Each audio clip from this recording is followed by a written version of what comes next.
maybe tonight. Yeah, that respiratory crud is going around. It lingered in our house for about 6 weeks. Couldn't even like let the 3-year-old jump on the trampoline for 5 minutes because he would just start coughing so bad. And then me and baby got it. But it's been a lot better and it only lasted a week. Yeah. I've got a friend out in LA, and she had it. I talked to her yesterday. So it's going around, and all very similar symptoms in different degrees. Did you ever go to the doctor? Because we didn't, but I've been hearing it's either the influenza A or B. I don't know which one the respiratory one was. I've got a doctor that's a client, and he called in a Z-Pack, erythromycin. Oh, nice. So I took that, and it didn't seem to really have any impact. But you know, that's also kind of hard to say because once you get worn down so far, it's difficult to know. Yeah, Z-Packs are good if it's like, oh no, I have a sore throat, and you catch it super early. Yeah, this was like the whole left-hand side of my face. Oh man. Yeah. At first, I thought it was like an earache or something, but not so. This is lasting a long time for you. Yeah, today I think makes 2 weeks. And from what I'm hearing, it takes about 3. Yeah. And then the lingering stuff in the chest and cough. Yeah, I don't really have any chest congestion. It's just really upper respiratory sinuses. So. I've been dealing with that. I had like a flu a couple weeks ago, which I got over pretty quickly, but I had this lingering just congestion and cough. And it's like sore throat, and it's driving me nuts. I'm eating Paul's cough drops all day. But I don't know if this is a wise move, but we just let Adam up. Oh, did you start the space on your computer, Chris? Yes, I did. Yeah, that's why we don't have a bubble. You gotta start the space on your phone and then close the app and jump on your reconnect with your computer if you're gonna do that, and then we'll have a bubble. But that's okay. Purple pill, I mean. Yeah, but yeah, I guess you made a mistake by bringing me up.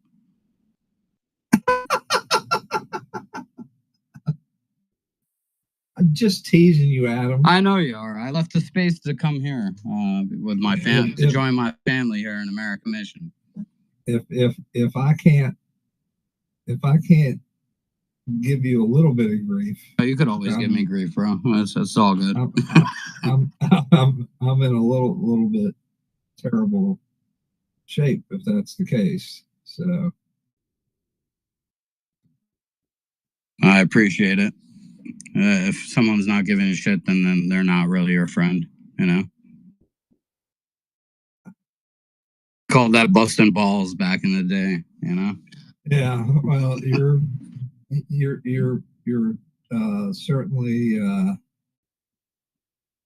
certainly my prayers as is your mom. So. Not sure. Kelly, did JP say he was going to join the space, or? Yeah, he volunteered. He said he would co-host. So I've got an all points bulletin out for him. Maybe he forgot. Well, I mean, we can, we got enough people here. We can start talking about things. Oh yeah, about their killing Trump agenda and the stupid judges. You can put your article up in the nest. Okay. Because we don't have a pill. So yeah, we gotta get. Yeah, I've got to. Yeah, hold on. I'm sharing the space everywhere. I'll be right with you.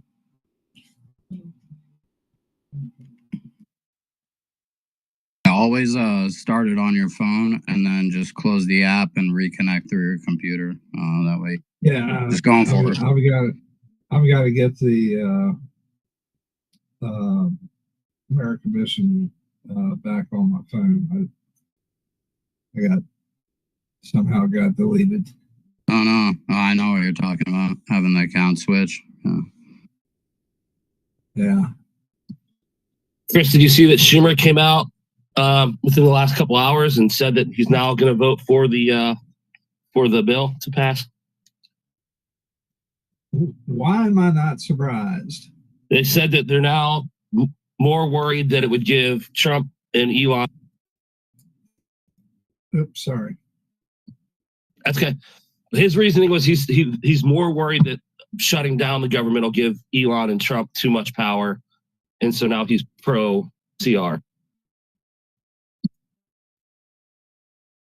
Yeah, let's go.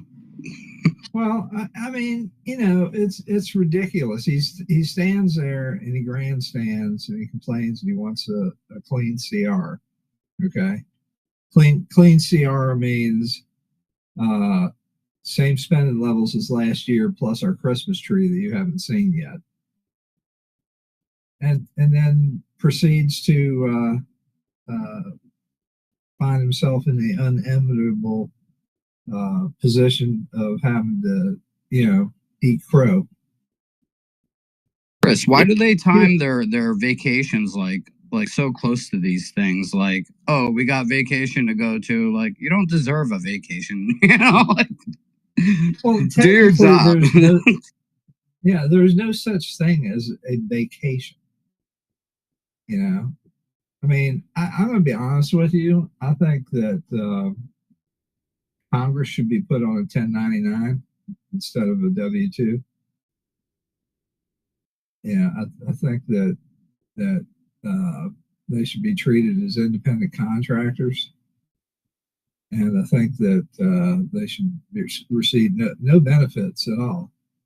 Because when you figure, at least in the Senate, okay, there's nobody in the Senate that I know of today that's worth less than $1 million. It's quickly getting that way in the House. You know, when you have people like AOC, who, you know, she's a bartender, right? She's got a degree from Boston College. That's good. You know, she managed to get through and give her a degree, get herself a degree from a good school. Okay, so you know that probably didn't come cheap, and she comes to DC. She gets an apartment, right? She's bitching that she can't get an advance on her congressional salary. And so she goes to IKEA or either orders or goes to IKEA to get some furniture. And she's putting together her furniture on Instagram, sitting on the floor. A very memorable and instructive video on how to put together your not quite sure what kind of table it was. It looked like a card table. But she is in the process of putting this together live on her Instagram. And so you got a girl from the Bronx who's got no money, who's elected to Congress, who's having to sit on the floor and eat off of paper plates. And literally 4 years later, she's worth $4 million.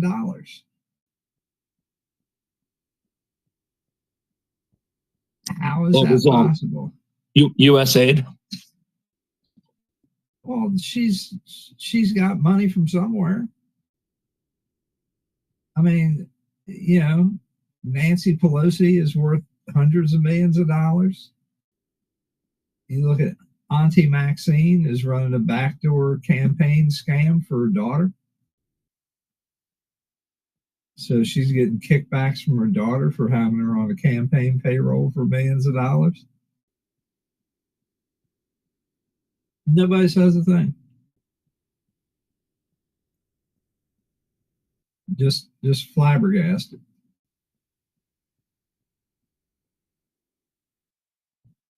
So, you know, and I'm not picking on women in particular, or I'm not picking on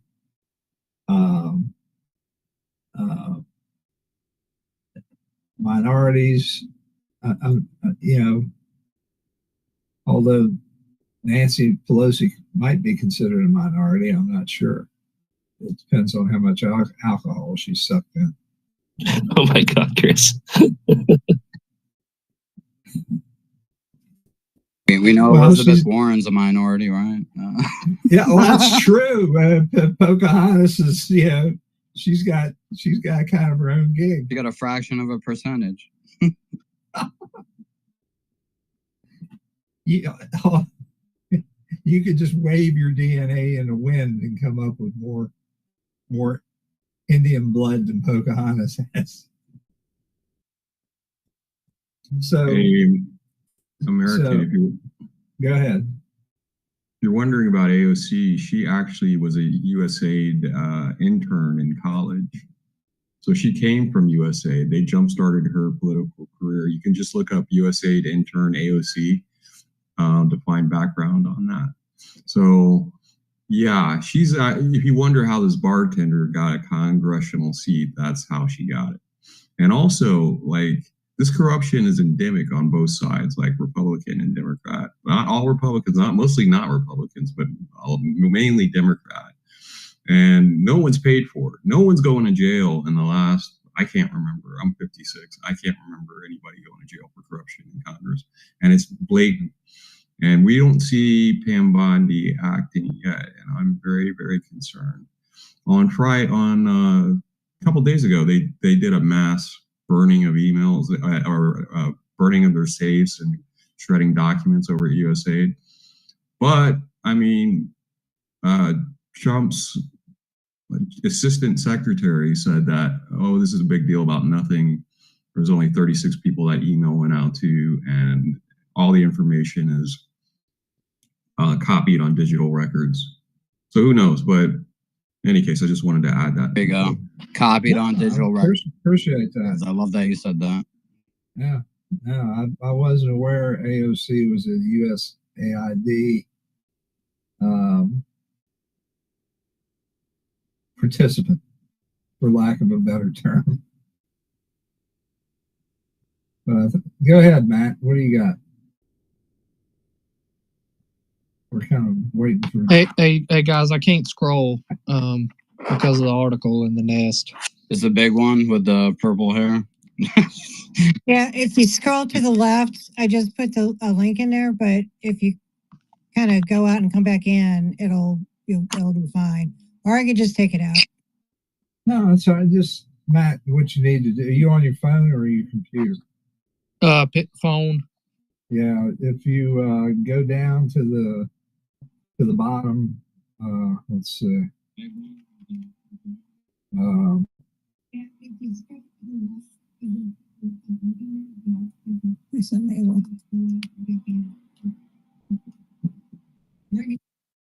I see Jen. Yeah, I invited her to speak. I guess she's busy in the back channel.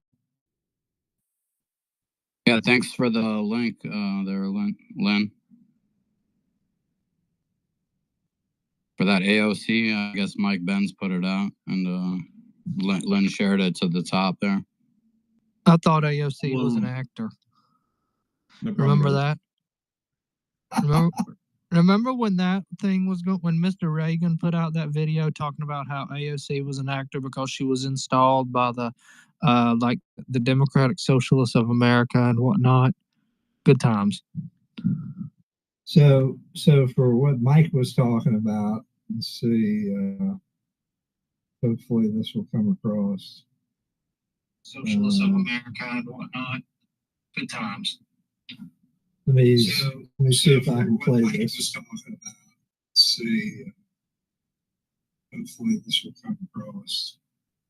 Socialists of America and whatnot. Good times. Let me see if I can play this. Let's see.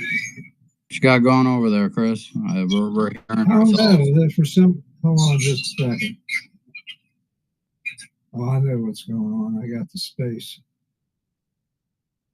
Yeah, that's weird. It's like we got feedback on a loop, a literal feedback loop. He's got his Well, speakers. no, the space is there's a 7-second or 10-second delay or something.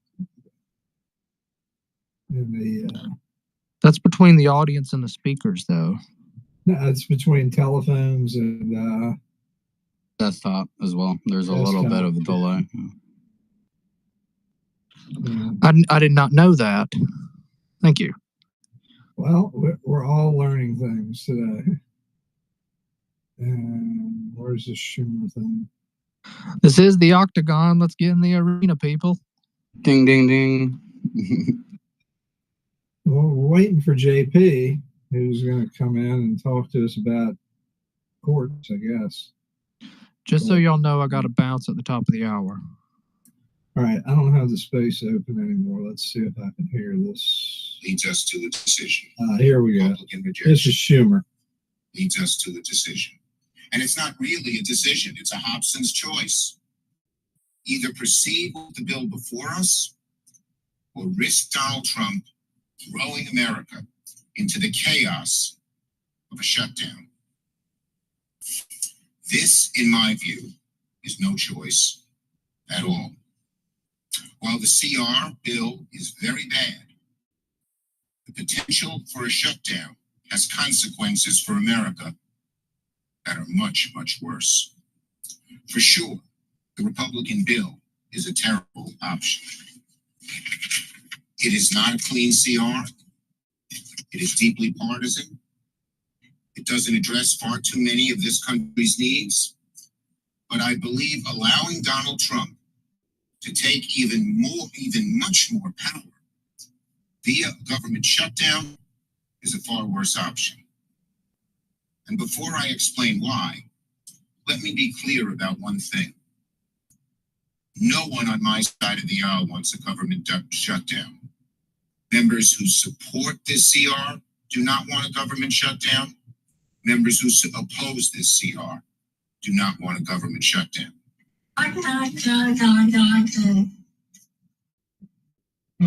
So that's Chuck Schumer backing down. And that's a good thing. Wait, Chris, I was working today, so I caught headlines, but can you just give me a brief overview? So I saw all those super unique, different tweets from all the Democrats that weren't the same at all about how they're voting no on the bill, and then it passed in the Senate. Is that right? Sorry, I'm playing a little catch up. The vote's tomorrow. What do you call it, Chris? The vote for cloture? Well, they're supposed to. Generally, they do a cloture vote. Yeah, that's tomorrow morning to get it onto the floor, and then they vote. And so, apparently, he's encouraging at least 7 Democrats to come over to vote, assuming all the Republicans vote. And then he's got, but this bill should have been passed under reconciliation, and they wouldn't have needed to have them. So I'm not sure what kind of game that Thune's playing, other than maybe he thinks he's going to get some points, by playing hardball in the Senate. Well, 2 things. My understanding is that they're going to use reconciliation for the next bill, and that's already in the works, and that's in progress already. But is that a rescission bill? The overall bill, how do I put it? I don't know how to explain it, because the way I heard it is that they're going to move to have the individual 12 bills for appropriations and all that kind of stuff. So I don't know if that's all part of like one thing or not. But the other thing I just wanted to mention, because you can speak to that, but what I heard happen today, it was this morning on some of the talk shows, people were warning that if the government shuts down, that actually gives Trump even more power over who is considered essential and not essential. And I think that started a big panic on the Democratic side. And then they had a closed door luncheon, and the reporters Pilgrim or whatever his name is with Fox News. They were all, yeah. They said that like when the Democrats came, that there apparently was very heated lunch, and then when they all came out, no one said a word. And when people tried to get comments, they just all said no comment. And he said usually when that kind of thing happens after a lunch, like closed door lunch like that, that it usually means something's up. And then the next thing we heard was that speech from Schumer. So, yeah, who knows? Well, I think it's also important that if they're going to do this, they need to come back and they need to do a rescission bill. And that means clawing money back, correct? Yeah. Okay. They're going to take money, they're going to remove, spending and however they decide to do it. I'll tell you another issue that they got going on now. We'll get to you in a second. Are these dismissals that are going on? I had some people into my office today that are inside the Beltway people, and they were talking about going to Walter Reed, which is where the president gets his health care. And all these different people who were working at Walter Reed in various capacities, who had less than a year under their belt, they were still in their quote unquote probationary period, had been let go. One of them was a doctor. The rest of them were like techs. And, the complaint was not necessarily that the people were being let go. The complaint was that it seemed to them that there wasn't any rhyme or reason behind how the dismissals were taking place. And that, if some of these people were needed and they were qualified, whether they were under a year or not, then that was probably an error. So we talked about Bill Clinton because he dismissed 370,000 federal employees. And that took place in the early 90s. And so the comment with regard to that is that Clinton, through Al Gore, who was the person in charge of reinventing government, I'm not sure how he found time to do that and invent the internet at the same time, but he did.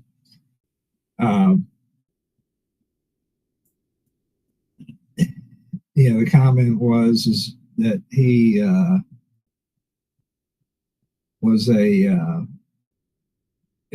way they went about it was they got with all the individual departments and did the cuts in a more systematic way that was not the same type of thing that is happening now. And I'm not convinced really that what's going on right now is something that is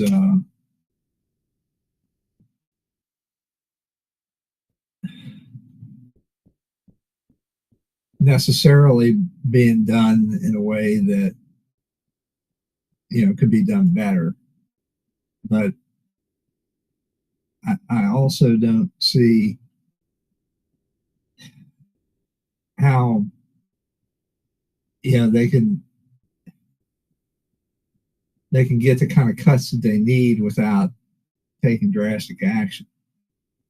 And so do they need to do this now? Did they try to do this in advance of the budget? in order to get the people who were passing the budget to cut back. Well, if they did for that reason, they kind of failed because the budget was at the same levels as the previous budget. You know, what they should have demanded was that we go back to 2019 spending limits, which is pre-pandemic. If we had done that, then that would give us an opportunity to, work from a place where individual departments would necessarily have to take cuts. Go ahead, Southern. What do you got? I just want to put a perspective on that one doctor. During COVID, some of the top surgeons in the countries were furloughed because they couldn't do elective procedures in the hospital. So this is not something that should be a big red flag. We had multiple top surgeons around the country who lost their jobs because the hospitals couldn't sustain it. And but to let one doctor go, if they're using that probationary timetable, then it's a harsh reality. Well, it's a harsh reality that they're using their probationary time period, I think. I mean, Walter Reed's not a civilian hospital or medical center. Walter Reed is, for service people and retired, military retired. And I got a difficult time cutting back in that specific area. But,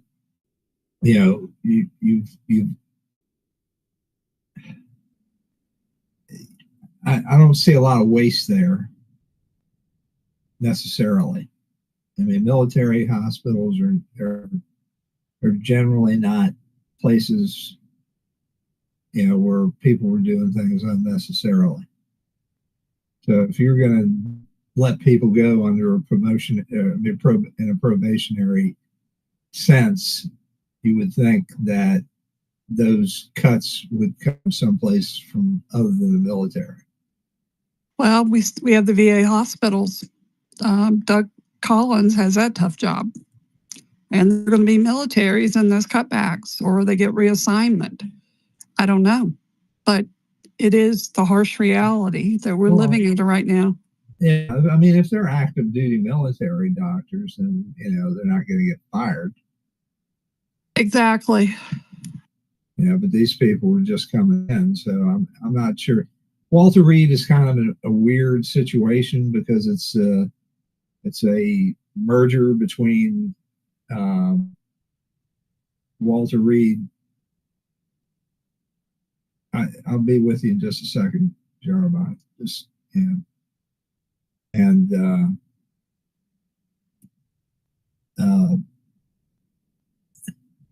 You made me lose my train of thought. Bethesda Naval Hospital. So those two places merged, and for good reason, because Walter Reed was in pretty bad shape. But go ahead, Jarabot. Yeah, I was going to say, I'm not really worried about cuts to the VA. I mean, Trump in his first term passed the, I can't remember what it was called, but it was like a VA, Accountability Act, where it allowed the veterans to go seek the same level of care in a private sector, right? So like, even if they shut the VA down today and fired every VA employee, because of that, veterans are going to be able to seek private care with their local family doctors or whoever it is. So they'll get the same level of care in that regard. So like, I'm not really too, Yeah, that's exactly what happened in this case, is that the people who were going to get tested for whatever reason, in this case it wasn't an emergency, but they went to a local hospital here in Virginia and got their test done.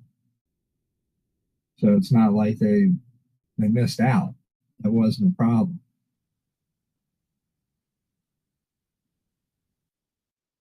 I see JP. Yeah, I invited him up to co-host. Oh, now he disappeared. Where'd he go? I don't know. I keep getting booted from co-hosts as well. Oh, I see it now. I was glitchy there for a minute.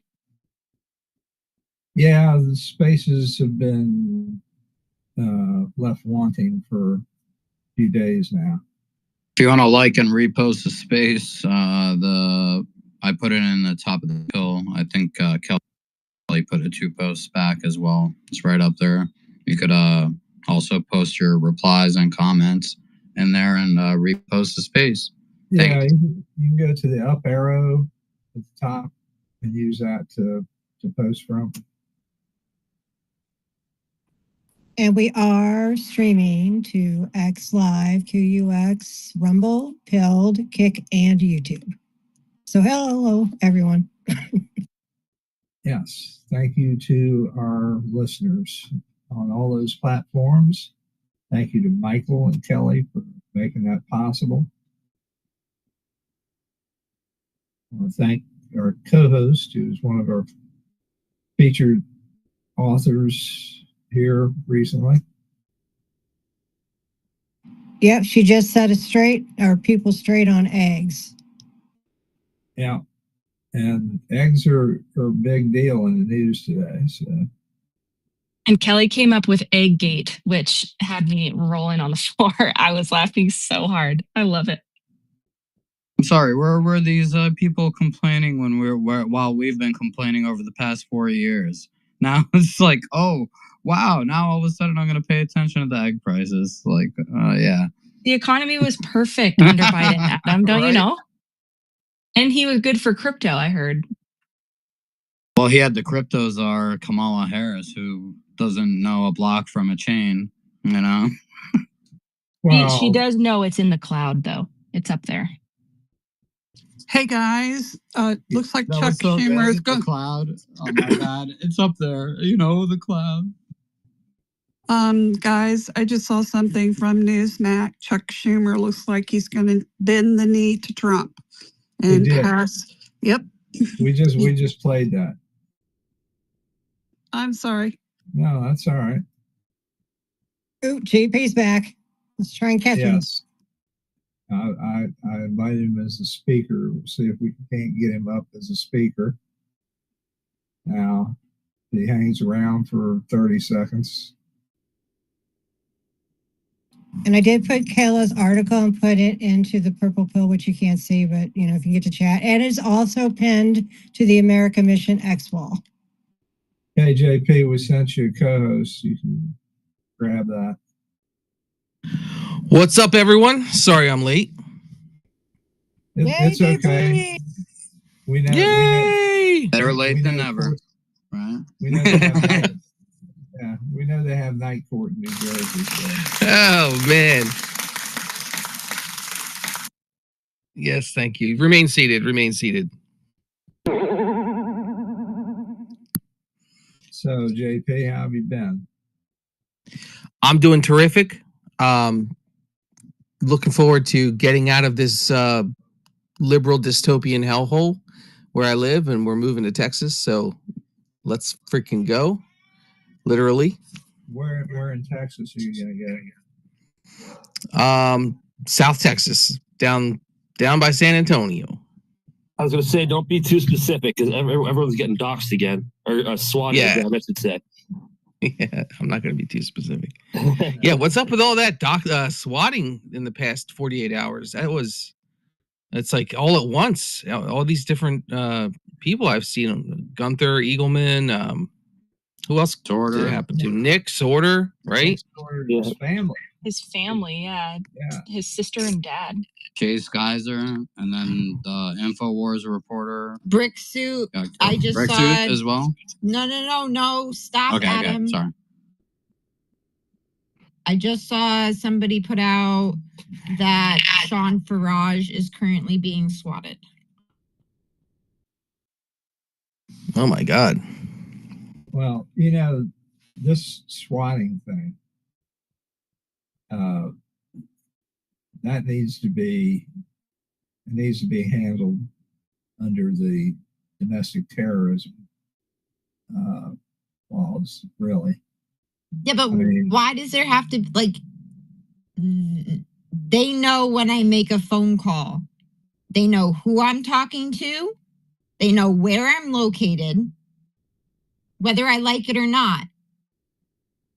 So why is this a trivial pursuit of find the person who's swatting people illegally, especially when you're calling into a 911 center and you are automatically pinged for your location? well, I don't disagree with you. They know who these people are that are doing this.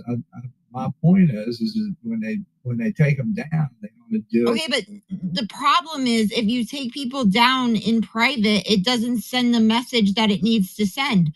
Fuck around and find out. Oh no, they need a perp If you walk. start perp walking people, I guarantee you the swatting will stop.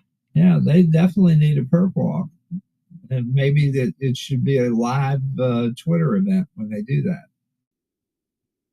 Well, it's definitely being done because of people's political beliefs. It's a form of domestic terrorism. I know that there's state laws that cover this, but when the perpetrator is doing it specifically to stifle political opponents' speech, you know, it falls into a really weird but evil category that needs to be addressed. And all it takes is a minor level of investigation, and they'll find out who these people are, and they need to pin them to the wall, because you're putting the cops' lives at risks. You're putting the people in the home who's being swatted lives at risks. It's a very, very dangerous situation, and it has to be prevented. This can't be a tactic that the public has to use, where you're using the police as a form of a weapon, putting their lives at risk. It's something that they need to come down on hard, and I don't know if it's going to happen, but maybe now with Kash Patel and the FBI, it's something, because it seems to be an interstate issue. It seems to be a free speech issue. There's definitely jurisdiction for the FBI to step in here. Yeah, well, it's civil rights. I mean, you got a whole division at the Justice Department for that. Plus, it's criminal. So, I mean, yeah, we've seen a couple of times where this has happened, and police have been attacked because the people had no idea what was going on. And I don't, like Jen said, these people are on recordings on their 911, which is basically where this starts, because they're dispatching units based on a perceived emergency. It's not like they're going for a wellness check when they're doing these SWATs. It's the actual SWAT team that comes in. But the problem is they're using a VPN. It's called spoofing. It bounces in a million places. So even if they could try to catch them, they're going to be gone. You could still trace that. Well, they're with VPN. still talking. They're saying they're having a tough time because they're very quick calls. They're hard to grab on. Because they didn't have a tough time on January 6th. 100%. Didn't have a tough time then. Didn't have a tough time when they showed up with like 12 armed agents at my door at 4:30 in the morning. Didn't have problems then. They found me in the middle of the desert in the back lot of a casino.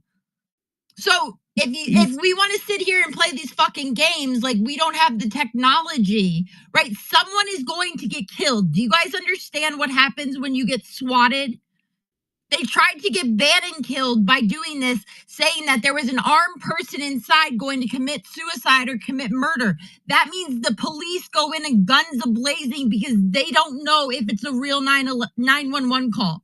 So either y'all start demanding answers, okay, with every form of freaking technology, social media you have, or you are going to sit here and be crying that one of your friends might be dead because they got swatted. I know, Jennifer, and I can't even imagine what you went through. And I don't even know if you feel safe now with that kind of trauma. Not with this going on, I don't. Well, to be completely honest. It has to be triggering you, because this has got to be Um, Well, you know, yeah, I mean, there's nobody who supports Donald Trump who isn't an automatic target of this. And It's if you've been a vocal supporter, then you're even more vulnerable. it's completely unacceptable. It's a form of attempted murder, and the federal government has the tools to figure out who made these calls. The problem is that it's something that's typically number one, it's usually something investigated by the local or county authorities, and they probably don't have access to the tools that the FBI or NSA have. Uh, number two, this is something that is clearly being done on a national scale against people because of their political beliefs. Like you said, Chris, it's because of free speech, civil rights, political views. It needs to be made an example of that. This can't be a tactic that anybody uses from either side. It just so happens that this is a preferred tool by the left against the right. You never see the left getting swatted. You never see it. I mean, I've never seen it. So this is just the way they operate. It's a cowardly thing to do. Let me ask you this: do you think that if,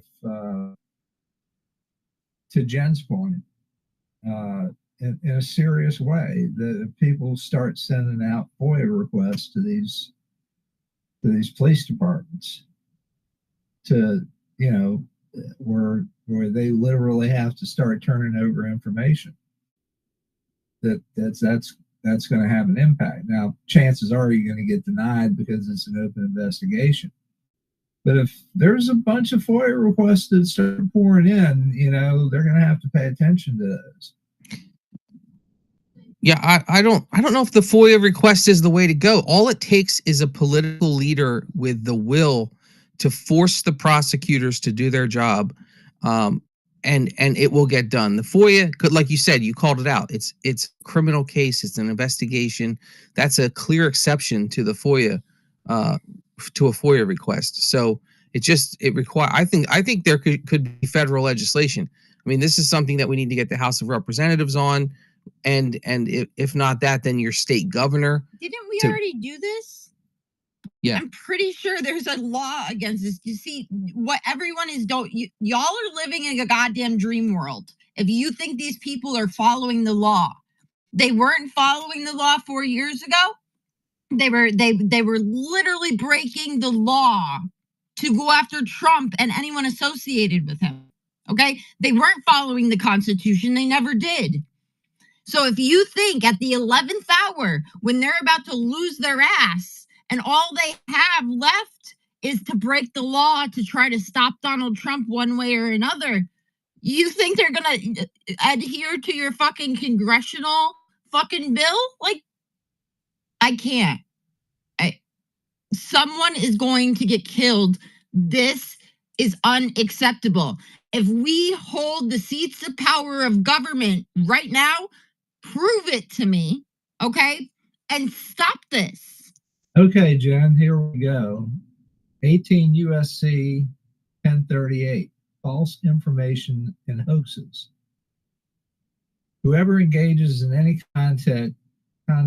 conduct with the intent to convey false or misleading information under circumstances where such information may be reasonably believed and where such information indicates an activity is taken, or will take place that will constitute a violation of Chapter 2, 10, 11B, 39, 40, 44, 111, or 113B of this title, Section 236 of the Atomic Energy Act of 1954, 42 U.S.C.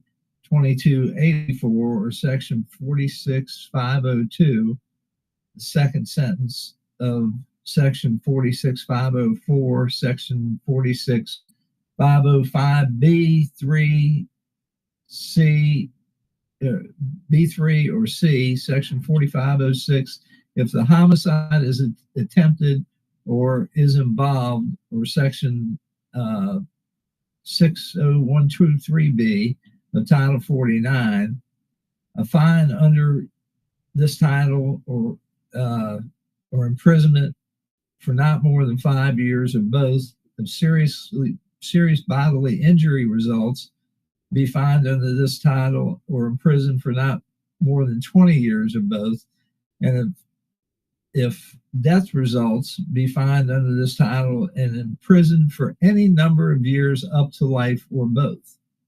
Boom. And then it goes on. All that's well and good, Chris, but it's really it's a form of violence that they're using the police as the weapon.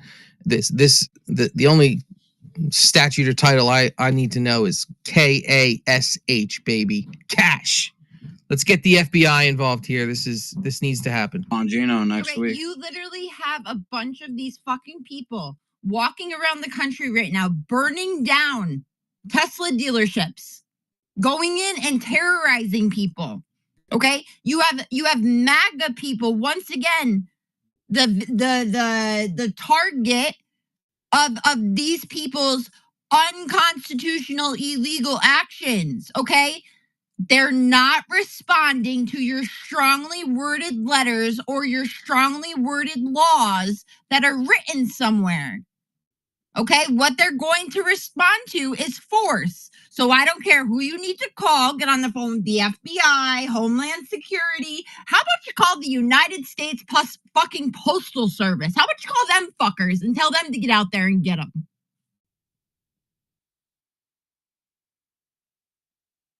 I agree. Cash, baby.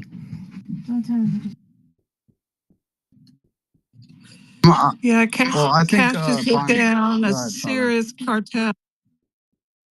I'm just saying, cash just took 10 more down in Florida from the cartels.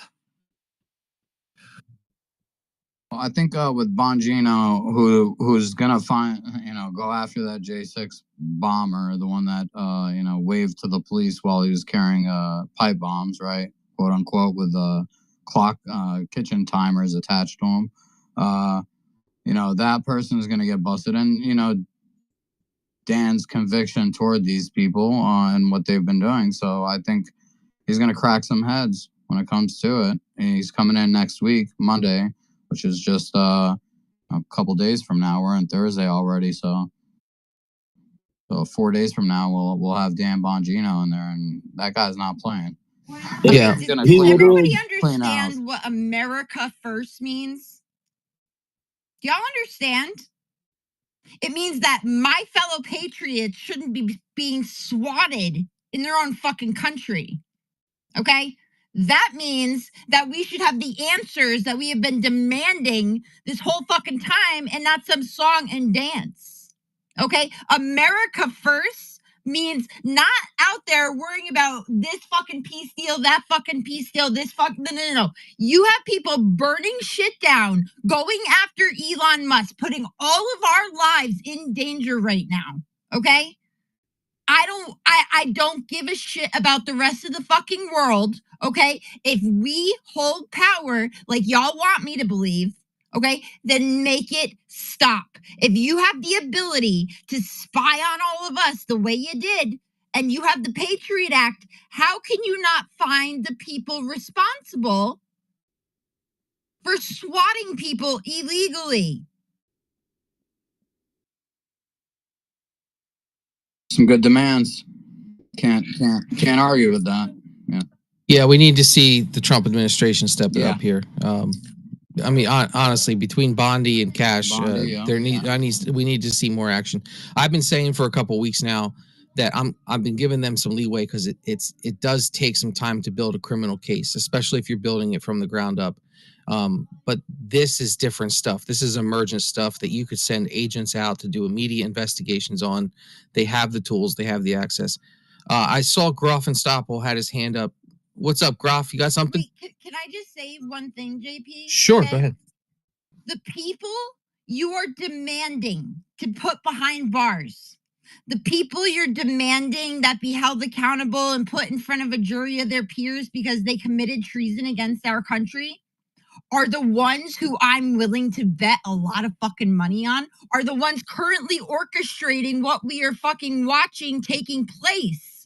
Okay, so maybe if we found the people responsible for this, we would get what else we wanted. Okay. But like this whole like song and dance of like, listen, I'm okay because at this point, the Epstein files, right? It was 20 fucking years ago, to be completely honest. Okay. And if everybody put as much freaking like gutzpah behind, okay,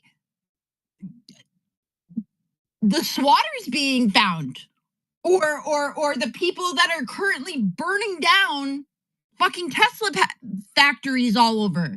Right? Like, I don't want me or my friends to get killed because somebody is not taking action against what is happening right now. And we're too goddamn worried about a freaking pedophile from 20 fucking years ago that should have been stopped right then and there.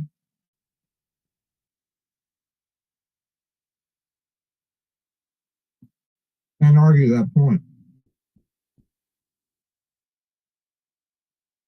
I think Like, and I'm not saying the document shouldn't come out, but when you have people whose lives are currently in danger right now, when you have people burning down millions and millions of dollars worth of Tesla cars and dealerships, and there's nothing we can do to stop it?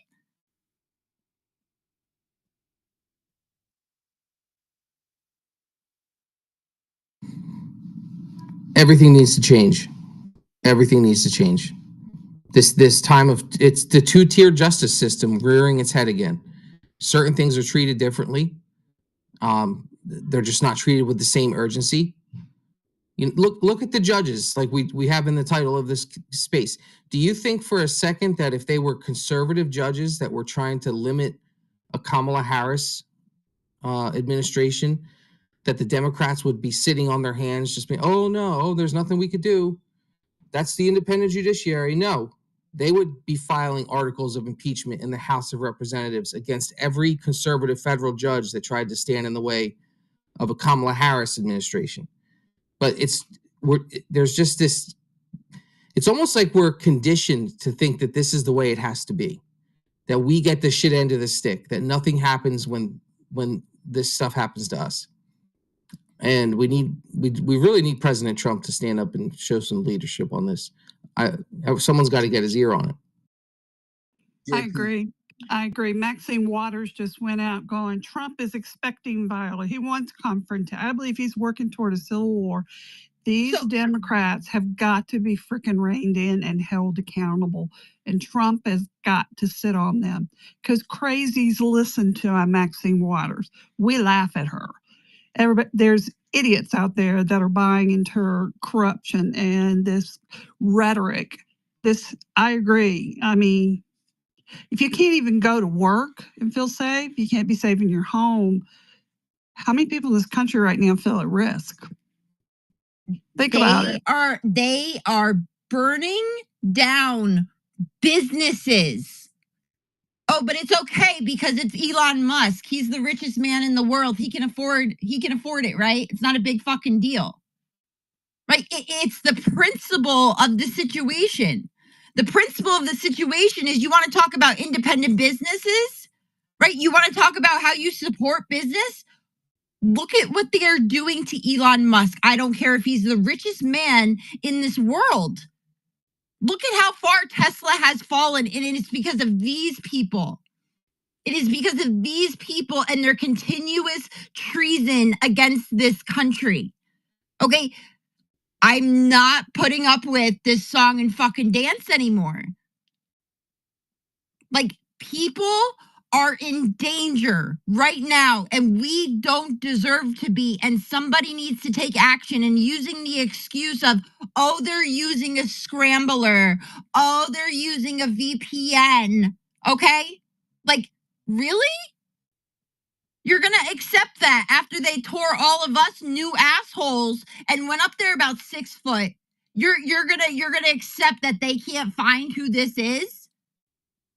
But it's like JP said, VPNs are spoofing. They bounce them to Russia. Holy shit. Are you fucking kidding me right now, Southern? And let me finish. Local police stations do not have that capability. It's an FBI level type level. How do they have to? Who's sitting at the FBI right now? Who is it? Patel. Patel. But the bottom line is look at it. How do we do this constructively? How is it that how can the police state? I don't know. I've been trying to do it constructively. We've been trying. No. We've been trying to do it constructively. Doesn't seem to be fucking working. What Jen's saying here is that these people, these assholes, have the Patriot Act. Put it to fucking use, right? Like, if you're able to, like, listen in on our fucking Roku or, Alexa or whatever, and all this crap, you're able to trace friggin' IPs, and you have the capability of doing so, and it should be a federal issue. They should pay attention to it, right? Because this is terrorist actions on U.S. soil. And I was going to say, Trump did invoke that Alien Emergency Act, right? Which I've been saying that they should have been doing under Biden, the Alien Enemies Act, which is during an invasion, which has been happening with 20 million plus people from 100 plus different countries. It's about time somebody, put that out there. And I'm glad that this could be something to, combat this and, put some of those tools to use that we have within our NSA to protect Americans instead of going after Americans. Yeah. We need to see handcuffs. We need to see people handcuffed. We need to see people go to trial. The federal government is the most technologically advanced spying system in the entire world, and you're telling me that they can't find these people? And I agree with Southern. Local departments don't. I live in Oklahoma. OSBI has the tools. This is a terrorist act. The local police are not involved. This is a direct FBI issue. Correct. Get the FBI. These are drastic measures. We are losing our country. We are losing. And someone has got to stand up and say no more. I will do this. I will make the tough decisions. I will put people in jail. And I will save this country. And if Trump can do that, he's going to have a whole lot of people on his side. But he's going to. So can I just interrupt you for a second? I don't think y'all are understanding the severity of the situation that you are currently presented with. Jennifer, I totally understand. We are being really, because strongly worded letters and waiting for Congress to act and waiting for this person to act is so far and fucking removed right now. There are people right now who could be swatted tonight. The police go in at guns blazing, or whoever is in that house, being a good gun-toting Second Amendment person, goes and grabs their weapon because they think they're being robbed, and the police fucking blow them away. Are we going to sit here tomorrow and say prayers? Oh, please, Jesus, help this family. Oh, but yeah, let's wait for another strongly worded fucking email. The problem is, what do we do about it, Jen? Yeah, there's nothing that we can do about it. Go ahead, Dustin. You can call your senators, and you can call your congressmen, and you can tell them that they had better start abiding by the U.S. Constitution, because what they are doing is not that.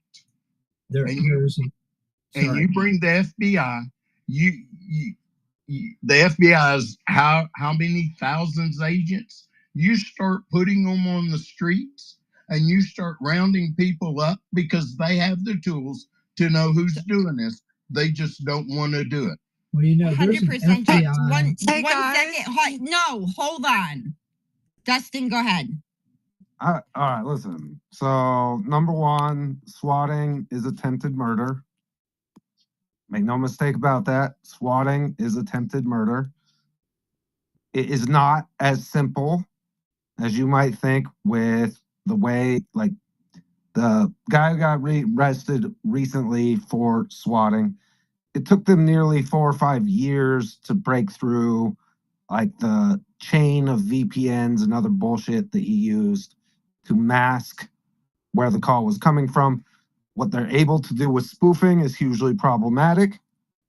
And I think this is more a result of the fact that more than just canceling the USAID censorship NGO stuff, the swattings will continue until people who are behind these NGOs who have been robbing us blind are put into handcuffs and fucking hauled away.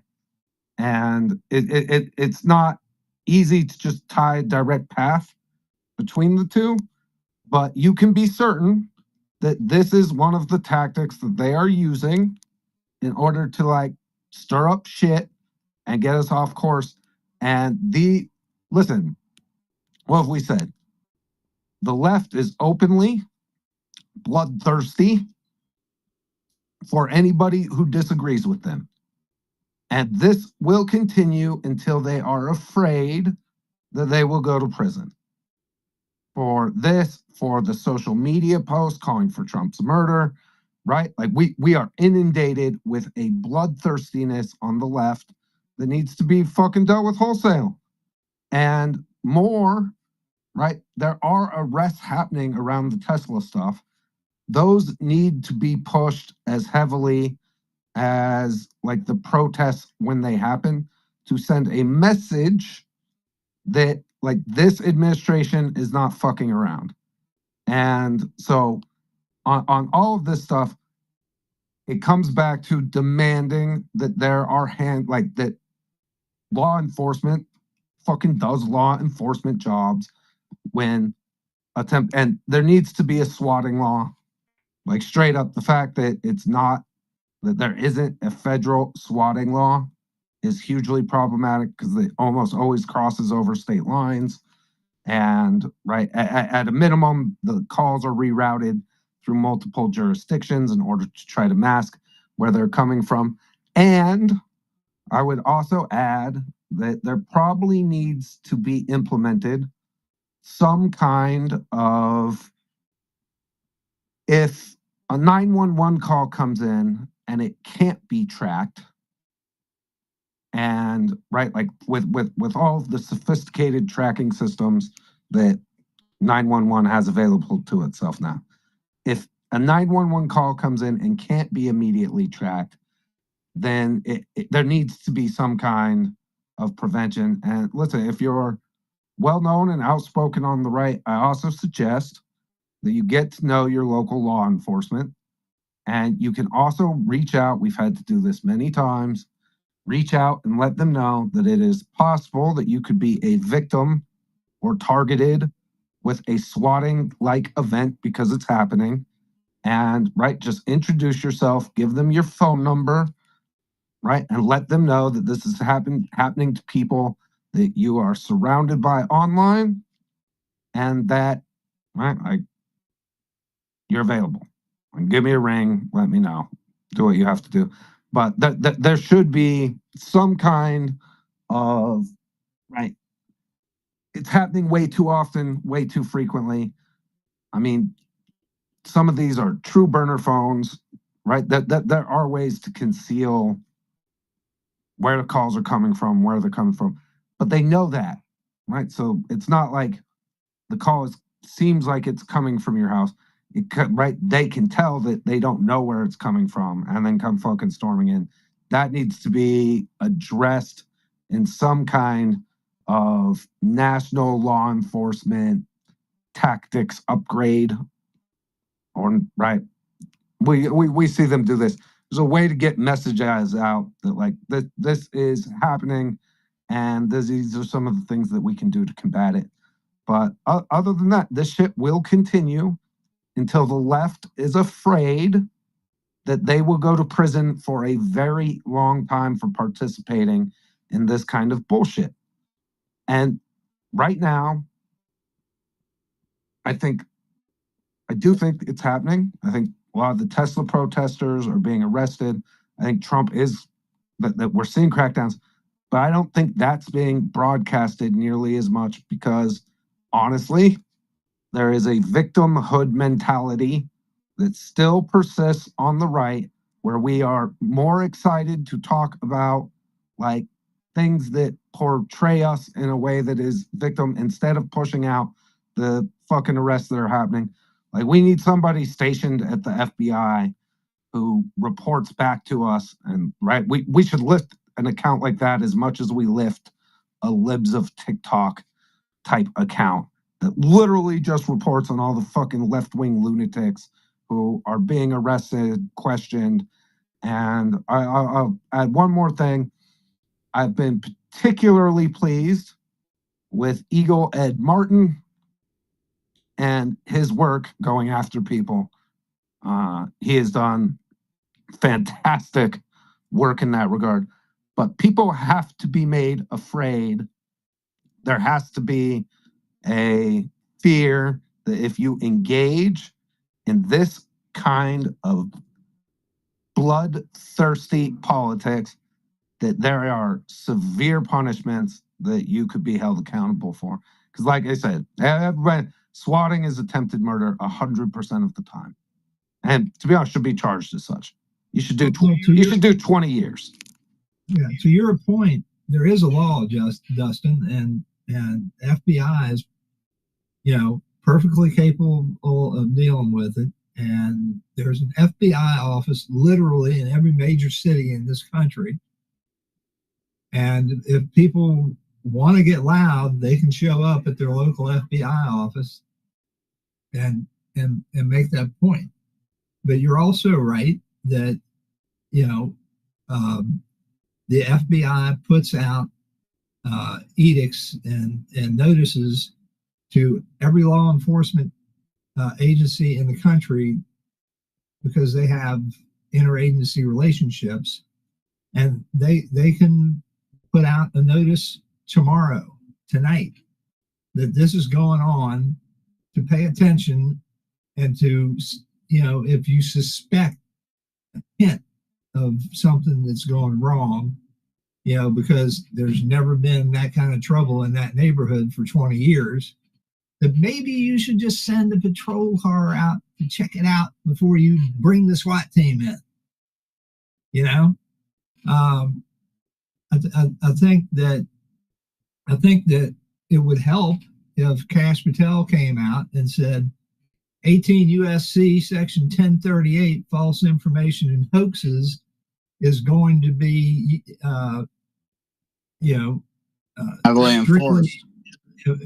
Heavily enforced, and we're putting you on notice now that we will hunt you down wherever you are and bring you to justice. Just that 30-second, walk in front of the microphone would probably do a lot of good. So, all your points are valid. But there is a law. It's been on the books for a while, too. And there are severe penalties, including life in prison. It results in death, life imprisonment, and 20 years. If it results in injury, 20 years in prison. 20 years, yeah. But I think the 5 years is too light just for doing it and nobody gets injured. I think 20 years, you do it, period. Yeah, I think they need to change that. Yeah, that part. The dirty secret, guys, is that 80 to 90% of the people that work in the federal government, and this includes federal law enforcement, are Democrats. And we're seeing that in every level of what Trump is trying to do. And it's clearly a problem for the Trump administration. Look, that guy, the head of the New York FBI field office, resigned in disgrace, and they threw him a parade. I mean, this is a guy who clearly is involved in covering up the Epstein stuff. I mean, there is a problem with the people in the federal government being completely biased, and it's a struggle for us. Look, I mean, we had a federal judge today tell Donald Trump he has to rehire thousands of people that he let go. We're talking about people that were on probationary periods. You can't even fire people that were hired less than a year ago on probation. This is next level bureaucracy that is fighting back as hard as it can to maintain power. And the massive majority of them are Democrats. And I'm going to tell you what, these people that are swatting there's a good look how well they camouflage their actions. Look how good they are at using this technology to hide who they are. Who do you think has that skill? Who do you think knows how to do that stuff? That's the dirty secret in the room. There needs to be a purge in our government. This needs to be a top-level national security, freedom of speech type issue that is championed by Donald Trump himself from the bully pulpit. We need, I want to see it. We need to step it up and make sure it happens. Here's something interesting. I was just reading. Nick Sorter, they have his old address where his dad is. They thought they were getting Nick Sorter. This is not a bright population. They were using old data to target people. So if you're in the bright lights going against Democrats and all the BS, like Nick, Gunther, you really have got to hide your information. I've had one of these people send me pictures of my old townhouse that I was foreclosed on, from 2007. It's like, what? Definitely, you know what I mean? Like they are. Yeah, but I'm saying they're going to go into, these cops are going into homes, and it's not even the right people. Yeah, this guy was threatening to come to my house and contend with me in person. I'm like, yeah, you're gonna end up running into the wrong person, and it's not even me. Don't go there. Can we do hands real quick, Jen? Just go, Dallas. All right, let me jump in here. I don't know who's the host today, but I think it's Chris. Thanks for the mic, Jen, JP. Dustin, good to see you, brother. Everyone else, you know who you are. My screen is glitching. Here's my personal humble opinion as far as them, doing the whole swatting thing. I work in telecom. I understand how PBX phones work. I know how burner phones work. Like anyone can learn. You just go online and do some research, right? Here's what I think, okay? Now, we all know whether you use a burner phone, you use a voice over IP phone, PBX phone, you name it. These cell phone towers in your area, they're pinging your location every 10 to 15 minutes, all right? Even if you're not making a phone call, you connected, it's pinging. I think these people who are doing these high profile swatting, they're professionals, and I think they're outside the country. I really do believe that. And I think they're organized. They know what they're doing. They understand the sophistication of technology and how to use it. And I think that's why we are not seeing any arrests. I think there's an international group of people doing these swats. They probably speak great English. I don't know, but that's where I'm at. And I'll land right there. Well, Dallas, do you think that these people are the Ukrainians? There's a possibility, 100%, right? I don't have any proof, but I wouldn't rule that out. I think it has something to do with that for sure, especially right now with timing of Ukraine, and Trump trying to end the war, right? But yes, Americans on definitely. hit lists, That guy, Sean Farage, I don't know his name, Farage. His last name is Farage. I don't know his account. He does a lot of Trump impersonation. He just posted that he got swatted like a couple of hours ago. I don't know if y'all saw that. Yeah, we saw that. We were talking about it. I mean, I don't put it past people in the British government to do this. You talk about look at the UK. They arrest people for making Facebook posts. They hate free speech. They hate social media influencers for the right. I mean, you're talking about more than just American politics here. We're talking about a culture war. They hate that people in England can log on to Twitter and hear our opinions about this stuff. So you're right. I mean, I don't put it past anybody that this would be an international type issue. And I want to add this before I forget. European Union is a terrorist organization. NATO is a terrorist organization. All these goddamn fucking terrorists in the Middle East and all these war in Europe, their handlers are right inside of NATO and European Union. If you want to know more, just go on my page. You're going to see how these assholes are paying these puppets like Zelensky and that other asshole, the Syrian ISIS guy, I forgot his name, Julani. All right, European Union and NATO are behind all these wars and globalist bullshit that goes on. I'll land right there. Can I ask him a question? Yeah, go ahead. Dallas, when you say it pings a cell phone tower, does it immediately ping it, or they have to be on the phone for a certain period of time? As long as you have, again, guys, I'm not a professional. This is just from my experience. If I'm wrong, someone come up here with facts and receipts. As long as you are connected to any cell phone service, you're going to be pinged every 10 to 15 minutes. Let's say you live in, I don't know, Brooklyn, New York, right? And you're not using your phone day and night. It's pinging you automatically. That's just how the technology works.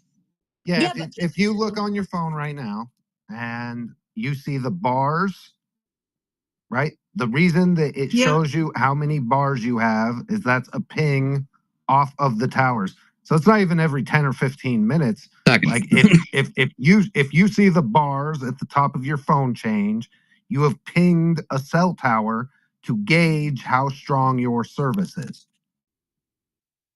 Isn't it also like tied into the GPS tracker? Yeah, but that is just the cell phone towers. When you call emergency 911 service, I'm pretty sure they like ping your location. So this way, if you hang up or the call drops, they know where to send the EMS. There are ways to mask like what shows up even with 911, right? So like you have to, right? If you are properly layering with multiple VPNs bouncing on, sometimes as many as 25 different jurisdictions and locations, right? It is not a simple thing that like they instantly know exactly where the call is coming from. But they do know that they don't know where the call is coming from. And that needs to be the point that is right, that there should be, like Chris was saying, there should be some guidance put out from the FBI in wake of this recent bullshit to be like, if you get a fucking crazy hostage situation, murder, suicide call from a number that you are not able to track, right? You need to, do extra follow-up. Yeah. Right. There needs to be like a slow down on that because those calls don't come in very often anyway. And if you can't track where it's coming from, somebody's like, yeah, I just fucking murdered like my wife. Right. And that's not coming from a house phone that you are like that is immediately trackable by the 911 system. There should be hesitance put on that. And right, it's not that you don't respond. It's not even that you don't respond with SWAT. It's that you have to go in with the understanding that it's probably more likely than not at this point some kind of fucking hoax. And like I get you still have to respond with SWAT to a murder, right? Like a crazy hostage situation call, something like that. But you need to, when you're giving the instruction, right, as the 911 center to the police or to the SWAT, they need to know going in that no, we were not able to track the location data from where the call was coming from, so that when they roll up and the scene is completely quiet and normal, right, you don't come in guns a-blazing because the phone call was something that was horrendous. Yeah, 100%. Now, also, I don't know, Dustin, have you ever called 911? Do you know me? Yeah, well, okay. So, anybody that's called 911, anybody who's called 911 knows that there is a screening procedure that they go through. I've called for an accident when I saw an accident. Right. And they ask you what your name was. Yeah. They ask you where you were calling from, even though they probably had a pretty good idea since they could trace your number. but there's a process that they go through. I mean, they got a little flip book that they're going through for every type of call, and it, it's crazy to think that you can't train these people, for a little extra 30 seconds or 45 seconds, that if somebody's not willing to give up, who they are, and they're hell bent to get a SWAT team someplace, that, exactly like you said, Dustin, they, maybe they need to send one of these, since they defunded the police, they can send a social worker out. Well, the issue is that, like, the people, when they call, are saying, I am fucking, right? I am Sean Farash, and I am at this address, and I'm, right, I just shot my wife, and I'm about to kill my kids, and this is my manifest, right? Like, they know what the flip book is. And so you have to add, right, like that level of, right, like we're not this unusually, right, we got this crazy call from this address, we need you guys to go check it out, but be aware that the location data seems to have been masked. Because if you were making a real emergency call, and, right, you don't bounce it off 8 different VPNs, and it's not, right, it's not instant, it's not hidden from the usual 911 circumstances. You have to go through a bunch of extra bullshit. So it's that little flip book that you're talking about, Chris, needs to include, when the 911 operator receives these kinds of over-the-top SWAT team responsive calls, to do the location verification, and have extra instruction given to the responding officers if the location data appears to be masked. And I think that's probably the best we can do from a law enforcement perspective. It doesn't flag it and then have a certain SOP for that, handling sort of where the source isn't identifiable that's making the report. And the problem, though, is that differently, right? Is that what you're saying? But the problem, Adam, is that, like, if you're telling the cops to go to a location because there's a report of a man with a gun who is either wants to kill somebody or kill somebody, the cops, if they're going to go in to investigate, they don't want to go in soft. Like, if there's a 10% chance that somebody is there with a gun that wants to do harm, they don't want to risk their lives. They don't want to be in a position where a police officer can be killed because they went in, with a question mark about whether or not it's a real thing. So it's a real, it's a really difficult situation. I want to ask Dustin. Dustin, you've been doing some amazing podcasts with Ian Carroll every week. I know you and Jen were rated in the past. Now we see that, the people on social media with outspoken political views are being swatted. I mean, how concerned are you about your safety and for you and Jen? I mean, I think it's even likely, like, we'll have to experience this bullshit again at some point. We've been swatted before. We've had our events swatted.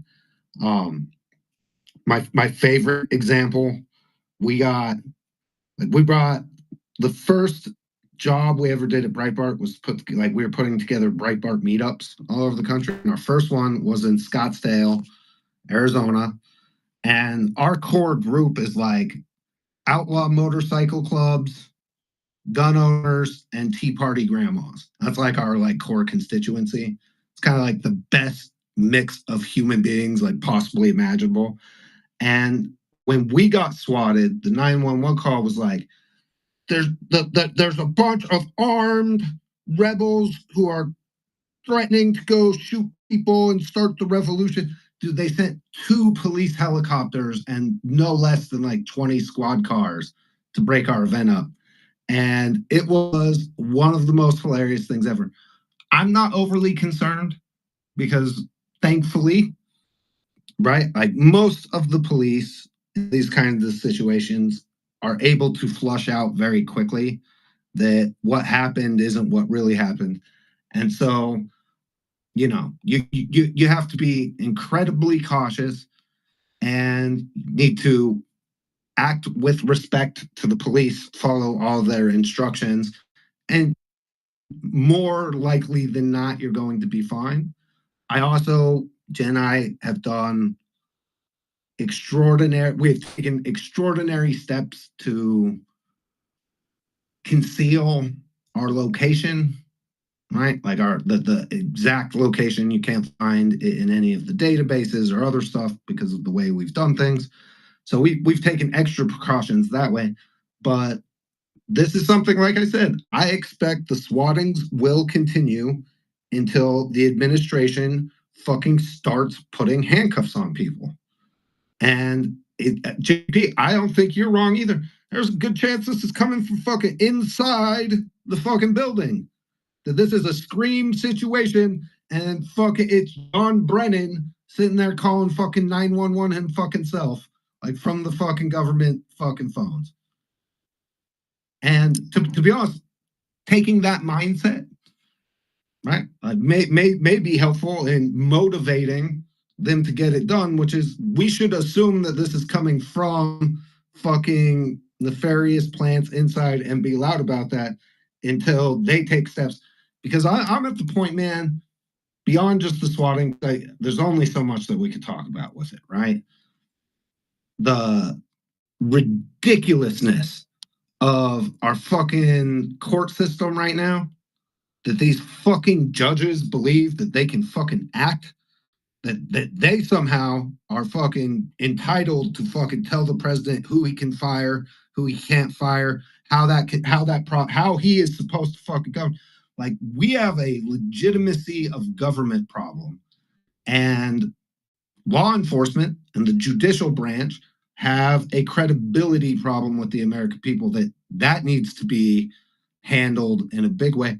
And so, right, all of this stuff is tied together, in my opinion. We need a overwhelming cleaning of everything. You know what I'm saying? And like I said, I would not be surprised at all for us to find out that Ray Epps was calling from his FBI fucking red phone to fucking call in a bunch of these things. You know what I'm saying? 100%. Well, there is a little bit more levity here. Sean Farage just posted, now Domino's shows up to my house. So whoever swatted me, I guess, sent me pizza. Yeah, that's a tell. People have been saying that they've been getting pizzas delivered beforehand, randomly. So that's a thing to look out for. If you didn't order pizza and somebody shows up with pizza, just be aware, I guess, that you might be swatted. I would call the police and say, Call the police. That's the best thing. I would call the police and say, we know this is how swatting's being done. And I just got a pizza. It was coming to me that I didn't order. So when you get a call that terrorists are in my house, that's not true. And if you're that desperate for a pizza, call me and I will literally order you a pizza. Don't eat random shit people send to your house. Like, haven't you watched Snow White? All right, let's go to Mike. What's up, Mike? Great conversation here about the swatting and stuff, and I agree with what Dustin just said. Possibly some of this might be coming from inside, and he is exactly 100% right. It is not going to stop until people are put in cuffs and prosecuted and sent to jail, not just for a month or two, but years. And this is domestic terrorism is what it is. And it's not slowing down, it's escalating. And you have these damn Democrats going on every cable outlet they can, stoking the flames like Maxine Waters did today. She's accusing Trump of the one wanting a civil war. You see how this works? Their projection. And they got the leftist base all riled up, and it's not going to stop until something happens. Now, tomorrow, Trump's going to the Department of Justice to give a law and order speech. Well, the first thing he needs to do is tell his damn attorney general to start enforcing law and order. I understand. She's only been in the job 40-some days, and Kash Patel does not have a total hold of the FBI yet because Dan Bongino's not there. But come on, folks. They need to be issuing statements. This shit's not going to be tolerated. Zero tolerance. We will hunt you down. We will prosecute you. And we will work arm in arm with the FBI to get it done. And I'd also issue a warning to the Democrats. You're under watch too. You stop your rhetoric. It's escalating the temperature in this country. We're not going to put up with it. You think the Democrats or Democrat administration would tolerate 1/10 of what's been going on the last 6 weeks? Hell no. They'd have people already in jail. You know they would. So I don't understand the Republican Party either. What are they doing? They're not saying a damn thing about any of this. All they want to post about impeachment of judges, they're not impeaching any of them, are they? I mean, I'm so tired of the same old thing. Nothing is changing at all. It's getting worse, and somebody's going to get killed is what's going to happen. Some high prominent person is going to die because of this stuff. And I think when that happens, that'll be a game changer in this country. I think you can poke the bear long enough. And I think they poked the wrong guy in Gunther down in Arizona or Texas. They poked the wrong guy. And I think you're going to see something come out of that might shake your head a little bit. But yeah, it's nuts. I'm looking forward to hearing what he says tomorrow. But you know, I was not a Pam Bondi fan to begin with, and I'm less of a fan now. Stay off Fox News. Do your damn job. Preach all the way around. And right, I hope it doesn't have to come to somebody like high profile being murdered. But I fear that Mike is right. That like we have these fucking do nothing cowards who won't move. And what the fuck is going on with the like not being able to get our people appointed in a timely manner? We control the House, we control the fucking Senate, right? What is John Thune doing? Why, like we saw Dave Weldon get his nomination polled at CDC today because fucking Bill Cassidy and Susan Collins are in the pocket of pharma. And he said things about vaccines that like aren't just super fucking supportive. And so why is Bongino not in? Why is Jay Bhattacharya not in at NIH already? Why is Mike Macri not in at fucking FDA? Like, why are they slow walking, like getting our team in place? Bongino does not have to be confirmed, but he had to tie up a lot of loose ends with his podcast and all of that. He had to coordinate a lot of stuff to get this moved over. So he put that out on a post and so now tomorrow's his last day. He officially goes on the job Monday. And I think once he gets in there, I think you're going to see a shakeup of magnormous proportions in the FBI. It's still dirty, full of rotten cops. I don't think firing's good enough for these people. I think they ought to all be investigated for sedition and treason myself. That's my other it's time to put people in jail. That's my other problem, Mike, with all these NGOs, right? Like all of this stuff that's being exposed constantly. It is not enough that you just get to fucking go home with fucking pay, right? Or get fired. You need to go to fucking prison if you fucking acted like against your fucking country. If you've been stealing the fucking public taxpayer dollars, like this is again my biggest fear. My biggest fear by far is that it doesn't happen. That somehow the federal government and the administration, right, makes a decision that it's better not for us to like make a bunch of arrests because, right, like we want to return to normalcy or whatever the fuck they try to spin it as. Like, if people aren't arrested in mass, huge numbers, long prison sentences, what happens the next time a Democrat takes office? What do you think they do to people like me and people like Mike and people like JP, right? And seriously, anybody who's outspoken, what do you think happens to us? This shit becomes not just legal, becomes encouraged. We've seen it happen way too many places, way too many countries. All right, we'll go Jen and then my man Grofenstoppel, and we'll go Adam and kick it around. Okay, so maybe I'm just like, I don't understand this stuff, okay? But How is my country trying to convince me that we can go up against people like China and Russia and Iran who have all these sophisticated hackers, but you all can't find somebody who's making a fake 911 call? Like, am I really supposed to believe this? Because like that is so crazy to me, right? Like that we're supposed to believe we have the most advanced technology in the world. We're just superior in every way. But listen, don't call that. Or if you really want to take down the U.S., just start making fake 911 calls. Apparently, because they won't be able to trace you. You know, I never was swatted, but let me tell you my story that reveals the benefit of being tied in with your local law enforcement is that it was about a year ago, and I've always had a Trump flag out front, but I also have one of those signs where I can change the words. So every once in a while, I'll put some like a little comment on it, like when Joe Biden called us all garbage.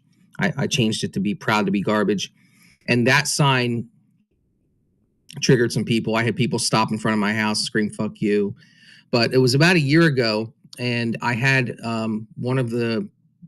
it was like the captain of the local police department called me up on my cell phone, and he was like, "Hey JP, we just wanted to give you a call, give you a heads up, because we've had a few calls complaining about your Trump stuff in the front of your house, and we know you. You know, we're not worried about you. You know, we're not worried about anything bad going on at your house, but we're concerned for your safety, because apparently there's a few people in town who don't like you, who know your address, and have called us and told us to do something about you because of your signs. So they called me to warn me, like, to watch my property, make sure my camera's on, because they realized that a few crazies in town had identified my property as a place that they didn't like. So, there you go. I mean, that's quality law enforcement right there. And thankfully I haven't had any problems. Now, seriously, if there's one takeaway, like, get to know some of the local cops, your local sheriff in particular. Sheriffs have a ton of constitutional authority that a lot of people don't realize and can be a savior in a lot of situations. Right? Get to know. You will also find that there are still a lot of really good people who are in law enforcement. Right? Like we tend to demonize, right? Because we have all these fucking terrible national examples of bad fucking cops. Don't come on stage and instantly on mic and like fucking disrupt the flow. Don't do that. Right? Because of those bad examples, everybody tends to think that all cops equals bad. Listen, I'm not somebody who ever tries to interact with police who are on duty. However, local sheriff is almost always the first person I invite to a local event. If we're doing a rally or having an event, inviting the local police is almost always one of the smartest things that you can do. Now, that doesn't mean that like I'm, trying to have engagements with law enforcement, but I also don't really, I'm not really much of an inside the system type guy, if you know what I'm saying. Hey, let's hit some hands. Grofenstoppel, you've been had your hand up for a while. What's up, bro? Hey, yeah, it's important to remember it was Chuck Schumer not that long ago that was sitting with Rachel Maddow, telling her that the intelligence community has 6 ways a Sunday to get back at you if you piss them off. Well, I think we're seeing that now. The number one color revolutionary just had his security clearance revoked, along with a lot of other deep state operatives like Kelly Monaco and all the rest of them. So yeah, Jen, your friend, your bestest pal, what's his name? Norm. Yeah, there, and not only that, we've had 4 years of flooding of the border through the Darien Gap of all kinds of military-aged men who were given cell phones at the time. And as far as I have as far as I remember, this spoofing thing can be done anywhere. It can be being done at a desktop computer over in Canada. They could be doing this. All they need is a phone number, an IP address, and they can hook in all the stuff to make these 911 calls, make it look like it's coming from whatever number that you plug in. So, you know, we're at war, folks. With the left, we're at war with, unfortunately, people within our own government who hate our guts and you know, would rather see us rot in jail for protesting at abortion clinics. That type of stuff. These people have, and this is another thing that I think a lot of people just kind of don't look at. These people are just as invested emotionally to their cause as we are to ours. We look to the Constitution, we look to freedom, liberty, we look to what we want as Americans. They're looking at through an opposite looking glass. They're looking through it. They want to tear all that stuff down because they want what? Communism and Marxism and all the rest of the bullshit that they spout. But they believe in it just as fervently as we do. So we're two ideologies butting heads. And we have to remember they play for keeps. We want it to go all by the book and play the game the correct way. They play for keeps. The ends justify the means, and that's how these bastards do their thing. So keep in mind who are the players on the board are, and what they have at their disposal, and what, you know, favors they're calling in from their former colleagues that, you know, they just got locked out of, and how many more rats we have to find before we can finally say, okay, we're done with this shit. We're going to move on, and you guys are irrelevant now. So it's kind of a big ship to turn in the middle of the ocean. But yeah, anyway, that's all I had. So thanks, guys. No, good call, Groff. And this gets to my original point on this in particular. This is the kind of tactics that we have come to expect out of the left. And more specifically, out of the intelligence community color revolutionaries. And I would be willing to fucking bet, seriously, I would be willing to bet big that if we were to put the NGOs, if Norm Eisen was fucking hauled away, if Alex Soros was fucking hauled away, if all of these people who've been doing a bunch of evil shit were hauled away, it would stop. What do you want back? You know what it's like? I saw one of the funniest things I've seen in a long time today. I saw one of the NAFO furries, right? One of the poor, like, NAFO furries who wasn't actually getting paid. Like, literally, like, confused because, like, where'd all the NAFO furries go? Well, guess what? When we cut fucking US aid funding, turned off all the bot farms, all the fake engagement that you got for being a fucking furry fella. And, right, like, they literally, like, coming to grips with where these people go. The same would happen here. The people doing this shit are on the fucking payroll of the people who fucking do the color revolutions. And they are desperate. And to be honest, think about how desperate it is to think that this tactic is more than just a temporary nuisance for 99% of the people that you're doing it. And we'll say 80%, 10%, you are just turning them into, right? I guarantee you Gunther is not doing anything except fucking quadrupling down on whatever it is you were trying to stop as a result of your fucking bullshit and shenanigans. So, all right. Who was next, JP? I don't know the order. Adam? Well, Adam said a lot. Let's go to El Abadi. Al Baghdadi. Yeah. Al Abadi. Hey, what's going on, guys? What's up, man? El Baghdadi. El Big Daddy. Yeah, that's his name. I haven't talked to most of you guys like since probably jump school. Yeah, it's been a hot minute. I've been doing a lot of exposés and posting them online. So first of all, I wish everybody's doing good and everything else. And on the topic of swatting, I actually just put a post on my profile on how to trace back into the swatters, and it's detailed 6 basically bullet points or 6 stages on how you can actually trace back and how you can catch them and figure out who's doing it. I wanted to put it in a bubble, but apparently the bubble is disabled here. So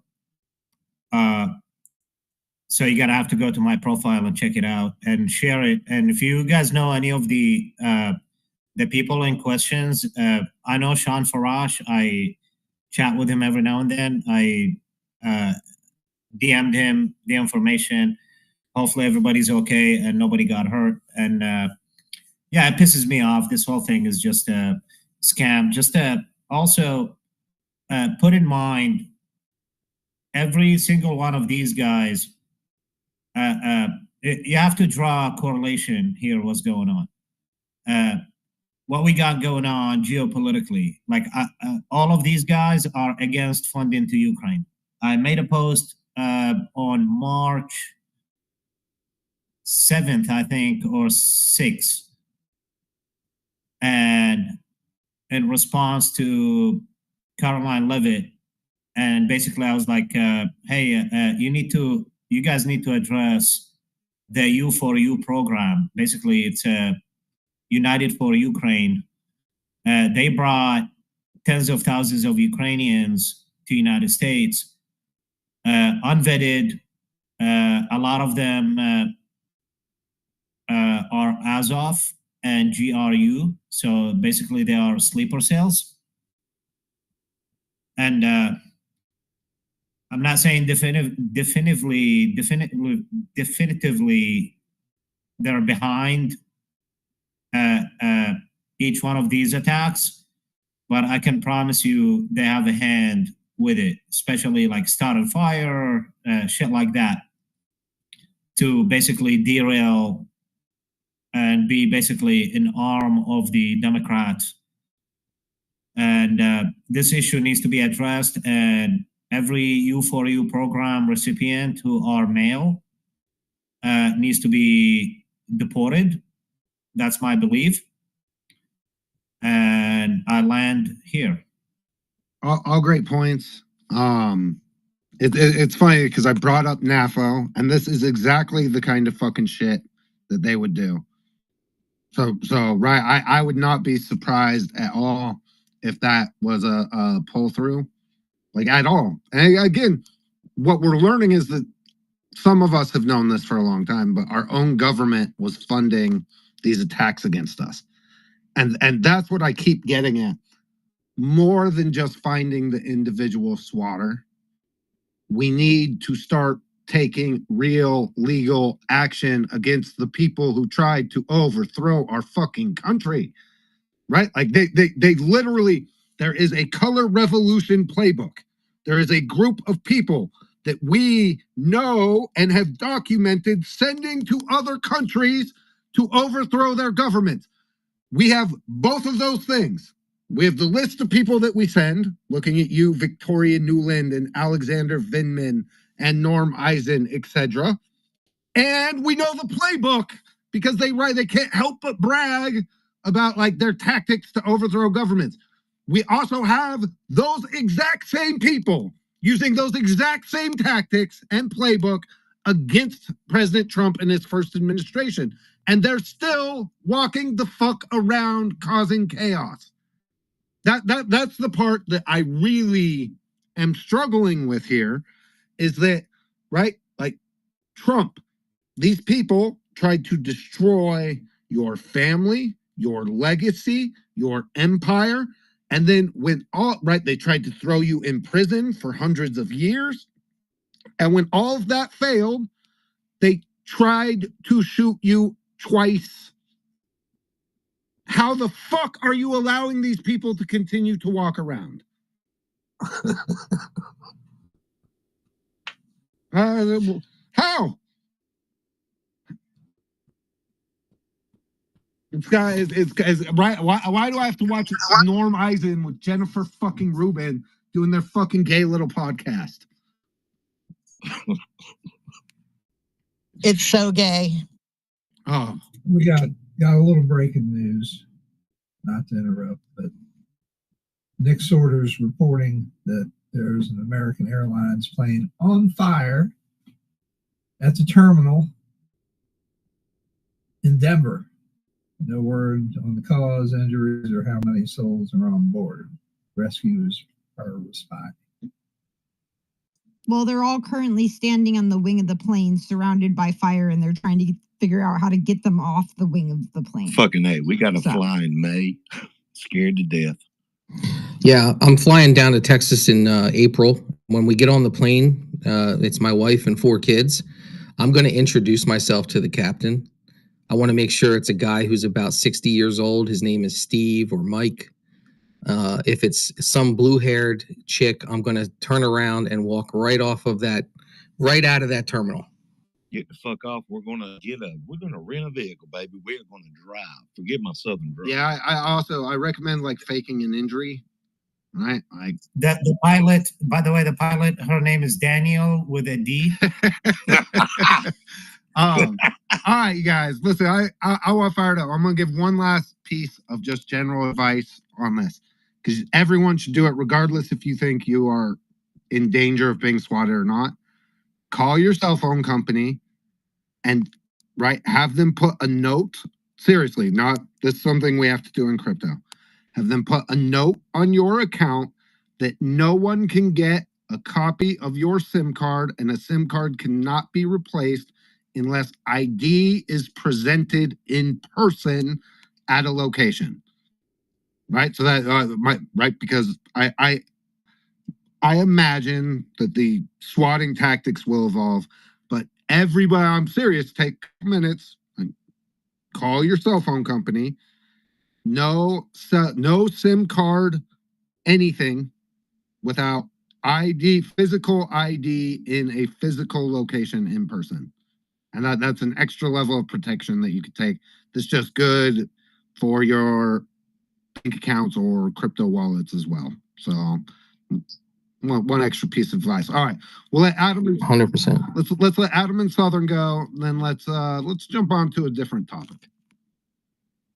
Well, I want to swing it back to the judges. Now, we know these people and their tactics, right? They usually test this stuff overseas, and then they bring it and do it on us, essentially, is what we've been seeing. The judges acting up, I'm thinking Brazil, what they did in Brazil with their judges, that one judge, and what they did to Bolsonaro, and is this possibly their next move of going judicial like that? Like, I don't know. I just figured I'd bring that up. Adam, the thing with these liberal judges is that they were appointed specifically because of their propensity to activism. In the olden days, maybe like 20, 30 years ago, when Clinton and Reagan and Bush were nominating federal judges, those type of judges were concerned about the role of the judiciary. They were concerned about their own personal reputation. They wanted to be a respected judge that didn't look biased, that could be promoted to the appellate court or the Supreme Court. There was a different mindset about it. These liberal judges were appointed specifically because they are activists. Exactly. And furthermore, I clerked for a judge. I'm an attorney. At a law school, I worked for a judge for a year. It's kind of like an honor to get chosen for that. But you learn that judges, what they want to do is they want to get promoted. It's like its own bureaucracy, right? They want to get elevated to like like in the state courts, you can be the judge in charge of your division. You can be the judge in charge of your county. In the federal level, you really want to get to the appellate level. And the biggest thing that stops these judges from getting promoted is the number of times that their decisions have been overturned. If you're a judge that's getting overturned regularly, you're not going to get elevated to the appellate courts because it's clear you don't have a good sense of the law or you just don't give a shit.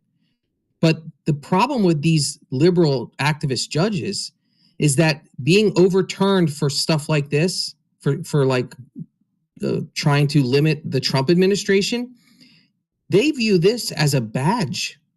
They view the having to get their decision appealed when they tried to stop Trump, Orange Man bad, as like a merit badge. They love this shit. They're going to get book deals. They're going to, when they decide to stop being a judge, they're going to become a professor at Harvard or Columbia, making $1 million a year, teaching one class a semester.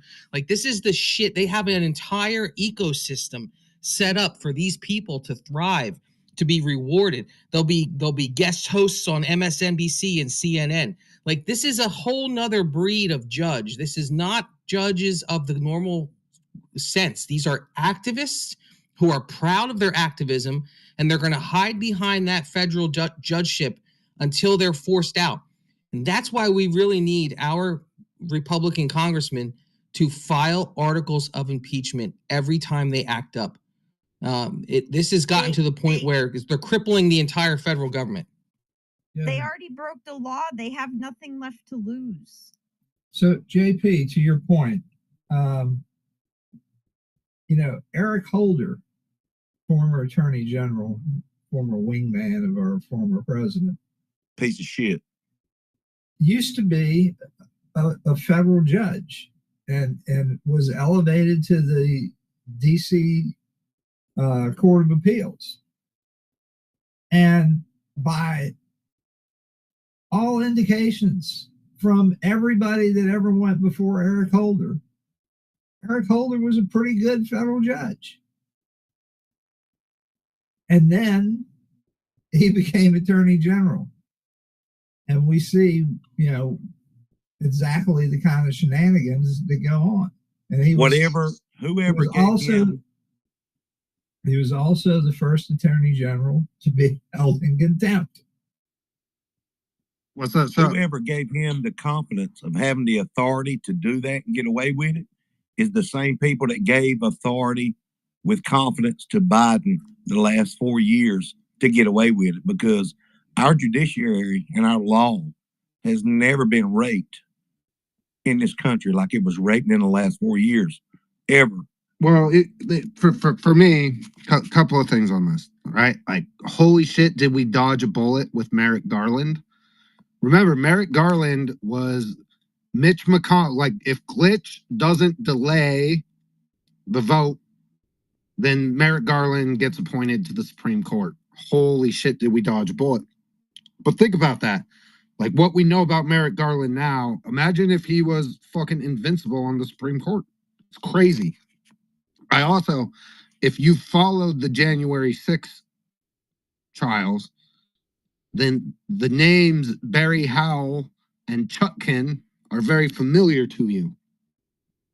These same judges are the same ones making these same fucking rulings. So to JP's point, right, they aren't being docked for their legal activities. The Soros machine is keeping score, and they are getting, right, not just money and book deals, and their kids are going to be fucking fundraisers for the left and Act Blue and all of the other money laundering bullshit, but they are also in line for appointment if we ever let these fucking disgusting scumbags retake power in any way. And sadly, Lindsey Graham will fucking line up and vote for them when they fucking come up for like promotion. What? Yeah, Justin said today. Law, hold on a second, please. Everybody's using their hands and they've been waiting, so can you please use your hand as well? Thank you. Sorry. All good. Let's go Southern and then Mike. Two things. First thing is 3 of the judges that were selected, all 3 had spouses that received funding from USAID with their little whatever they were doing. And I just found another one and I tracked it through and found the daughter. Okay, the second thing is I didn't know this was going on and I'm concerned. tomorrow. Jessica Bowman, I respect her as a reporter. Tomorrow, far left protesters are descending on DC and surrounding areas starting tomorrow, 3/14 through 3/16, for freedom over fascism. They're going to have a demand democracy march with uniformed veterans descending on DC National Mall. And the reason they're doing that, 3/14, is because of the 14th Amendment, Section 3. National Strike Day, boycott of Amazon, Target, tactical escalation on MOCs. Do not know what that means. And their focus is Musk and Trump. MOCs are members of Congress. Thank you. My concern is this has the potential to escalate. If y'all are not following her, please follow her because she's got 4 different postings. And there's some interesting names that I haven't seen for a while that are popping up again that are managing these activities. And let me give you one of the names. I found her, Rose Fabia, 59. She's doing a lot of the astroturfing with a lot of these planned protests. The people right now that are attacking the Teslas are JVP, and they got their funding by being umbrellaed under Tides Foundation. And now they have they have 2 501c and a PAC. They're the ones that are attacking all the Teslas. But the BDS is what's terrifying me. It's the escalation of going after companies, going after businesses, going after people. And they have 30,000 members in their groups around the country. They have been doing this for a long time, and there's lots of different ones, and different types of focus. But they are set up to escalate. It's unbelievable. And the one that's being the face of it right now, Valerie Costa, she was always against all the oil, big activist. But she's the one that's setting up everything for all these people to go after Tesla. Don't you find that odd? Wow. Jessica is family in this room. And listen, we're going to have to, like, fair warning, next week, there's some shit coming out. We're going to have to do some talking. Jessica was the one who uncovered the fucking indivisible in this network that we're talking about. Yep. Literally stole my playbook with the Tea Party and used that to raise a bunch of money and create this network. Absolutely. Absolutely. And they did it out of California. So they're always in San Francisco. Southern. Dustin was in the middle of a thought. I'm sorry. It's okay. Right. But this playbook, I'm intimately familiar with it because I wrote it literally. And unfortunately, this is one of the issues that we have that separates the left and the right. The left figured out 2 things. One, how to get funding from like the George Soroses. And 2, how to get the government to fund their activism. And so what's crazy is this playbook that I fucking worked up for the right, for the Tea Party, for limited government, instead of being embraced by the Republican Party, right? Mitt Romney and the establishment announced that they were going to spend $150 million to wipe us out. That right? Like, this Tea Party thing is dangerous to us. You go back and find the headlines. Just Mitt Romney, $150 million Tea Party. Put that in your search bar. And you literally come up with the stories about how they spent money to eliminate us. The left looked what we were doing so effectively. Also, it gets right to the town halls, like the disruptions that you guys are seeing at town halls. It's a playbook that we wrote incredibly effectively against Obamacare with the Tea Party, sending activists out to confront their members of Congress. Unfortunately, the left has figured out how to fund and game the system with all of this. But it's going to be their undoing. Because when you take government money, you go into public transparency laws. And we are quickly reaching a point. This is what I'm saying with these NGOs. It's not enough to just cut off the funding. They need to be perp walked. It needs to be so fucking clear that if you took government money as a quote unquote nonpartisan and you're the Tides Foundation or you're the Open Society Foundation or you are indivisible or if you are fucking Black Lives Matter or if you are fucking Reuters or the AP and you use that government money to play one-sided politics, you go to prison because it's always been against the law. Period. And Can I jump into this? Yeah, go ahead. Yeah, I just made a post about Michelle Obama and a very interesting finding I did. So there's 3 transactions, only 3. Michelle Obama went to Calgary, Canada, and the State Department between 2018 and 2019. Reminder, Michelle Obama is not in office. Her family is not in office during that time. The State Department paid for her hotel for one payment over $10,000, one payment for over $9,000, and another payment for over, I think, $6,000 for hotel stay room for her. I made that post and I did some due diligence because the actual on FPDS database, the USA spending, it clearly states FLOTUS, former FLOTUS. I went back and looked for what was going on in Calgary, and somebody else was helping me out, another Patreon, and basically she had book tour.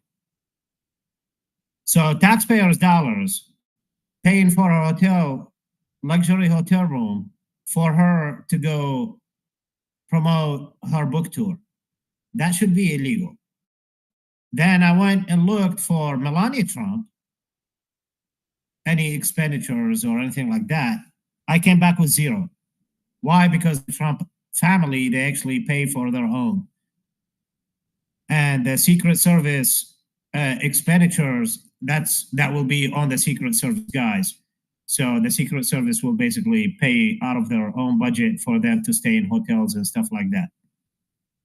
So then I looked at Hillary. Go ahead, finish up. What's that? No, go ahead. I didn't realize you had more to say.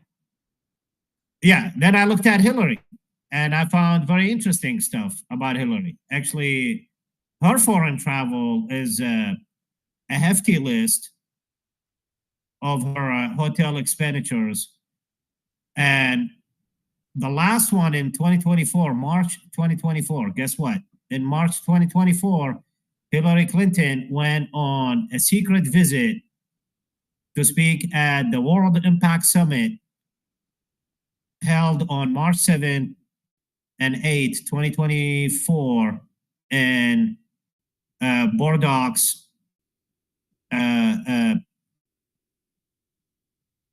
France, and it's a climate change summit to basically benefit the Clinton Foundation and their climate change initiative scam.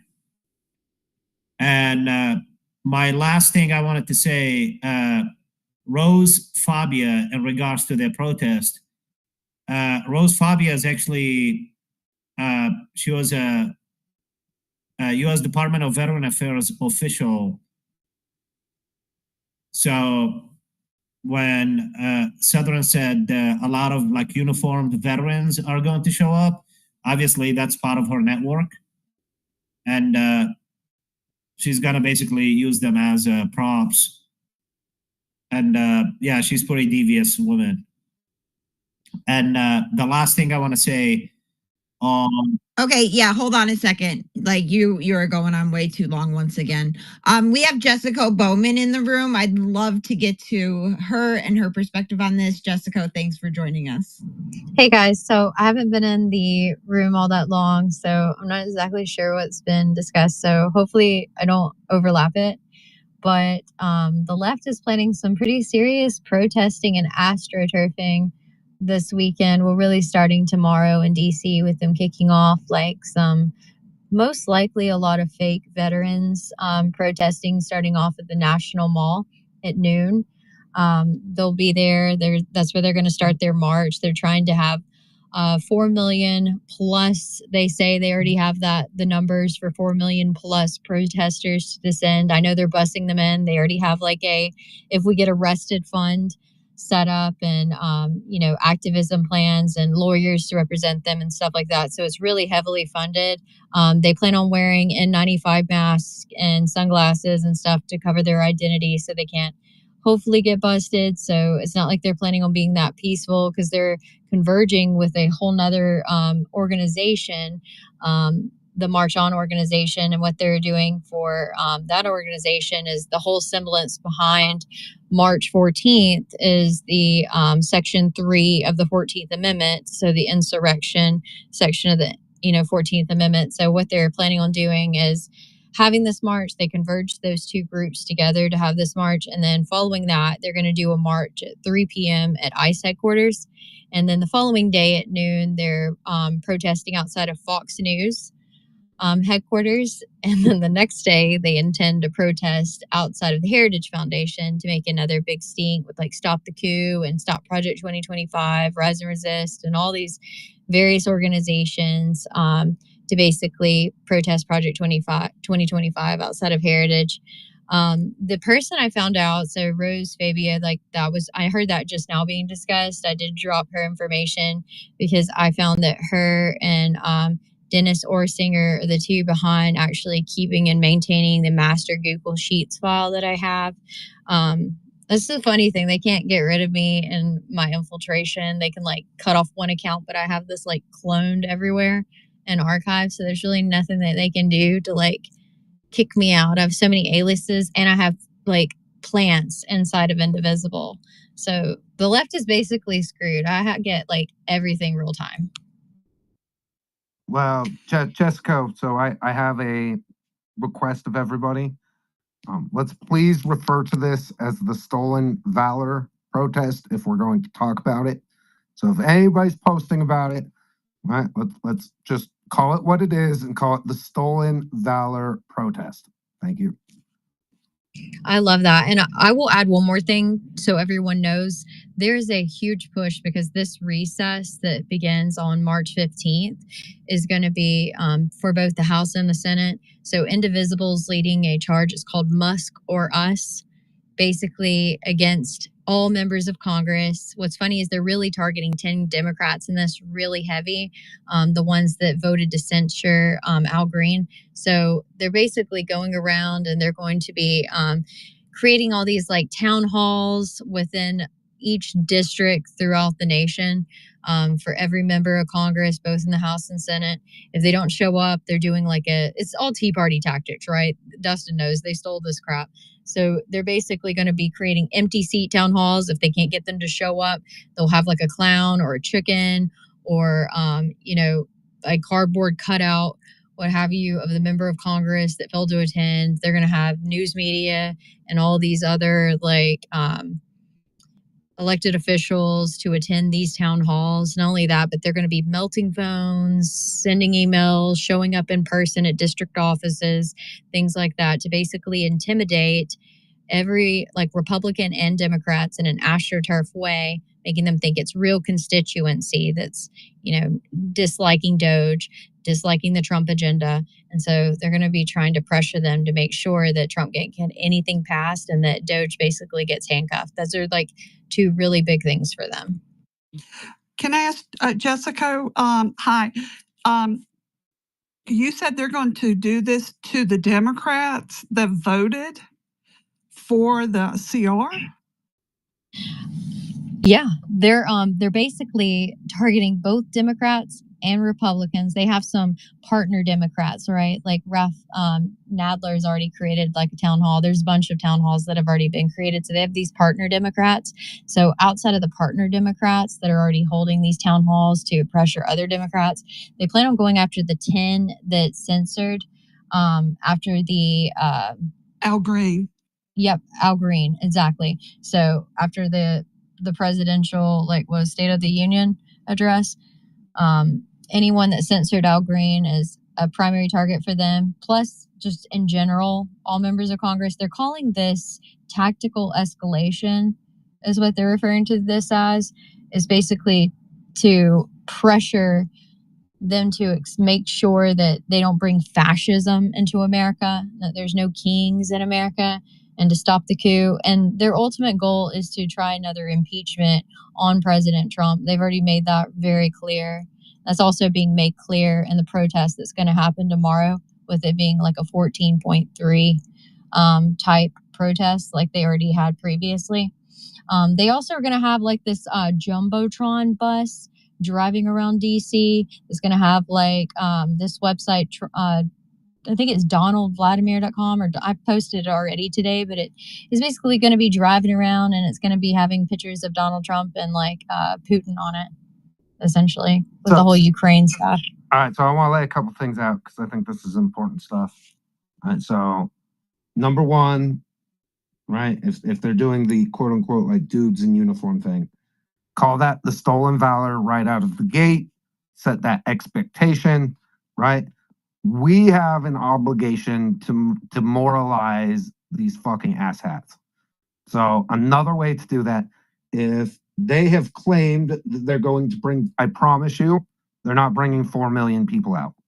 There are not going to be 4 million people who show up to DC for their gay little protest. And if they claim that that was the number, we need to rub, right? Like, we need those screenshots, Jessica, so that we can rub their nose in like how fake and gay and how badly they missed like their public like numbers that they called for. Our goal should always be to demoralize, like further demoralize, because here's the other cool part. The US aid funding cut means that like they don't have enough money to AstroTurf, but it's getting shorter and shorter, and the number of times they're going to be able to pull this stuff is going to, right? Like, yeah, it's going to decrease with each one.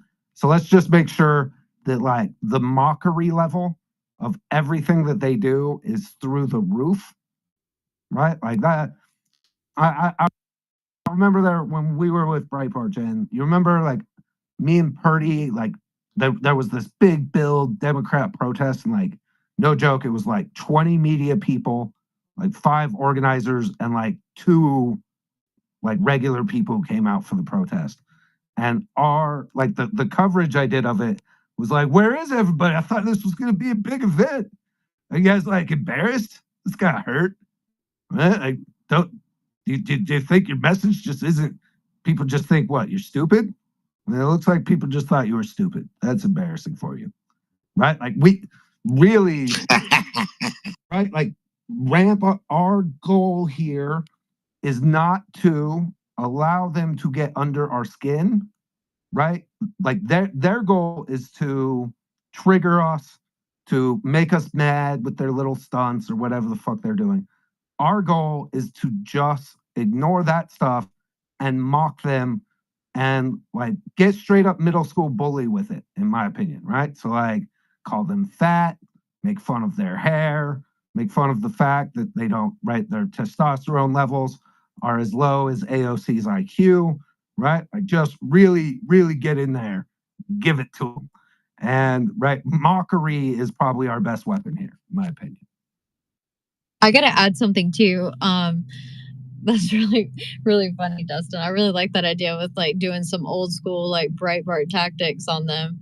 You'd be kind of annoyed to know that they actually named the rally against Project 2025 at the Heritage Foundation the Save America March, like off of the Save America rally. Like what cucks they are.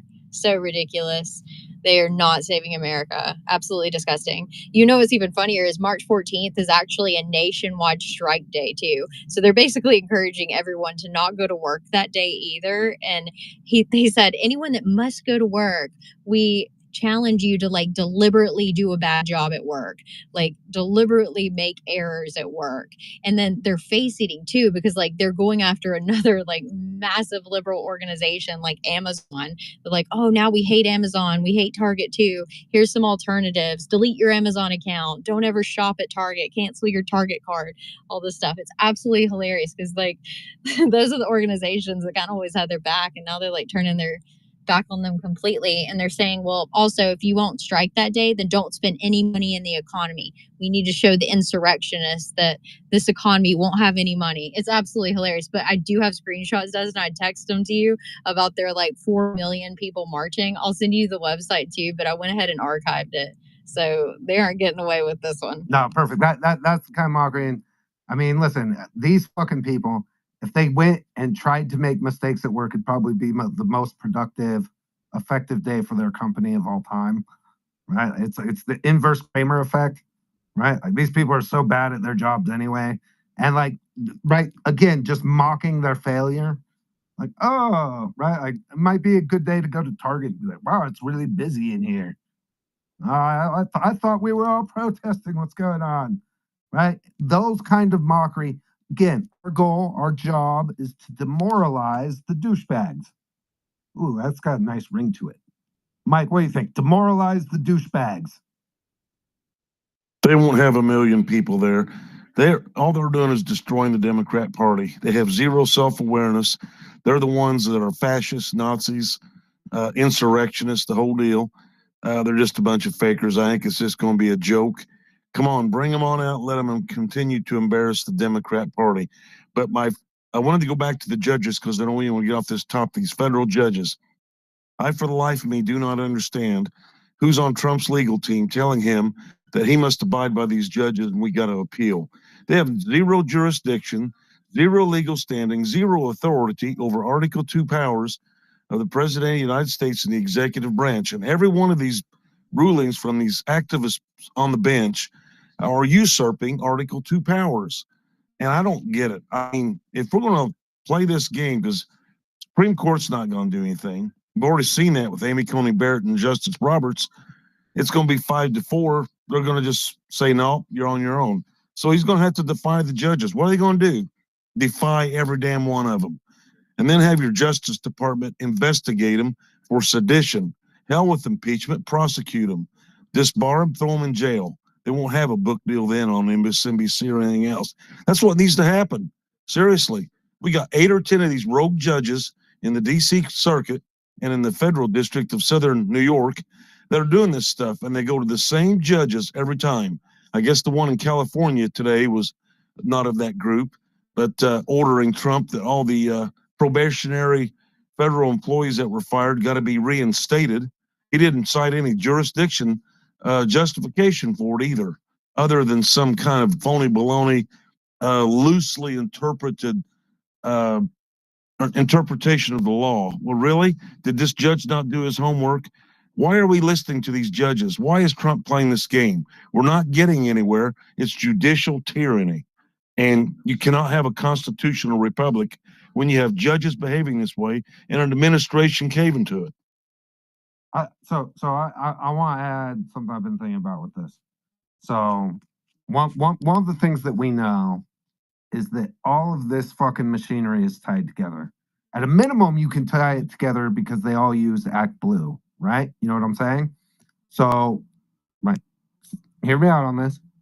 We know, like for example, on immigration, we know that NGOs funded through USAID were assisting the cartels in human trafficking. The cartels have been declared domestic terrorists, and therefore, right, anybody assisting was assisting a terrorist organization. That's the kind of like fucking hard line we need to take. So, and as an example, if you, right, people who lit Tesla fucking places on fire, if that's declared domestic terrorism, everybody who was involved in funding it needs to be investigated and treated as domestic fucking terrorists. Period. And this is where I really, really, really hope. I don't have to do this, but if they don't do this, I will fucking really run for president on a fucking platform of put the bureaucrats in FEMA camps. Not because I should ever be anywhere near being president, but only because somebody needs to move the over window to like, no, you don't get to be a fucking traitor. You don't get to fucking, on behalf of people who are trying to overthrow our government, fucking take our money and try to fucking subvert what our government, like our duly elected government, is fucking doing, period. And until we get that, and I can't envision a scenario where Trump and Kash Patel are not fucking going to do the work. And so, right, like part of me hopes that they are just allowing them to hang themselves. I also would encourage everybody to just do what they did to us.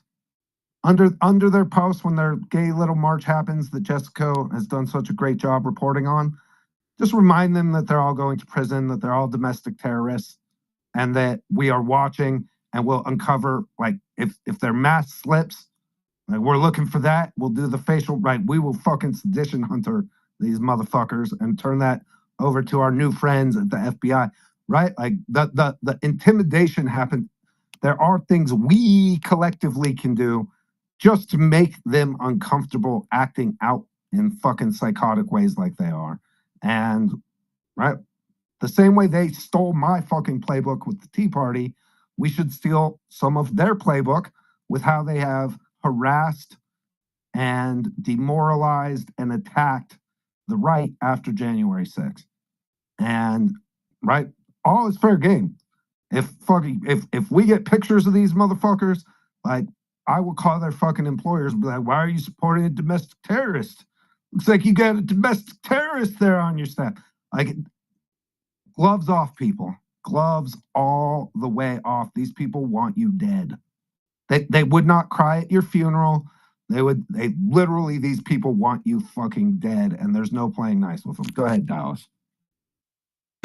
Yeah, thanks for the mic again. To Mike's point, for one, that, me, myself, personally, I'm a little bit disappointed with the Trump administration that they caving into all these rogue federal judges. And two, with all the goddamn corruption with the USAID and Act Blue or whatever the hell it is, and all the investigation that Doge is doing, no one has been arrested. That's where I'm stuck at with these 2 points right here. I don't know what's going on, what they're afraid of. I don't get it. We control the House, the Senate, and we have Trump in office. I don't get it. If it's New York State, I get it. The corruption comes all the way from Albany. And I've been saying this for a couple of years. I get New York State, right? The corruption is like no other. The corruption in New York is like the corruption of North Korea, right? But what about all these other states? I don't understand. It's really getting under my skin, and it's just like backwards. I'll land right there. Hey guys, Joe Pags was swatted. Are you kidding me? Another one? He was swatted 72 hours ago. He was swatted 2 nights ago, and he has camera, so he has a video. This is an orchestrated campaign. One word, people, Ukraine. And don't forget, there was a reporter of InfoWars that was gunned down brutally. Okay, so Austin. Yes. Yeah, that was no carjacking. Like, guys, these people aren't playing pussy ass games. Like, this is what you guys need to realize. These people fucking will kill you. Okay, this isn't like, oh, I'll call the police. No, okay, like these are dangerous ass people. Okay, they don't have a good heart. They don't have a moral compass.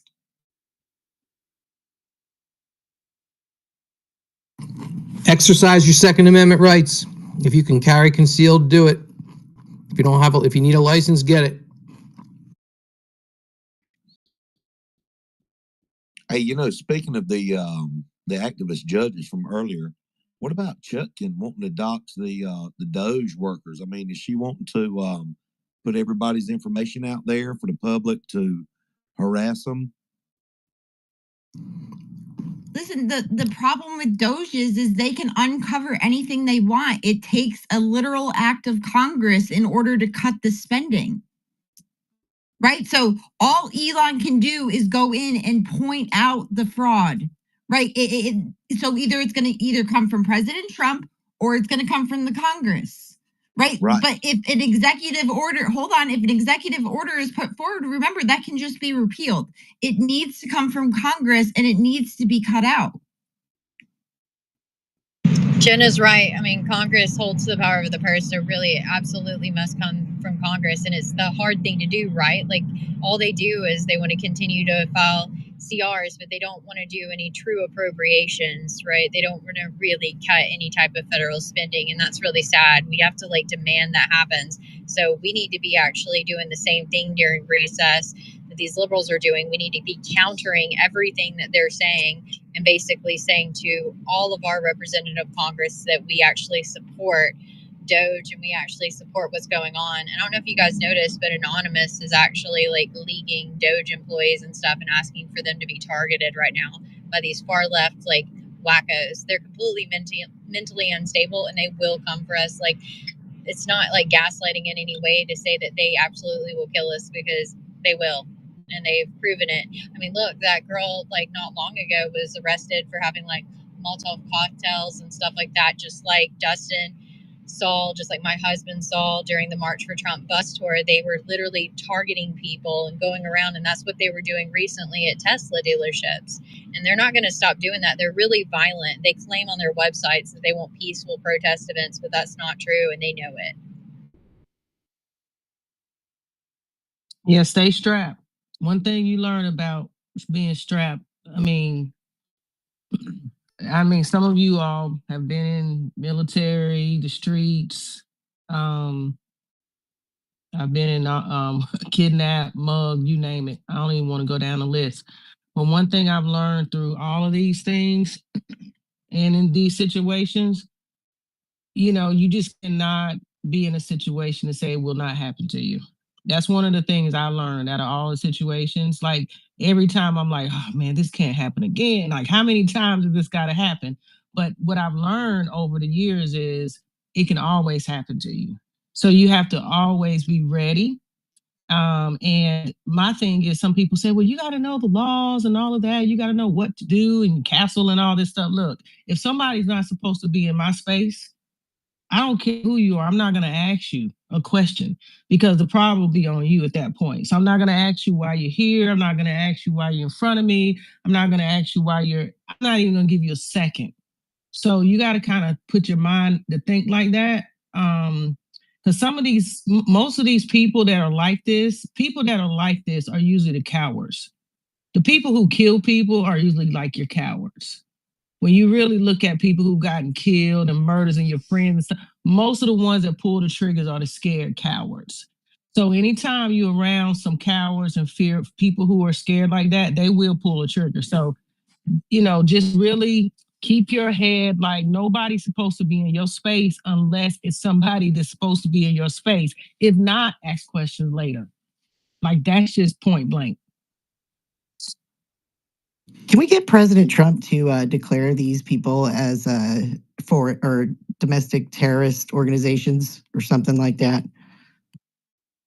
Well, he did say that the Tesla, the people burning Teslas and attacking Tesla dealerships is a form of domestic terrorism.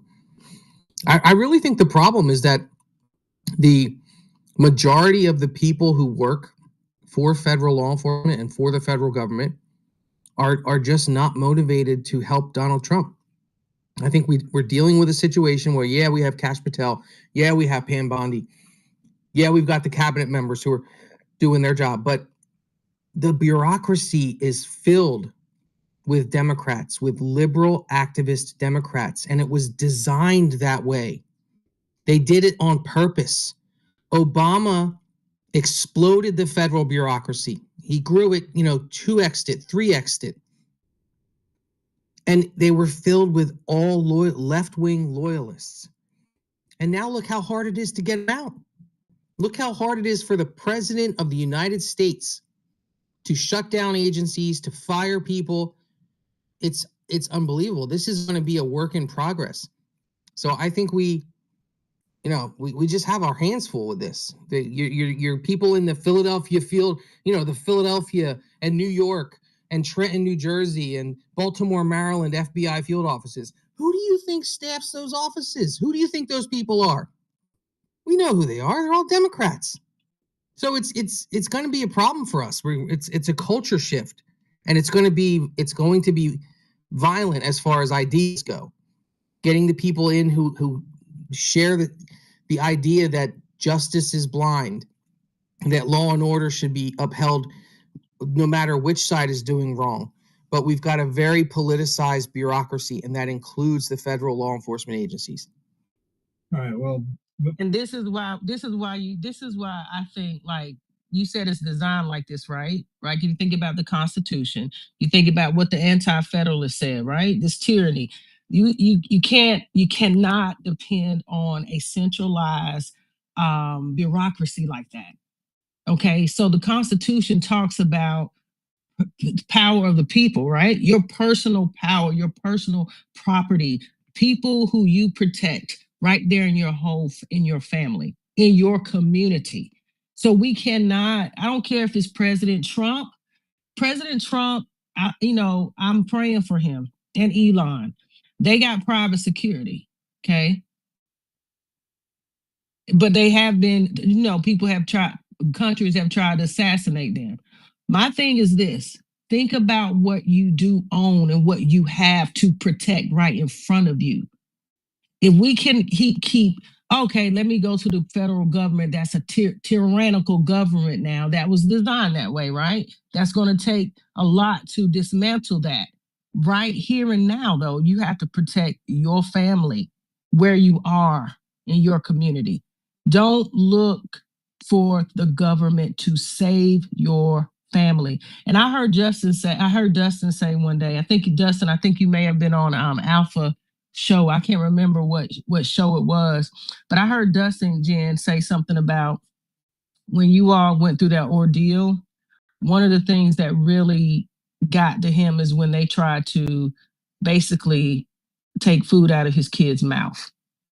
See, that was real right there. Because when you have someone trying to do something to your family and your children, then you know how real it got. So I remember that interview, and that's what people got to think about. Who's your family? Who's your friends? And you got to figure out a plan to protect your family. Well, thank you. Thank you. Before we go on to the hands, and just a minute, Jen, we need to take a minute to retweet the space and to remind everybody that we are also broadcasting on Kick and Rumble, Pilled, X Live, QUX, and YouTube.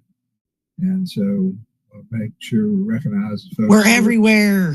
Listening there. And there's somebody down here that I've been trying to bring up. His name's Philip Kirshner. Dude, you're going to need to update your app, because I've approved you to come up at least a half dozen times and it's not working. So maybe you need to exit the space and update your app. But, we're not trying to keep you off the stage. It's just, it's not working out. So, all right, go ahead, Jen. And then I don't know if you can see Raquel's hand, but Raquel's had her hand up for a bit. Yeah, we'll go to them next. Jen's kind of co-host, so.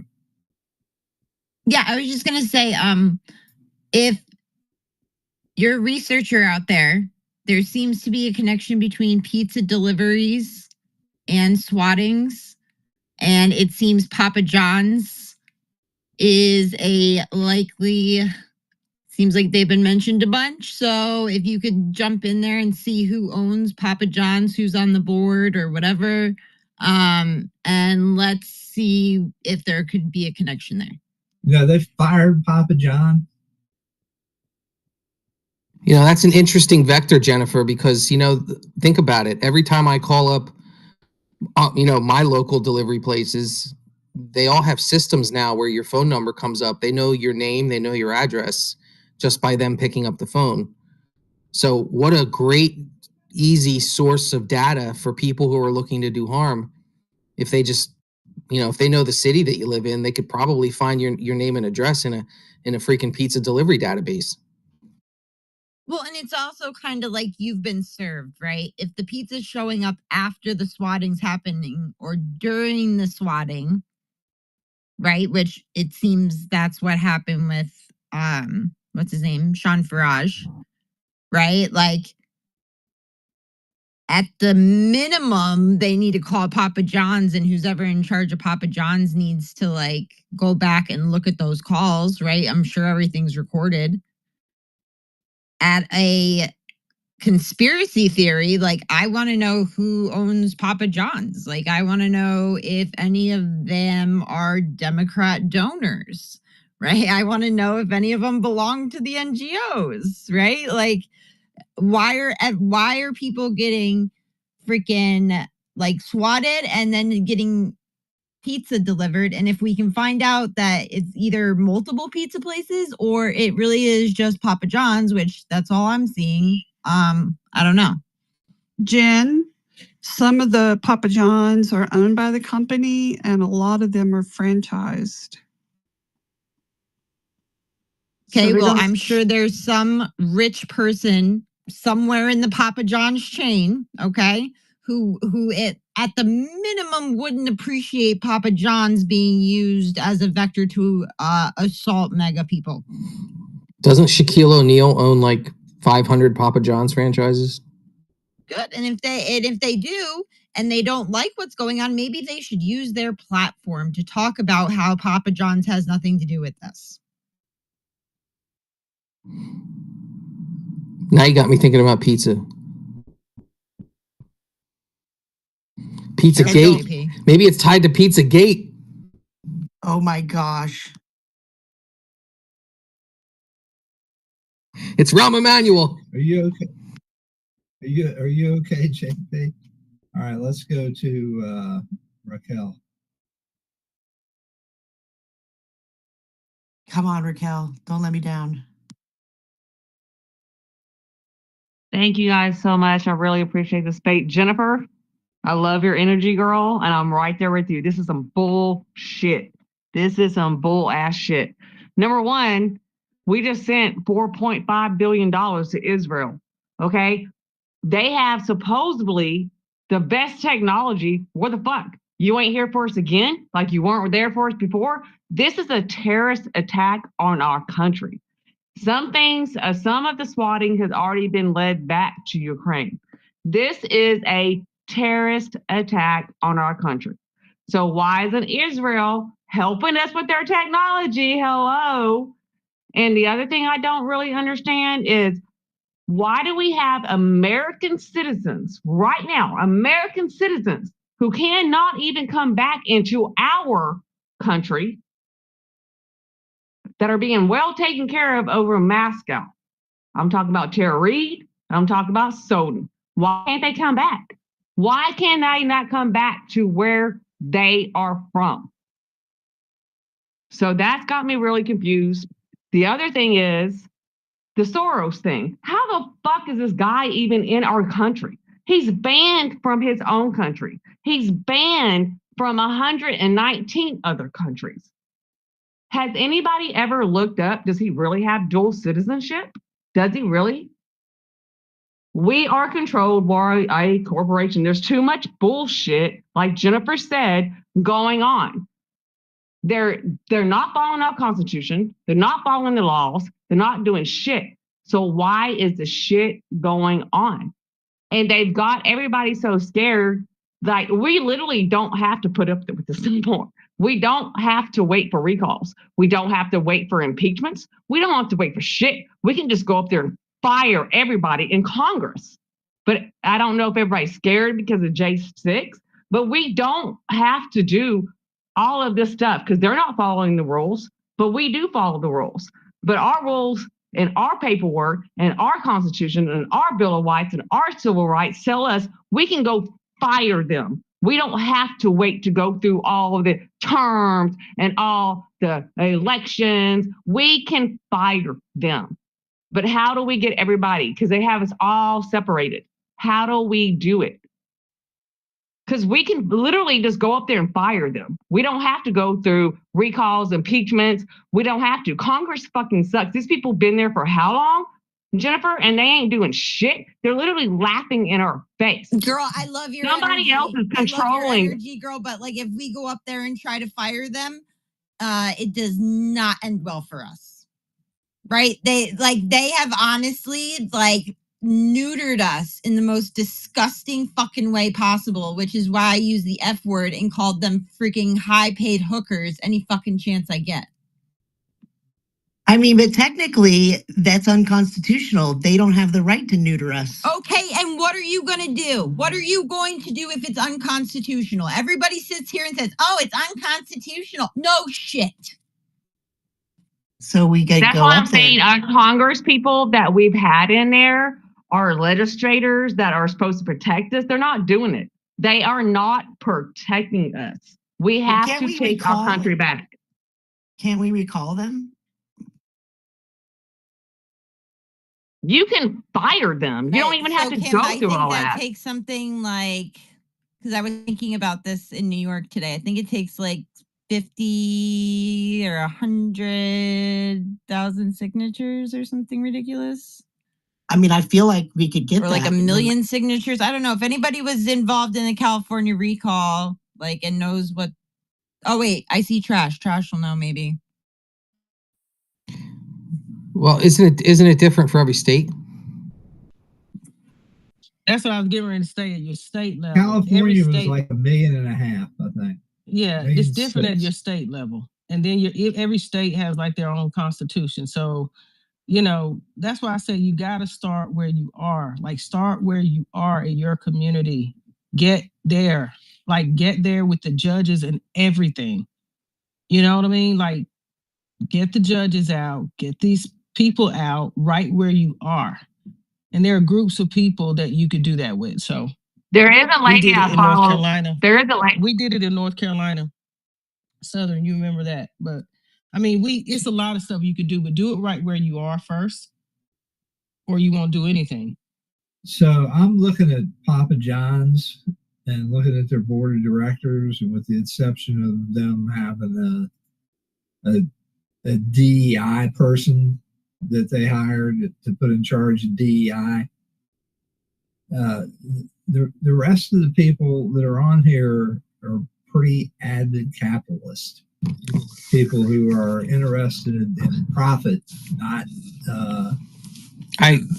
politics. Chris, I highly doubt Papa John's is involved at some level with this. Yeah, they've been in the restaurant business for a long time, and Which is why the second scenario is the companies being exploited because it is capitalist. By the way, Papa John's largest shareholder is BlackRock. Shocker. Where's the dun? Of course.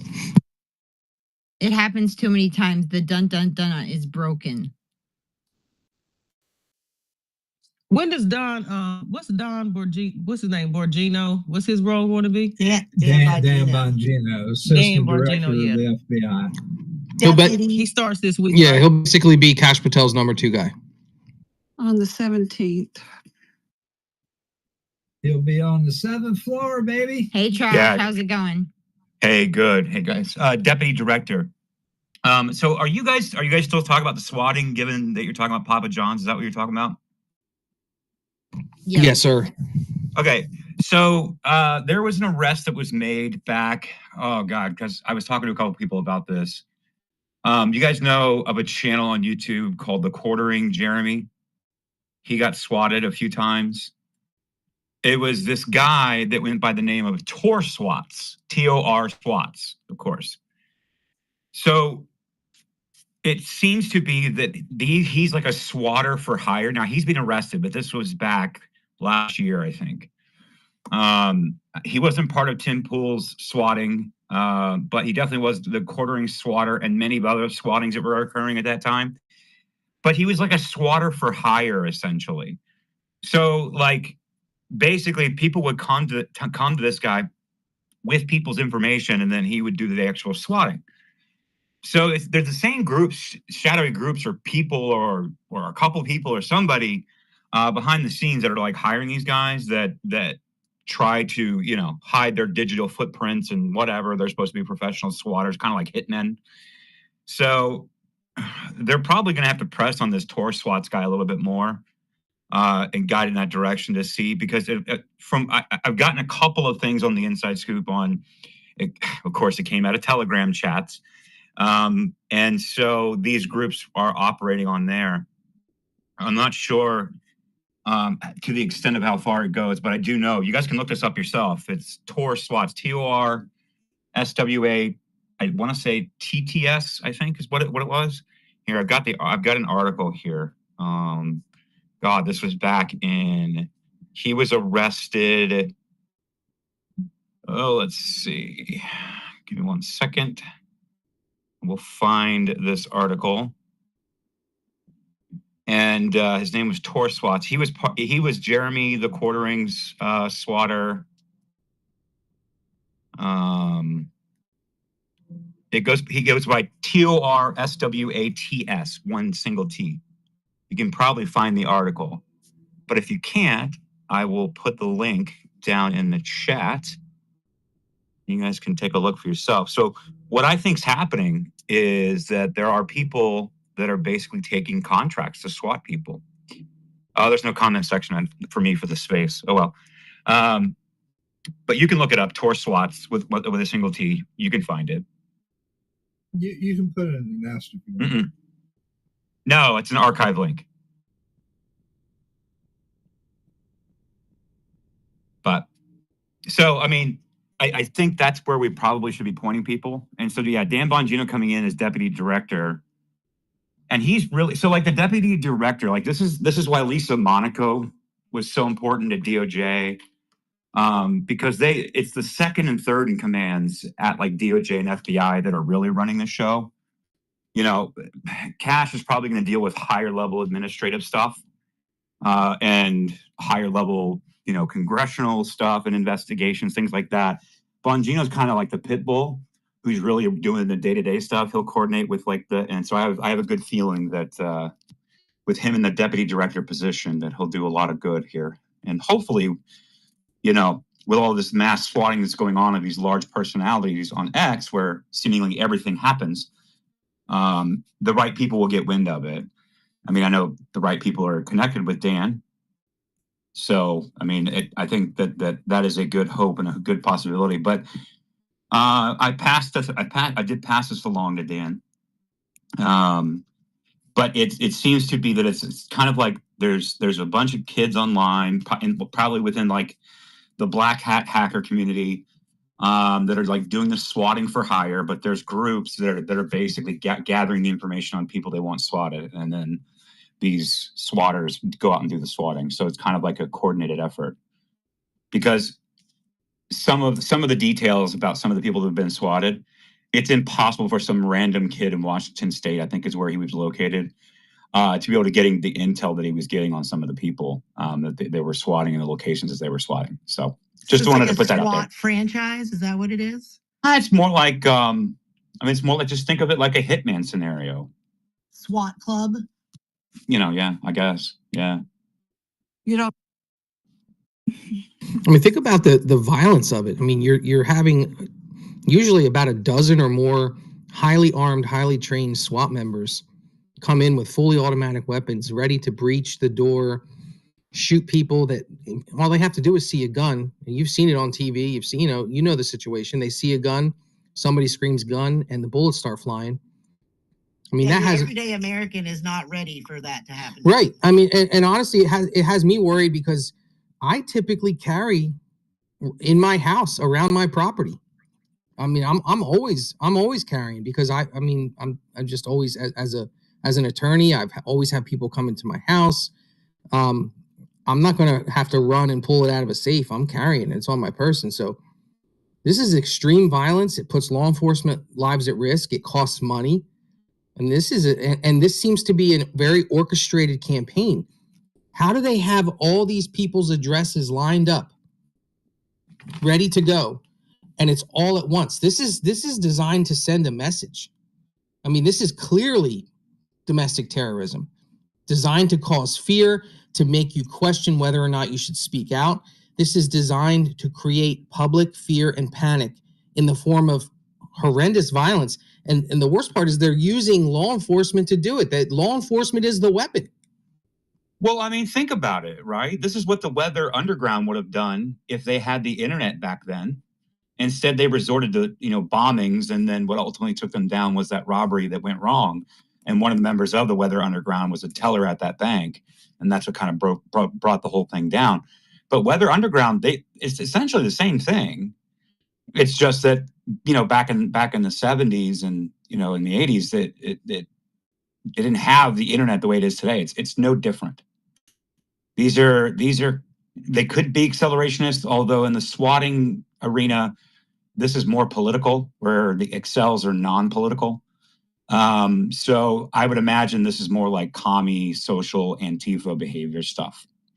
So this is something like what the Weather Underground would have been today in modern times, is essentially what you're doing. And yes, I don't think domestic terrorism takes it far enough. I think attempted murder charges need to be brought up. And I've been saying this since the swatting's really picked up the last few years. So I'm with you. Trash, do you think this is one person doing because they're clustered together? No, I don't think so at all. You think it's a group? I got to be careful. This is a recorded space, and I don't want to make accusations that I can't back up. But in my opinion, based on what I know, and Jennifer knows this too, based on even think about like with Millie's sunrise Zoom calls, right? Think about all the We have the Jessica ideologues. with Indivisibles on stage too, Trash. What's that? We got Jessica on stage and her indivisible stuff that she's Yeah. doing. Yeah, you remember when we were looking at them? I mean, I know Jessica's been looking into them for sure. Hey, Jessica, good to see you. But remember when we came across them when we were researching the other groups, because I was looking at like who Arabella was funding and Pierre Omidyar was funding and Open Society and stuff, and they came up, and I remember it's like, wow, they had like 5 locations just in Phoenix alone. Like, how big is this group? And we kind of put that ball down because we were working on other stuff. But what I wanted to say, no, I think there's probably members even inside of our own government that are leaking the information to these groups, maybe selling the information. I don't know. Or if they're more politically ideologued, then they're doing it specifically for political reasons. But it gets leaked to these people. It moves down the chain. And then basically, like I said, I think it's SWAT for hire.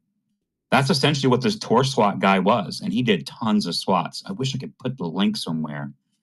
But, oh, you know what, Jen? I can, DM. It's not a post. You could just create a post and then put it up there. Or you can DM it to me. I can do it. Yeah, I don't think I want to make a post out of it, and I don't think that we should. I mean, the space is good enough. Correct me if I'm wrong, Trash, but the person that you're talking about was recently indicted for over 250 swatting attempts. Yeah, like he big time. And so that person is not capable of tracking down all of those things that he swatted. Like, so if the specific people now, like the schools and stuff, that's different. But like individuals and personalities, especially personalities that pay a lot of money to hide their location because they can be targets. It's bigger than some kid, is what I'm saying. So Trash, do you think that maybe this last round is coming from a state actor? No, I'm not saying it's coming from a state actor directly. I'm saying that there's somebody that has access to a database or information and can find information quickly on people, and then can send it down the chain. Maybe they're getting paid for the information. Maybe they're ideologically aligned with it. I don't know. These are just questions that I would have, like as an investigator.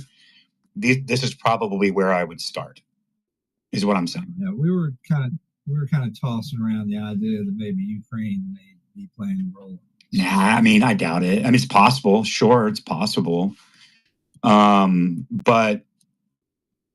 I'm not saying I can't rule that out. I'm just saying that, like, given what I know about, and things I can't talk publicly because that's what we talk about publicly, is that there's basically, I was told there's no way in hell that one kid that did all the swottings had access to, had be able to access the information that was given in order to get these certain locations swatted. So like it's coming from somewhere. So it could be coming from with our own government. Well, that's kind of what I was alluding to. I was saying that could, like I said, it could be an ideologue. I put out that thread from the documents hub of these own groups that Millie got access to from Sunrise Zoom calls of the Marxist trainings with your fellow federal workers. We know how many intelligence contractors were involved in those Sunrise Zoom calls. We have them by name, by face. I don't know. I don't know. But what I'm trying to say is, if I were investigating this, I wouldn't be looking for someone.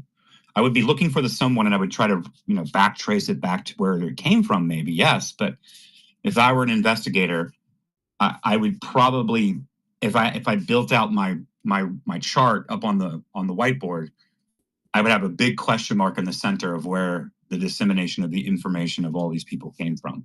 So I don't think it came from the same person doing the swatting, is what I'm saying. I wonder if it comes from like voter extract discs. Like in Florida, you can request the whole state's like voting records and by county, and it comes in like a text file, and it does provide like their mailing addresses and email addresses and phone numbers and stuff like that. And very few people actually protect their data as a voter. Well, and the people that have been swatted recently, I don't imagine invest heavily into OPSEC very much. Like they may use VPNs or whatever, but I suspect, looking at the people who have been swatted, like I would say that their OPSEC is absolutely terrible. So it's probably not hard to get their information just based on the list of people that, like, if I went through that list, Chase Geyser might be an exception. I don't know, just because of everything that Alex has to go through. But other than that, like the rest of the people, I can't imagine that their OPSECs. Especially if you own your house. Pretty much every county in the country, you can search every title through a free online search tool through the county clerk. I mean, you give me a name, if I know that they live in the state of New Jersey, I can just go on to the 21 separate county websites and search the title records and find out where they live, look at their deed for their house, everything. It's all out there. Right. But what I am saying is that I know for a fact some high profile people that have been swatted don't have their name attached to anything for that reason. Like their OPSEC is good.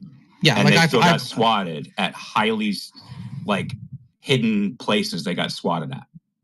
So yeah, like, and I've done some real estate transactions for some high wealth people, and what they do is all their properties are owned by a foreign LLC to specifically keep their name off the property so no one can find them.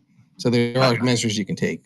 And they're still getting swatted. So again, that's just my 2 cents on it, and that's really all I've got on it. I think it needs to be stopped. I think it should be an attempted murder charge, domestic terrorism. And I don't think it's anything different than what we saw out of Weather Underground and when they were dealing with all the bombings. And it's the same thing that we've seen from radical left time and time again. Well, there's a federal law, but there's also, like you said, there's domestic terrorism. So, we've got the Patriot Act, and I think that the Democrats aren't the only ones that get to use that. Yeah. I hate to say that, but why does it seem like the right doesn't? I need to say this carefully, but why does it seem like the people on our side avoid this level of shall we say, aggressive counter Because we were protesting. imprisoned, because we were raided, because we were censored, 'Cause we're because we were classy. debanked, and we had no ability. And other than like literally going rogue and like, going John Q style or something, like, what are you going to do?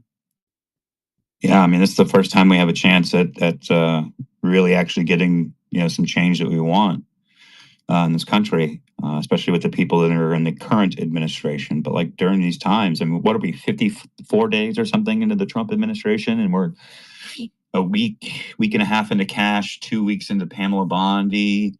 Bongino's not even there till Monday. Yeah, but Trash, what he's saying is like, JP, I think what it is, right, is that whether we want to admit it or not, right, like their psychological tactic of you start imprisoning people, you start going after key people, throwing them in prison, and everybody gets real scared real fast. And that's what our side doesn't understand. I also think, and I'm not, raving about them, but I will say the left, the Democrats, have been really skilled at community organizing, Marxists or whatever. So they really are good at that. The problem that they have now, though, is they're falling apart as far as their message and their content. But as far as that skill set of community organizing, like that Marxist stuff, they're really good at that. But the problem they have now is USAID is frozen accounts, so they're not getting the money. George Soros just came out with a video talking to World Economic Forum that Trump is a narcissist. He thinks this is his country, like his kingdom and all that. This is the messaging that's rich coming from Klaus Schwab. Well, this is from George Soros. Oh, even more rich. I know. I was like, projection much? I'm listening to this thing going, but that's you. But the bottom line is, that's one of their rules, though, Southern. When you read that book, they accuse you of what they do. Yeah. But again, Exactly. they from Weather Underground, all the way back from when Hillary was younger, like just the Marxists in general, they're really good at this. Right? Well, so we don't think like that, but they are good at this Marxist revolution. But you say they're good at it. Yeah, but Go ahead, They John. are. I'm not saying I like them. What I'm saying is they have been doing this for decades.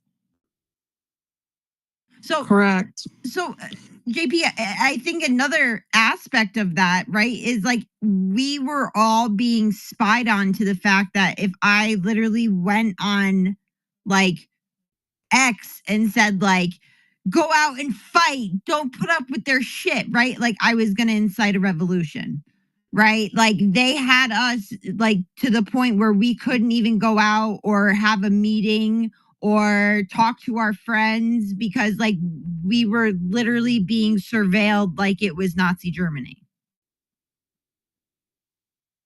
Yep, I get it, but I think my main question is like, what happened to the Proud Boys? Like, the left has Antifa, the left has all these radical, violent groups. They're fighting for their cause, and yet I'm just curious, like, why don't we see that on the right? You know what I mean? Like Biden was in power, and they were doing it with impunity because it seemed like they were going to get away with it as much as they wanted to. Now Trump is in charge, and I'm trying to ask the question without saying anything, but it's like, why don't we see it on our side more? Because we could do this shit. They have scared people, JP. You couldn't even say the word militia. You couldn't even say the word 3%er. You couldn't even say the word Proud Boy. Right? And like come to find out, like how many FBI confidential informants were making up a lot of those groups. Right? So like if like we're actually like looking like listen, like I know a lot of red-blooded Americans who would stand up for their country. Right? If they got on the phone and talked about it, they were raided. They got online and they talked about it. they were raided and thrown in prison, or their bank accounts were taken, or their platforms were taken, right? Like, we never had a fighting chance. And remember, they put Dustin and I under FISA warrants in 2019. That was long before a stolen election. That was long before January 6th in the Capitol. Okay, so like, and if the truth was to be known, we probably were under warrants before that, right? So like, this isn't something that's new. The only reason it's new is because everyday Americans started getting affected and thrown in prison. That's why we know about it. Jessica, do you think Indivisible was part of J6? Or do you think it was a different group? I think I don't want to like speculate because I didn't see them directly involved in J6, but I will say that I know that they're involved in the management of making sure there's astroturfing across all these organizations that they call like infinity groups that are in the Democracy Alliance, and then the 501c3s, the 501c4s, and so on.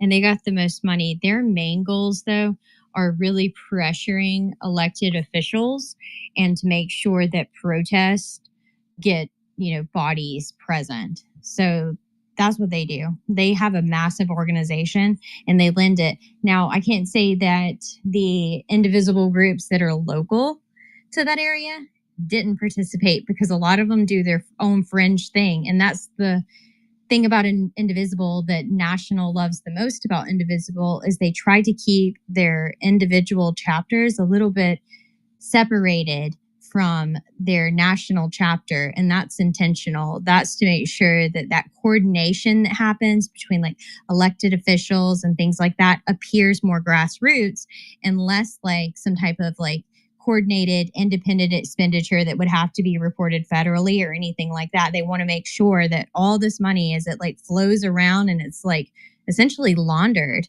because if you think about it, Indivisible has 3 organizations. They have a 501c3, 501c4, and a PAC. So they make sure that this money is able to flow across the board to all these different organizations to fund these events, and also make sure it has people astroturfing. I would not be shocked at all if they were not behind it, because I know that they were sharing like crazy this sedition hunter stuff. So I would take this like somewhere else, right, to answer this question. And I think it's a reframing of how you look at January 6th. Right. So we could sit up here all day and be like, oh, was this group involved? Was this group involved? Was this? Okay, guys, January 6th was the left's last ditch effort to steal the election. Right. Not only on the floor, but from the people outside who were willing to stand up and say, oh, hell no, we ain't doing this. Right.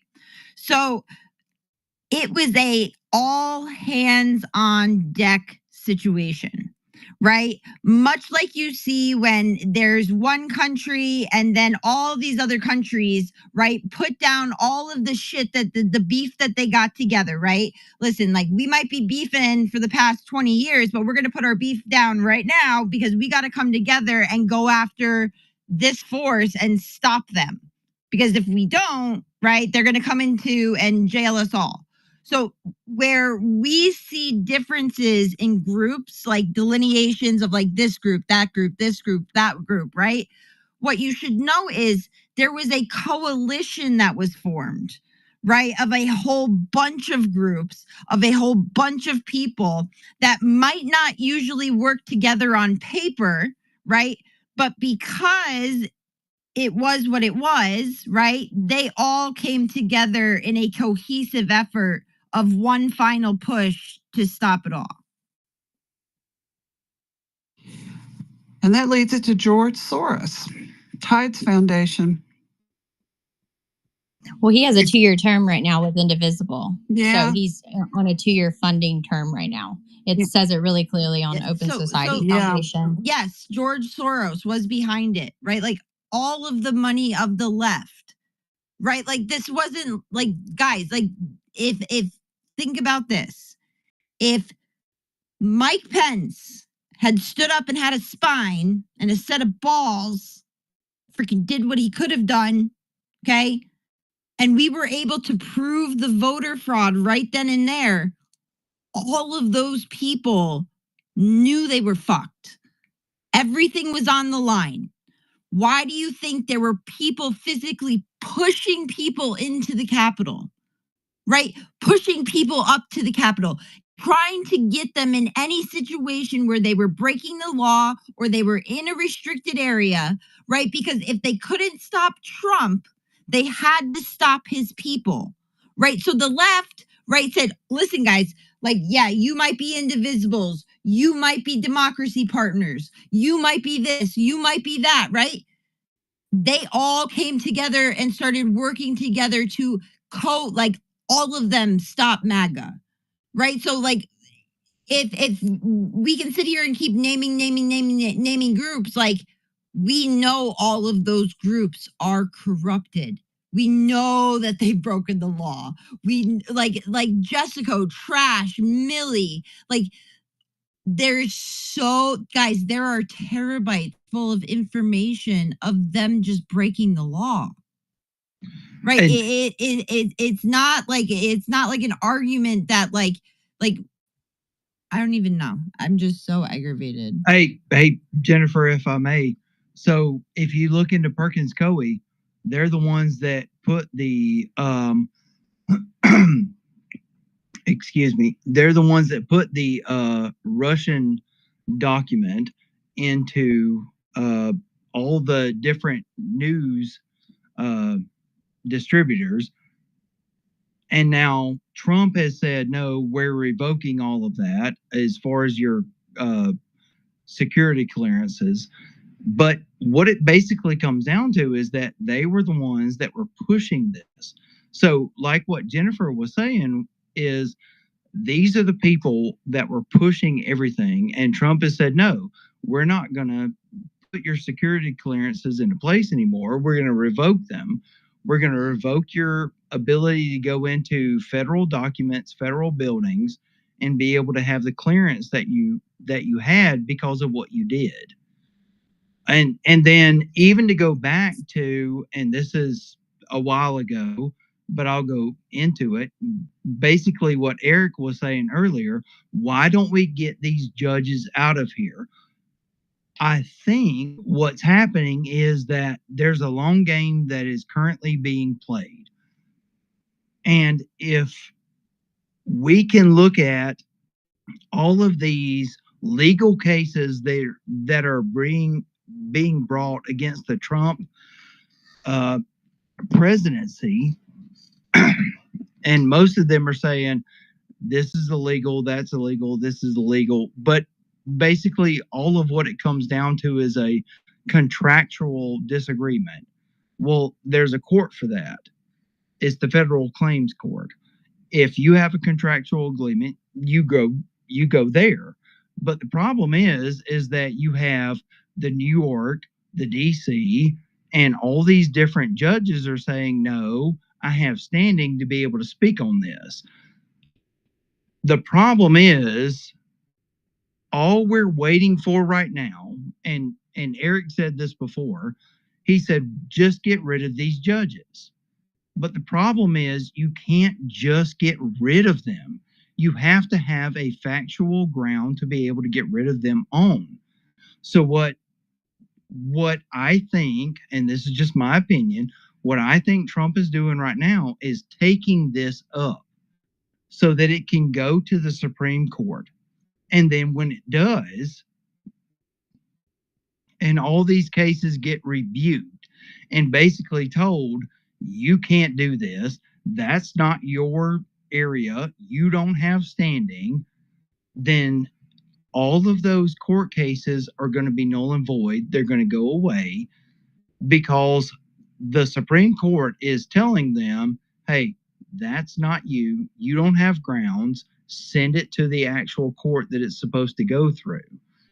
So, as far as Eric was saying earlier, let's impeach all these judges. You can't just impeach a judge. It's not that easy. Think of impeaching a judge as impeaching a president. You have to have a grounds. You have to have something that you can say, this person has exceeded their authority. They've done something illegal. There are accused of crimes and misdemeanors beyond what they are capable of being able to do. What is happening right now in the court system is basically sending it up to the Supreme Court to be able to show all of those federal judges, hey, you're doing it wrong, you misread it, that's not how it's supposed to go. And then now there's a basis that they can be impeached on. It's I hate to say this because people say it all the time. It's 4D chess. It's not. It's really not. It's just 2D chess on a regular chessboard. It's just planning out your moves 4 or 5 ahead of the opponent is all it comes down to. I mean, Kasparov, this is where we're at right now. And it's just, we know that they're so corrupt that they're going to challenge something. And if we can take it up to the Supreme Court level and the Supreme Court bashes it down, and this is something very interesting, Amy Coney Barrett is the one who was the deciding vote to actually take some of the Trump cases recently and turn them around and say, no, they're legal. But if you look at what's happening, Amy Coney Barrett's sister and herself and other family members have recently been threatened by the left. They have put a quote unquote pipe bomb in her mailbox. How do you think that's going to make her vote? It's definitely going to turn her vote. And they don't even realize they're doing this because they think they're attacking someone that Trump put into place. She saw it recently for their side. But the more that they do this stuff, the more that they attack her, the more they attack her family, the more that she is going to come over to the other side and say, yeah, I'm not with this. This is how it's going to go. And as soon as the Supreme Court says this is the precedent, then that means every federal judge underneath them is going to have to say, I'm sorry, I can't see this any other way.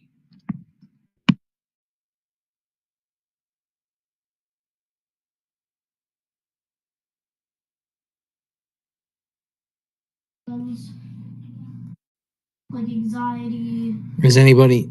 I'm sorry, was someone speaking? Yeah, we gotta go to Philip. Who's next? Yep, let's go to the next hand. Did you all say Sean Fresh got swatted? Did you all see that? Oh yeah. Okay. And now we heard Joe Pags was swatted now too. My takeaway from that was I think Joe Pags was swatted before. 72 hours ago. Yeah, Okay. he kept quiet about it. But now that more people are getting swatted, he spoke up about it. Because I've wrestled with that myself. Obviously, I've been doxxed. I've had people try to get my visas revoked, my passport revoked, not being able to travel for work, that kind of stuff. And so I always thought to myself, if there was ever like a swatting or whatever event, that I would probably keep quiet about it to not egg it on. But at this point, there's so many people that are coming out that are getting swatted with proof at the same time that, I mean, I guess you just kind of have to talk about it at this point. What about this other guy, Gunther Eagle, man? Yeah, he posted pictures of the cops and the sheriffs there at his house in his neighborhood. Yeah, and he said, I'm going harder. Be gone. Yeah. Nick Sorter's not backing down. Nick Sorter, that went to his father's address, not to Nick. I'm still saying Ukraine is involved. And I just in this. found Gunther's real name and his address. It can be found. Just a note to the speakers, just a kind of a standard practice courtesy is if you want to come up on stage and speak, make sure you retweet the space, follow the hosts. We appreciate it. That is kind of a community standard. Philip, you've had your hand raised for a while. What's going on, bro? Not much, buddy. Not much. It just seems all this violence. I don't know what it's going to take to bring it to a close. I drive a Tesla car. When people were laughing at Trump the first time he ran, they dismissed him. I stood up for the man. The man did something for me that I didn't think he would have.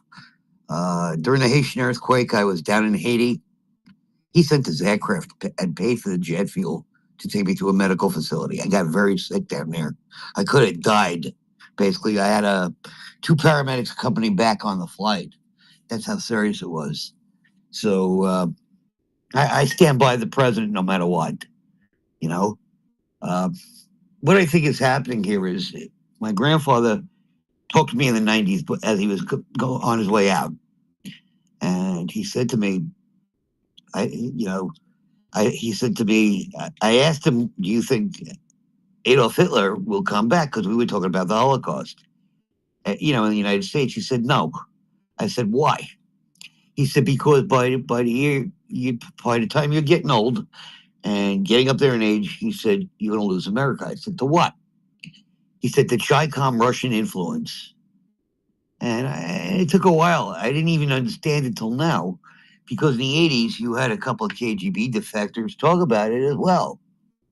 So all these movements, all these foreign money we're getting from not only Qatar, but even MI6 money, which I don't want to touch with a 10-foot pole at this point.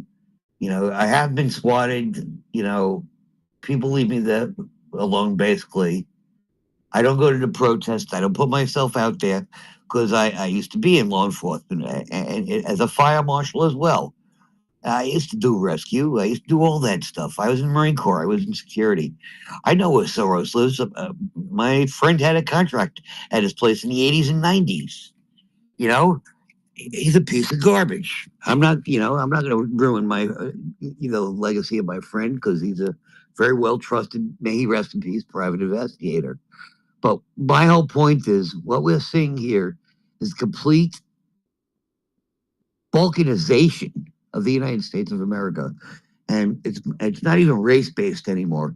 It's based on party line. You got the far left socialists who are relativists, who want the right to do whatever they want to do, no matter what. You got on the right, you got the rule law. Then you have the wackos on all sides. And not one group wants to sit down and talk and be reasonable. I'm at the point where I'm starting to think, well, once the 9/11 lawsuit settles with Saudi Arabia, and the Abraham Accords are done and over with, and there's peace in the Middle East, maybe I'll retire there for the rest of my life. I don't know. Right now, my life is tied to Mount Sinai Hospital in Manhattan. I have to drive down there once every 2 weeks right now, because I'm on a new medication to try to lower my weight to get my arterial mean pressure down. Not only in my lungs, but my general blood pressure. It hit 180 over 100. I had a splitting headache. I took a cuff reading the other day, and it was that high. I called my cardiologist. He said, double your medicine, which I did. I knew he would say that. And there's nothing I can do except sleep with my machines and do that. What I'm doing. I'm at the point where I just don't care, to the point that I want to put myself out there anymore, because I look what happened on J6. It definitely had a chilling effect on the First Amendment, but yet we respect their right to protest. We respect it. Because this is the United States of America, and we have a constitution. Okay. Well, we've been beaten down and conditioned, Philip, to believe that we live in a society where the cards are stacked against conservatives and right-leaning people. That's the truth. I mean, we feel like, look, I mean, I'm handling a case right now. I'll just give you a little insight on this. I decided to take on a pro bono case for a J6er. It's not. It doesn't deal with his criminal, the criminal stuff from J6. It deals with the aftermath of the legal stuff in his life. And I got called by an attorney who knows me and said, you are threatening your career. Your law license is at stake here if you continue this case. Like, that's the pervasive level of discrimination that we have in our system. And it's in everything. It's in the schools, it's in the courts, it's in academia, it's in the media. We have to have a culture shift. And thank God for Donald Trump and the MAGA movement. But we still have a lot of work to do, guys. There is a great purge that has to happen. And at some point, I think the success of the Trump administration is going to win over a large number of people. But that's why they're fighting us so hard right now. That's why these liberal judges are fighting the Trump agenda so hard, because they know that if Trump's agenda is allowed to go unfettered, it will reveal the absolute benefit and prosperity and peace associated with it, and people will flock to it. So they have to keep it from happening because they know it will attract more and more people. That's where we're at. We have to fight for the Trump agenda to succeed. And by doing that, we have to fight against, I almost feel like this swatting is like baiting us into the dilemma of the violence, of the counter protests and the counter violence. That's why I brought up before, like, why don't you see, the Antifa types, but like the right-wing side doing this stuff? Why don't you see the liberals getting swatted? I think we are better people. I think our vision of an America, our vision and understanding of the Constitution is more based on morals and righteousness and truth and logic. We all inherently seek the truth. We abhor injustice in this world. And I don't want us to be baited into that situation. So when I say that I wonder why we don't have like these same violent psychos on the right doing things to the left like they do to us, I pray it stays that way, because if the people start to think that the government is unresponsive, if we start to think that the government has no care about addressing these crimes being committed against us, that is when vigilante justice steps in. That's one of the reasons for the justice system. When you look at like when a judge is sentencing a convicted criminal, the factors in that punishment are so that the public feels satisfied that justice has been served. The public needs to feel that justice is being handled appropriately, or else the public will take matters into their own hands. And that's when you have society fall apart. So I pray that the Trump administration and Kash Patel and Pam Bondi and the state attorney generals who have the will step in and stop this domestic terrorism. Otherwise, we are going to devolve into the same things that third world countries do, with domestic violence, with civil war, civil unrest. And we don't want that. We want the Trump agenda, which is about prosperity. I just get the feeling we're in a soft civil war now, is what it feels like.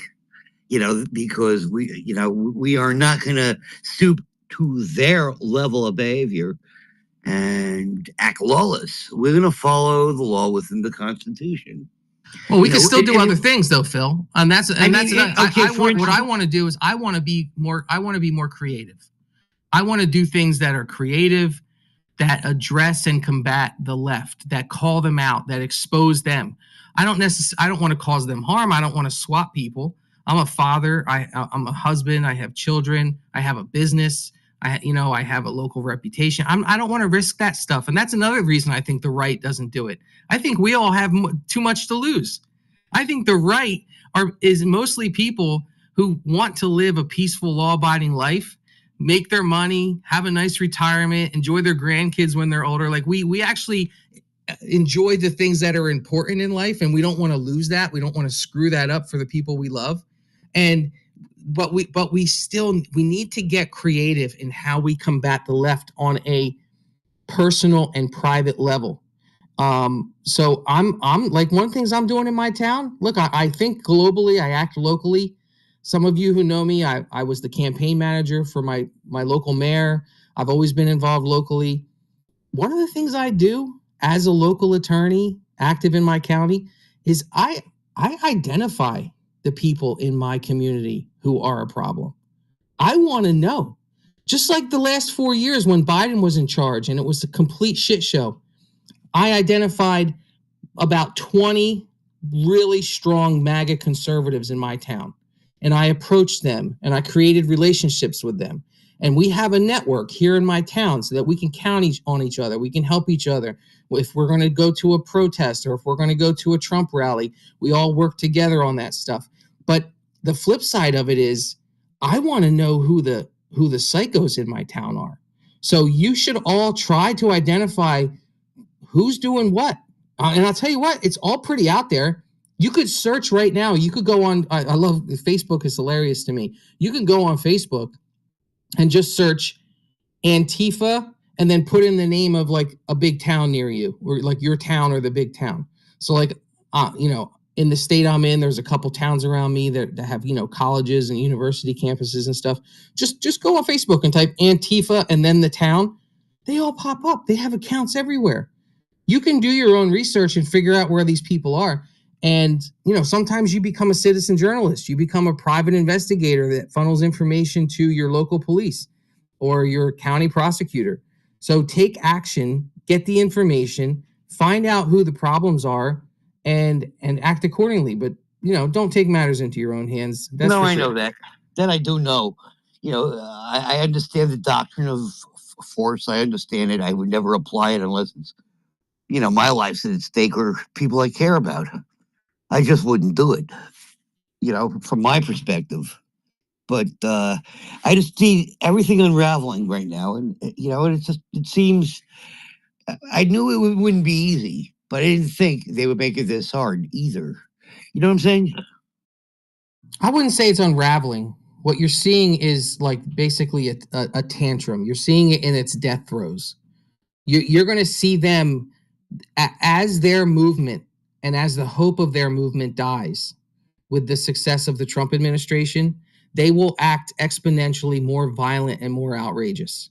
And that's just because of who they are. That's their psychology. They have been programmed with a victim mentality. They've been taught over the past 4 or 10 years that, well, you're a left winger. You wave the Ukrainian and rainbow flags, therefore you are immune from normal justice that other people are. So go for it. Go be violent. Go be outrageous. Go destroy property. They've been taught that that's okay. And my big point about what needs to happen from the Justice Department side is that mindset needs to be killed. That mindset needs to be told and taught a lesson that this cannot happen any further. And it's important because if we don't see that, then you're going to start to see vigilante justice and civil unrest, and we don't want that. We want peace and we want peace and prosperity. I really think that's the main core of the Donald Trump presidency is that if you follow our agenda, there will be no wars or almost no wars. Everyone will have free trade. Everyone will make money, and we can live in peace. I mean, it's not that hard. I don't care what you do in your own bedroom. I don't care if you want to dress like a woman or if you want to dress like the opposite sex.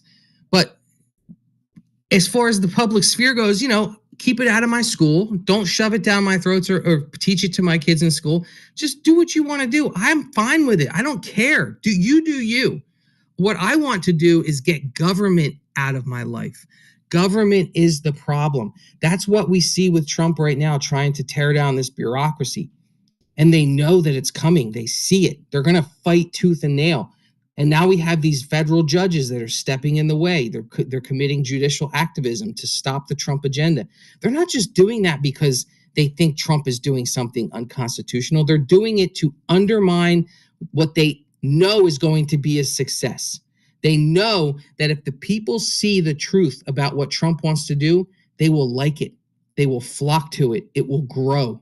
That's the whole point. I agree with you, but what scares the heck out of me is you got guys like Cuomo trying to reboot their political career, and it seems like the people in the city of New York are going to give the guy a free pass for being a slime ball. Well, New York is lost. New York is lost I for agree. now. It's lost. So, whoever gets the Democrat nominee for mayor of New York is going to win. Philip, thank you for the comments. I'm going to move to another hand. What's up, Stan? Before you go, Stan. Hold on, Stan. That's all right. I just wanted to agree with JP, but I also wanted to inject that what we have witnessed over the last 4 years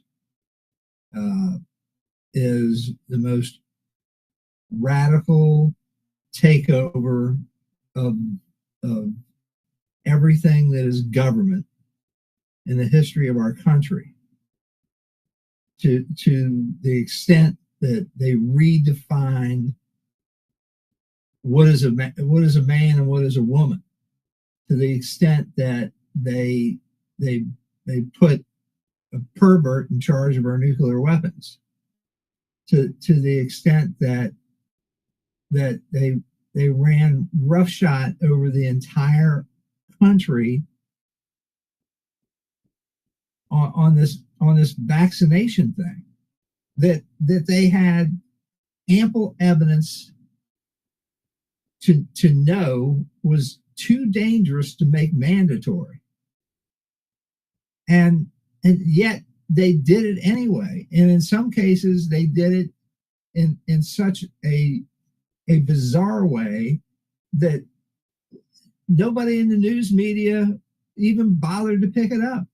They passed a rule that the Secretary of Health and Human Services, through the Centers for Medicare and Medicaid Services, backdoored a mandate on anybody who received federal funds, whether you were a secretary or a janitor in the medical field. And we've got ample evidence in the case of our good friend Lindsay House of the outcome of that. Now, certainly everybody didn't die from getting a shot, but they killed babies in wombs, creating stillbirths and miscarriages by demanding that mothers get this shot. And this is the kind of tyranny that these people are capable of. Let's not forget that. And the persecution of the people with January 6th, they took the entirety of the FBI and turned it against the American people for trespassing. This is not normal behavior from a government that's supposed to be of, by, and for the people. And they allowed this to happen. And the news media, who's supposed to be the fourth estate, was so uninterested that they ignored all of it. Or they took the talking points memo that came out of the Democratic Party and turned it into their network newscast and Sunday chat shows. This is the extent of which we have to overcome to get back to normal is massive. So, yeah, we're going to see a shit show. We're going to see a magnificent shit show. And the only good thing about this that we can feel passionate about as Americans is that the ringleader of what is going to be a circus for about 6 months is Donald Trump. And, we need to be thankful for that. We need to be supportive of that. But just like any other politician, he needs to be held accountable. He's not playing with the same deck that he came in with in 2017. He's playing with a very different deck. He got screwed by Obama. He got screwed by his own attorney general and the Congress. And then after leaving office, he got screwed by lawfare. So he is in no mood to have these people have an inch to be able to abuse him, his administration, the direction that he wants to put the country in. And it's absolutely ludicrous for anybody to think that what's coming isn't going to be a little bit painful. So that's my 2 cents. Go ahead. I apologize for stepping in. No worries, Chris. Yep. Let's go to Stan. Hey, thanks, JP. You know, I think that you brought it up earlier, JP, on how your fellows came and said you're pretty much signing a career death notice if you go against this particular issue with the J6ers. And you know, there's all types of issues at the local level that somebody might come up to you and tell you that. You know, especially when you got people that are actually standing up against the system. And I see much abuse at the local level when it comes to you know, the judicial process and corrupt judges throughout the system. And you know, this isn't just a federal level issue. This is at just about every municipality, every county, 3,300 counties across this great country. And I'm sure some are more than others, you know, but you're always going to have some level of corruption in just about every county, if not every county. And so, you know, the fact that we don't have lawyers that are willing to, enough lawyers that are willing to step up and step out and put their career on the line, I think says a lot. And so, you know, I've actually had to take the law into my own hands. And thankfully, because of AI, I've actually been able to put up a fighting chance at winning some of these cases, right? I mean, I'm currently litigating to get the fluoride out of our water. I've worked up a response on the order for the temporary injunction. They answered, and so we gotta go. I gotta send in my answer to their response, and then schedule the expedited hearing so that we can get the fluoride out of the water and not wait 2 years for them to put up another referendum. So, you know, there are things you can do. You can utilize the tools at hand. This is not legal advice, but, you know, these tools are really coming along quite quickly. And the more I use it, the more you use it, the sharper these tools are going to get at accessing the proper case law and coming up with valid arguments. So it's been a really great tool for me. And I'm looking forward to how fast it is growing and changing the game, because there are other people that aren't lawyers that got the balls to go up against these wahoos.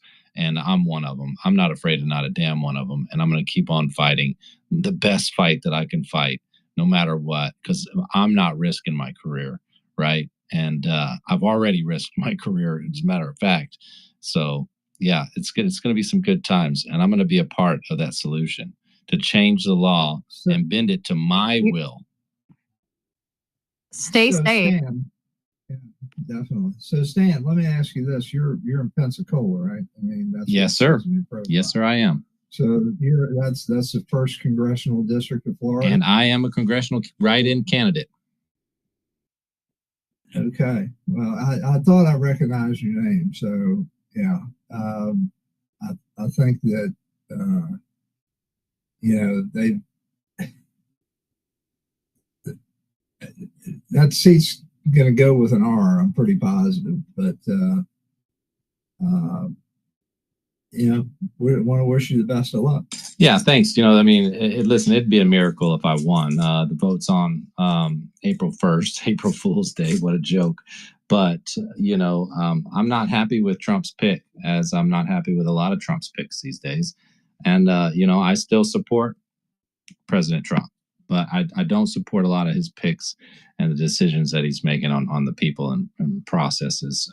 You know, I don't approve of this CR. If I was in Congress, I would have voted against it too, right? So, yeah, I mean, it's just it's okay to disagree with Trump, right? I mean, this is like the not the thing. We need to just support everything that he does. You know what I mean? I think that Trump needs some strong people around him that are willing to push back a little bit, that still support him, right? That still have the loyalty to him, but are still willing to push back on him, because he doesn't need brown nosing yes men, period. That's not what he needs. He needs people that are strong enough and willing to stand up and speak their mind and tell him where they think he's going wrong. Because he's, at the end of the day, he's just a man. No matter how many people he has on his team, no matter how big the plan is, he needs some pushback sometimes.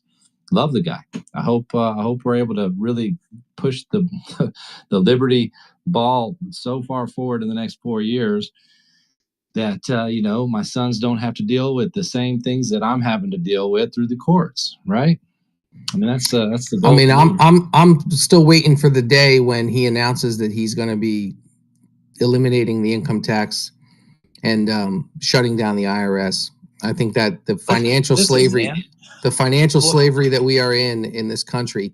I mean, it seems like every family, unless you make a lot of money, everybody I know it's 2-income households, and the impact that has had on our culture and our children, where instead of having someone who can stay at home and care for the kids, we've farmed out our kids to the state. Basically, public education has become a form of taxpayer daycare, and we're letting the state raise our kids so that we can make enough money to keep a roof over our heads and stay out of tax prison. That is a real world impact of high taxes that nobody talks about.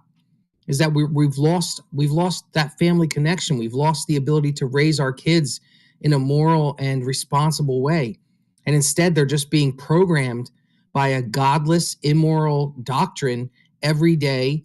They're told that, you can't pray. I mean, my kids are blessed. I can afford to send them to a small private Christian school, but they did have a taste of public school in the early ages. And, we would we'd go to church on Sunday. They go to Sunday school. They see the way things happen at church. As a 5-year-old, they saw that when they went to school, things were just completely off. They understood it. They knew it. They realized that, oh, I'm not allowed to say grace. The teacher told me I shouldn't say grace before I eat my lunch. Why would the teacher say that, Daddy? Those little things affect the children and affect the way that they think about the world. But the taxation issue, I think, is under. We don't talk about the effects of taxation enough. Taxation has it's enslaved us. My governor's talking about abolishing the property tax. I mean, come on, we're having these conversations though, and I think that's a big move forward, right? Yeah, I mean, but another problem is that we've created such a giant welfare state. Basically, the entire federal government and most of our state governments have turned into welfare state systems where more than half the people don't even pay taxes. So you've got just this cultural understanding that some people pay taxes, some people don't. But the people that pay taxes, you're going to work your ass off and you're going to pay it till you die. I live in a blue state. I pay property taxes. It's obscene. I have a very modest single family home in a rural area. I just happen to be in a blue state, and it costs me over $13,000 per year in property taxes. That's basically rent. I rent my house from the state. And if you think about it, if you take that $13,000 and if you take it over 40 years, and if you were able to save that money with compound interest, you would have millions of dollars. Millions of dollars. Let's say instead of paying your mortgage for 30 years with that tax payment, you saved it for 30 years and put it into a modest investment, you would have millions of dollars. So effectively what the state is doing is robbing you of your retirement, and they're robbing your children of their inheritance. And this is but the mindset to them is that you need to pay it. That's how we fund it. Oh, but you also charge me a state income tax. You also have a state sales tax. You also have taxes on every single thing I do in this state that involves money. I mean, in my state of New Jersey, you can't drive 10 miles without paying $2 in tolls. Every single time you move, you pay a tax. They just increased the gasoline tax $0.25 a gallon. They just increased the tolls on all the roads 20%. They just approved a 20% across the board hike rate on our electricity and natural gas. Everything they do is to drain us of our wealth and drain us of our freedom. And there needs to be a revolution of thought in this country. The thought, we have this Stockholm syndrome. Like, what do you mean get rid of the IRS? We're supposed to pay taxes. What are you, what are you, evil? Don't you love America? You don't want to pay taxes? No, I don't. There's nothing wrong with saying that. Fight it. Fight the power. Fight the slavery. There's a slavery of our minds. Patterson home. And as you can see here in South Patterson on Palestine Way, we are proud to light Oh no, the we halal, still no New Jersey. We don't something that pump our has own gas. I'm never inspired giving that up. Other cities. I'm never giving that As up. a matter of fact, No, I'm not pumping my own gas. I'll keep that. I'll pay a little more. And I'd like to think 60. Oh, yeah. I stand to be corrected. Over 60 that. other municipalities in the state of New Jersey. I don't want to get out of my light car. up I'm the happy to noose pay a for little extra halal, for the and I'd gas like to attendant. think that Patterson has inspired all of these cities and towns. Fellas, that's cool. Come on. Normalize reading the CR. Like, we have to normalize reading this. Like, But I that want was to. actually a short one. And I really respect that you actually took the time to, like, read that, because, you know, people are all attacking Thomas Massey, and maybe there's lots of reasons why MAGA may not like him, but that's not one of them. Like, him not supporting the CR is not one of them. If there's one thing that, like, Rand Paul in the Senate will stand for and Thomas Massey stands for in the House, it is they don't support, like, all the spending, right? There has to be some kind of cuts alongside it. We have to get true appropriations. Like, we have to. We cannot keep doing this. Like, this current CR would, in my understanding, would, like, undercut Doge, and it would essentially, like, allow the USAID to keep going. Like, fiscal responsibility is paramount for the survival of our country. If we don't have that, we're not going to have liberty, because we're not going to have a country. We're going to go bankrupt eventually. Well, consider a donation to my campaign. It's going to help with anything moving forward. I'm not going to stop this fight, no matter win, lose, or draw on this election. I'm going to keep fighting. I'm going to keep running. You know, I've already garnered a very large percentage when I ran for county commissioner as a write-in candidate. That's going to be a little difficult this time, but I'm going to get some name recognition after these lawsuits. It's going to be epic, because I also have an open carry case that's just awaiting the decision. We already had orals at the District Court of Appeals, First District here in Florida. So waiting that decision. I've been fighting. I've been fighting hard. Hey guys, it's 11 o'clock. I got to bounce. I got some other duties I need to take care of. It was a great conversation. I'm sorry I got to leave you, but I'll be around. Have a great night.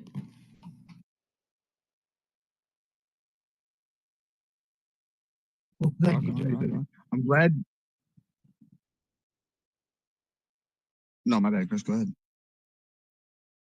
No, I was just saying thank you to JP, and you know, for everybody that's in here, thanks for being here. Thank you to our listeners on QUX and Kick and YouTube and X Live, and who am I leaving out, Kim?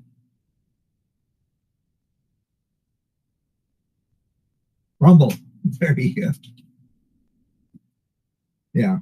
So thank you to them. If you just joined, please retweet the space, and let's keep it going here. So I'm really glad that Jessica brought up that she brought up the CRs that Massey did support because of the spending cuts that were in it. And I was going to ask Southern if she had any chance to look into what I told her to look for when she was looking into it yesterday. The day By the way, before. anybody hear about that plane crash? What's happened there? Do you know yet? No, I haven't had a chance. I had to take care of some business today. Guys, did you know that Tom Homan just found out, I don't know if it was today or yesterday, all those people supposedly that got arrested, the illegal immigrants, like the one who raped a young girl, they lied. They didn't put them in jail or anything. They just released them. That's over 10,000. They just released them. He cooked the books. No fucking way. No fucking way, dude. Who released them? Yeah, I'm reading it right now. I do remember Mayorkas saying, oh, we had to release him because the detention center was full. The detention center was never full because they just did a catch and release, basically, through the legal system, and just let him go. And, you know, show up in 3 years for your hearing or something like that. So Biden, here's a question. how do you destroy our country? Do you see how many people Biden brought on? I mean, and they paid them quite well, but they stacked so many people. That's why there's so many probationary hires getting fired. It's an unusual number. But the ones that are past 1 year, they're going to be vulnerable as well. Because when you hit 10, I understand in government world, it's a different game taking them out. But he stacked the decks.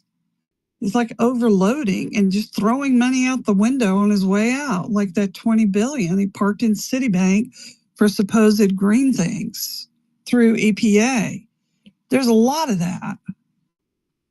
It's almost like he was trying to destroy the country, the financial shape of the country. Wait, Southern, did he literally label it under green things? No, it was for green things. Green. No. I was talking green projects, supposedly. And it's not as though they are trying to destroy the country. That's the bottom line. They want to break down our constitutional republic. And they're going to do it with green things. Well, I think realistically that what we need to do is we need to force these people to pass legislation that's no longer than 10 pages, because and the bills need to be single issue bills, and they need to be written in not legislative language. They need to be written in plain English, so that people don't have to have their buttholes pucker every time they pick up a piece of legislation to figure out what dictionary they're going to use to decipher it. It's a complete disaster what's happened in the Congress, where you've got it's been said many times in these spaces, you've got lobbyists that are writing the bills. Whether they're using AI or whether they've got their team of 50 attorneys that are working on it. These bills need to be written by the people who are elected.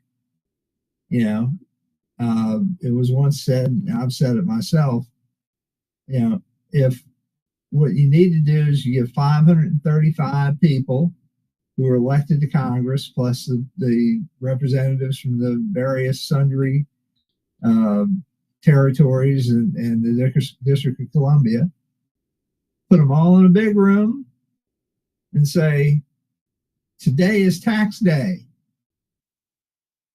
Here are the instructions from the IRS. Sit your asses down and do your returns yourself.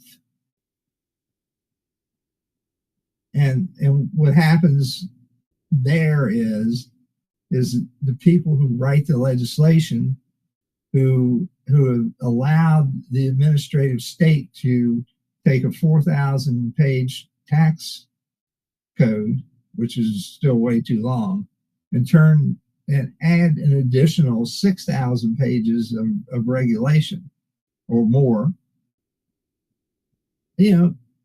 make them suffer through the same crap that every American has to suffer with. And at that point, when they throw up their hands and they say, this is impossible, I can't do this. I'm not trying to put myself out of business because, full disclosure, I'm a professional tax preparer.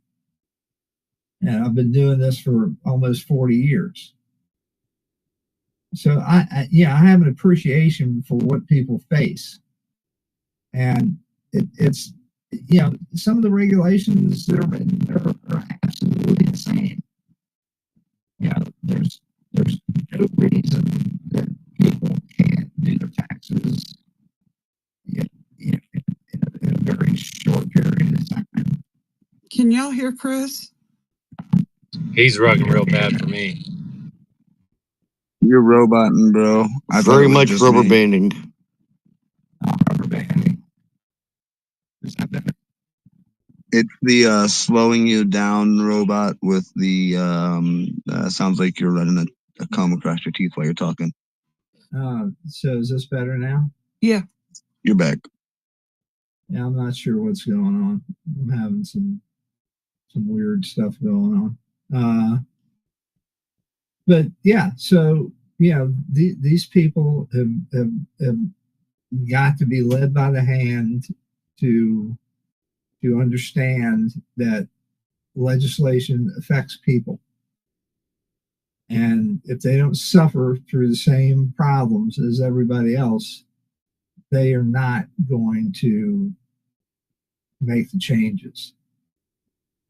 So Radically has been trying to get up here and say something for a while. So let's go there. Well, my point exactly is a little separate, but like what ticks me off the most is that the Democrat Party's always been like, we don't want no violence and all that, but like they tried to memory hole exactly what happened on July 13th. They want to talk so much about January 6th, but they haven't confronted anything about July 13th. And fucking Maxine Waters just said something about it. It's just stupid. Like, this is the party of peace, and also, didn't they just storm a Trump Tower as well? That's what I want to know.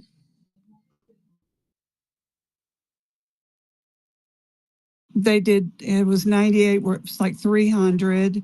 98 were arrested. Oh yeah, and that plane that caught on fire, that was all Trump's fault. That's what the Krasenstein said. No, and, really? And just wait for them to call this like a peaceful protest and shit. Like, please do not respond back to them because that's how they make money. Yes, don't. That's Don't that. You're falling for the respond, trap. Listen, I don't know falling why they for the keep. trap. I don't know why they keep showing up in my feed. I keep on clicking it and saying I don't want to see this anymore, but they keep showing up in my feed. So that means you've got digital herpes because you've been, hanging there. You've been hanging around. No, I don't That's right. comment. Don't dirty your feed. No, people. I don't comment on it. I click the three little bubbles and I say, "See less of this." I don't want to see this. Mute it completely. I would just delete them, block them rather. Why are you trying to take away my fun telling me I can't toy with my food? Well, then you can have digital herpes. I just remember last summer, Benny Johnson was swatted. He was at the RNC. He called Pam Bondi. She got the police department there, got it all straightened out. She says, you don't mess with children, because he had 3 children and his wife was pregnant. I remember that.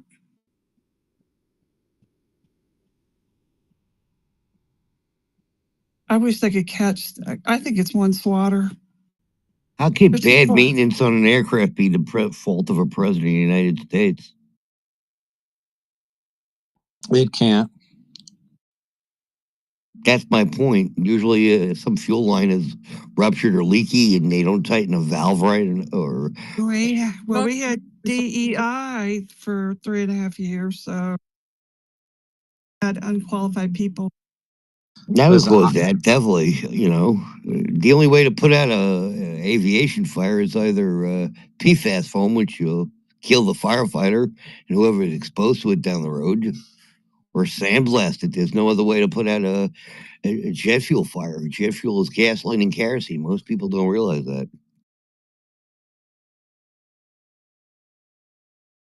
When it comes to the Raquel, swatting, go ahead. oh, sorry.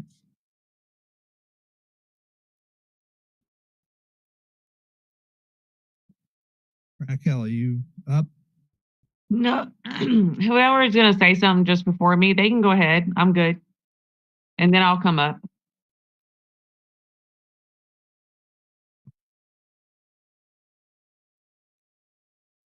I don't know, Stan lost connection or what? Okay, I'll just go ahead real quick because I'm going to go to bed. I'm too old for this shit. This is great space, by the way. Thank you so much for letting me come up. I hate that Jennifer left. I mean, she had me on fire. Kim had me on fire. I love everybody up in here. We're speaking truth. The one thing I try not to get too much into the world, because this is our world we're living in. But anyway, Trump, I mean, he's the only thing we have right now. So he keeps telling us over and over, Trump does not, number one, Trump does not have to do this shit. And he has a family he's got to protect too. So he can only do so much because he's got to protect his own family because you see what they're doing to everybody else. So, and we saw what he did before. So, but he's been telling us over and over, they're actors, they're agents, this is not real. You know, so he's been letting us know, and he's also trying to return everything to the states. I've said in a couple of spaces before, we have became the United States of America, and I don't know if that's going to work. I want to go back to America. Just, you know, I don't want a hierarchy, a monarch. I want in Kentucky, Louisiana, Oklahoma, they're kind of going back to what their forefathers were. And I'm sorry, we're not going to be able to unite all of this. We're not. And I don't want to be part of the United States of America anymore. I really don't, because people are crazy. But I want to go back to what America was. So Trump is basically doing what he can, returning it to the state so we have power in our own state. So what your state chooses to do is what your state chooses to do. We are also in a very, very, very big spiritual warfare. You can go local, but I have been into other communities where they talk about going local because we really do. I mean, they have had their octopus things and are everywhere. They went everywhere. They're strategic. And I wish we would fight like they did. And we do. But just like JP was saying, we have to be the ones that are collective and we do it right. So when we go forward, there is no I not dotted, T not crossed, because they're sneaky. They're sneaky. So this is a spiritual warfare, but we have to understand, why would people come at us in America? Because we were founded on God's land. So we're being attacked spiritually also. Locally, I've heard people say, it, you know, you want to start local, but the things I'm hearing from local people, it's a cesspool in there too, because there's connections here with the sheriff, connection with here, connection here. So they went so freaking deep, it even went local.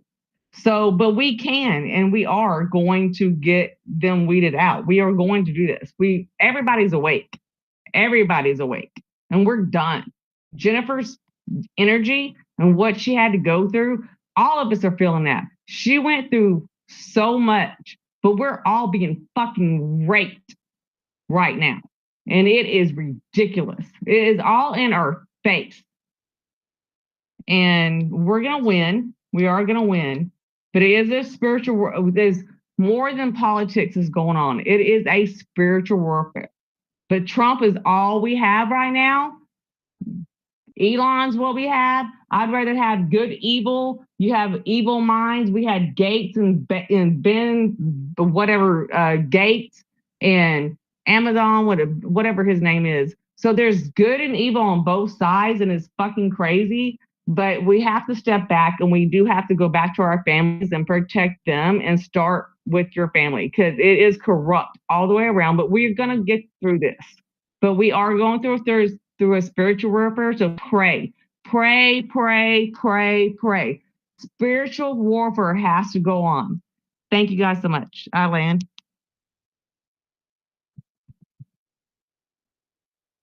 Man, you are riled up, aren't you? And that's on top of the class warfare that started in fucking 2020. Well, I think we got to go all the way up to the top and, you know, take out these Rothschilds and the Rockefellers, because they are the start of the rot, the kid touching, and just the disgustingness of their lifestyle. And I think that they do not deserve to be at the top of our society. I want to know, how are they? Like, how are they? This is our country. We can fire Congress. We can fire legislators. Like, how are they still in power? Like, I am tired of, like, We Jennifer, fire I'm them by tired. voting I'm and running tired. against them and getting The involved. Federal That's what it is. Reserve. Well, they're tied to the royals, the British monarchy, which is basically where the rot really comes from. Uh-huh. But the good news is Doge is going to be doing an audit on the Federal Reserve. I was just doing a little history lesson, checking out the Federal Reserve. It was done in 1913. That rang a bell. That was 1930s when we started doing federal taxes. Oh, by the way, people against the Federal Reserve died on a big boat you might have heard of. Titanic? Yeah, they're the ones that turned down the deal from Jekyll Island. Yeah. Yep. You mean the Olympia? Olympia. You said that Yeah. just, yeah. I was going to say, you said that just to give me the unmic and say that was the Olympia. Oh, let's just say, started with blood and gold. And now we've got Trump and Elon supposedly going to Fort Knox with cameras. Got to bring Ron I'll Paul. believe with it them. when I see it. They got to bring Ron Paul. That's my prerequisite. They got to bring him with them. Well, I'll let him know when I chat to him over the pillow talk tonight. And they have to scrape the board Please do. to make sure that it's just Adam said that you have to bring Ron Paul with you. And they have to scrape each bar of gold to see that it's not lead inside. Yes, like deep scratches. Deep scratches. Oh, Gunther Engelman had 2 congressmen reached out to him to see if he was okay and talked to him about it. So that means it's a conversation then. Good. It's got to be at the White House. So that's good. That's good news. I was very astonished, but I was listening to George Santos. I like George. George is a good dude. He's a solid dude. But I was astonished that he doesn't know what swatting is. He had to have somebody in the space tell him what swatting is. This has been going on for swatting's been going on for quite a while now. And I'm sorry, if you're a representative, how do you not know what swatting is? This is something that affects your constituents. I think that's no shot on George. George is a guy that's reached out and he said he's like to help me out in my situation. But I'm sorry, you don't know what swatting is, and you're a representative of constituents, and that's something that's pretty serious. You should be knowledgeable on.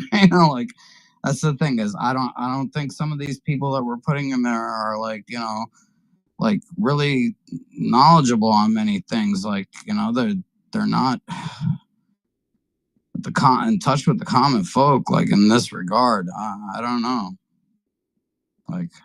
I mean, if they had to ride the subway and they had to not have armed guards around them at all times, what are you doing that you need to have armed guards around you at all times? I have no problem with George, but I'm just saying that I'm sure there are plenty of other congressmen that are up there that don't know what swatting is either. It's oh, what's that? It's I don't know. When you kill mosquitoes, you swat them. And the cruel irony of swatting a gay dude. Yeah, men in Speedos, not attractive. Not attractive. We call those banana hammocks here. I think Elon hit her with the mute because he didn't want to hear that nonsense. Wait, what happened? Did I miss something tonight? Did you catch that? The Hunter I put in the text chat that the Hunter Biden's case against Marco Polo was dismissed. Yeah, I saw that that's the a other win. day. That was what I thought that was last week. Mark Poloncarz? No, Marco Polo. Oh. The ones that put out the Hunter Biden laptop report. I just saw that they announced that earlier.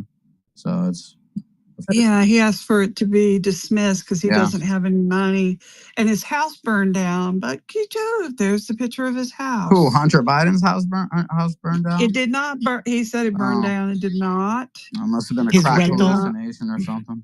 He lied. Let's get to. We got a couple of hands. Recon, you could go, and then we'll go back to Raquel. Yes, ma'am. Thank you for the time. I really appreciate it. That's all we can give for free as human beings is time. Everything else you got to pay for. But thank you for the time.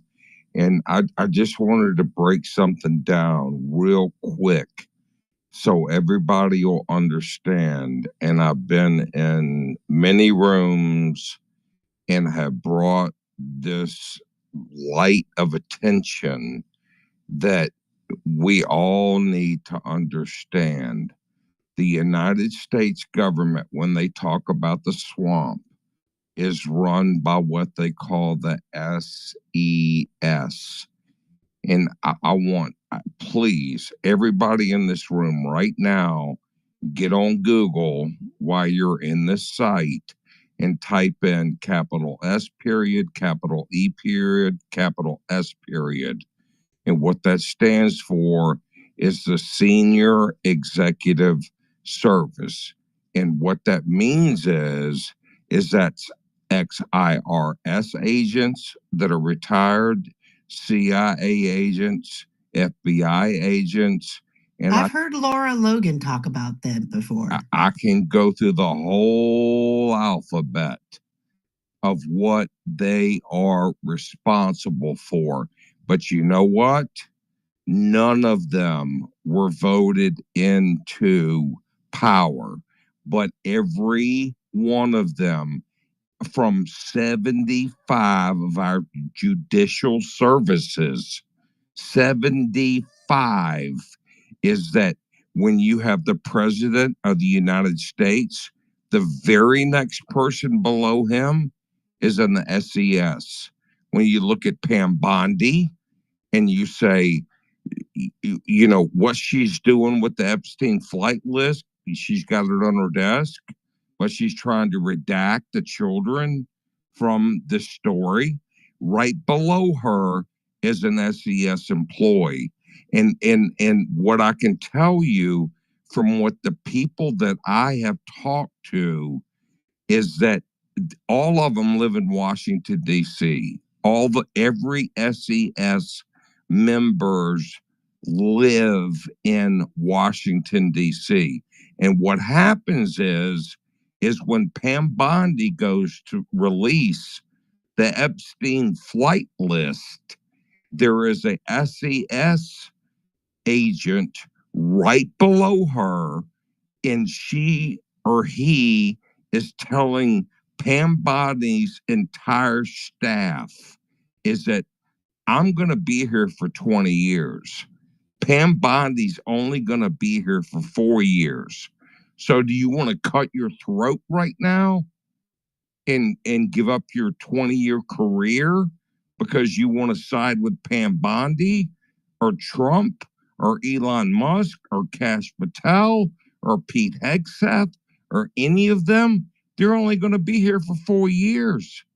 So if you don't listen to me, if you don't redact what I'm telling you to redact, then the next 20 years of your life are going to be hell. Hence the reason why we're firing them all. Yes. Yeah. Real thing. Ding, ding, ding, ding, ding. You hit the nail on the head. That's exactly right. Trump keeps trying to fire all of them. And then you got this idiot judge that says, no, you have to bring them all back. But that's Mr. Filby, hang on a second, Recon. Mr. Filby, you may want to bring up another co-host because I am breaking my probation here because I am not qualified anymore.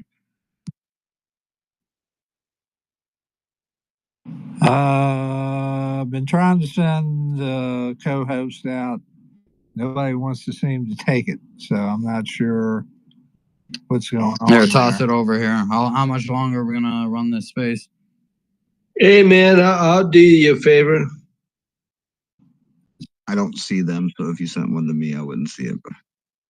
Pepe. Oh, there we So go. Southern took it. So if Kim, you want to drop down, I'll give it to Adam.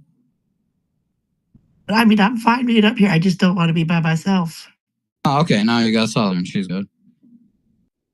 It's frightening up there at the top. Listen, it's a lot of responsibility pulling people up on this stage. You never know. That is very true. Does Does anybody? I don't mean to interrupt. This is Recon again. I don't mean to interrupt, but does anybody disagree with the point that I'm trying to make? When you can look up the SES on Google right now, or whatever search engine that you want to use, and look up the SES right now, and then let's have a conversation about it. Black Hawk down. Yeah, I've got a client that's a SES. So Ooh, maybe you should do like an insider article about them. oh, it's a woman. And Them. she works in an agency that They/them is non-controversial. Technically said M, kind of the slang for them. M, isn't that a character from Bond movies? Yeah, Bunny Penny. That was cute. Hello. Oh, Miss, what? Hello. How are you? Whoever bring him up, you're going to take him down. Why are you gay? Who said I'm gay? You are gay. Why are you gay? No, but you are, It's sir. fucking fluoride in the water. Yeah. It's atropine, isn't it? Yeah, that makes the frogs gay, though. Yeah, it does actually. Yeah, it's very scary. I guess I We got identified Vinny. frog. Our expert in fake and gay, Vinny, is coming up. He's an expert at it? Damn. He knows everything about fake and gay that anybody who knows about fake and gay. Exactly. You need a fake and gay expert? Yeah, dude. Yeah, Yes, definitely. Just in time. We're gonna make Vinny, you a we can badge, agree that Vinny. space is fake and gay, right? What is? We can agree that space is fake and gay, right? Yeah, space. Oh, you got fat fingered. That fat finger is fake and gay. What the hell? Don't be cutting off Vinny. I just realized I'm up here with Southern and Mr. Filby. I think I'm the the most That was Chris. That was reserved. his payback for that comment. Yo, so has anyone been talking about like what they're gonna do about the swatting stuff? I just literally popped in.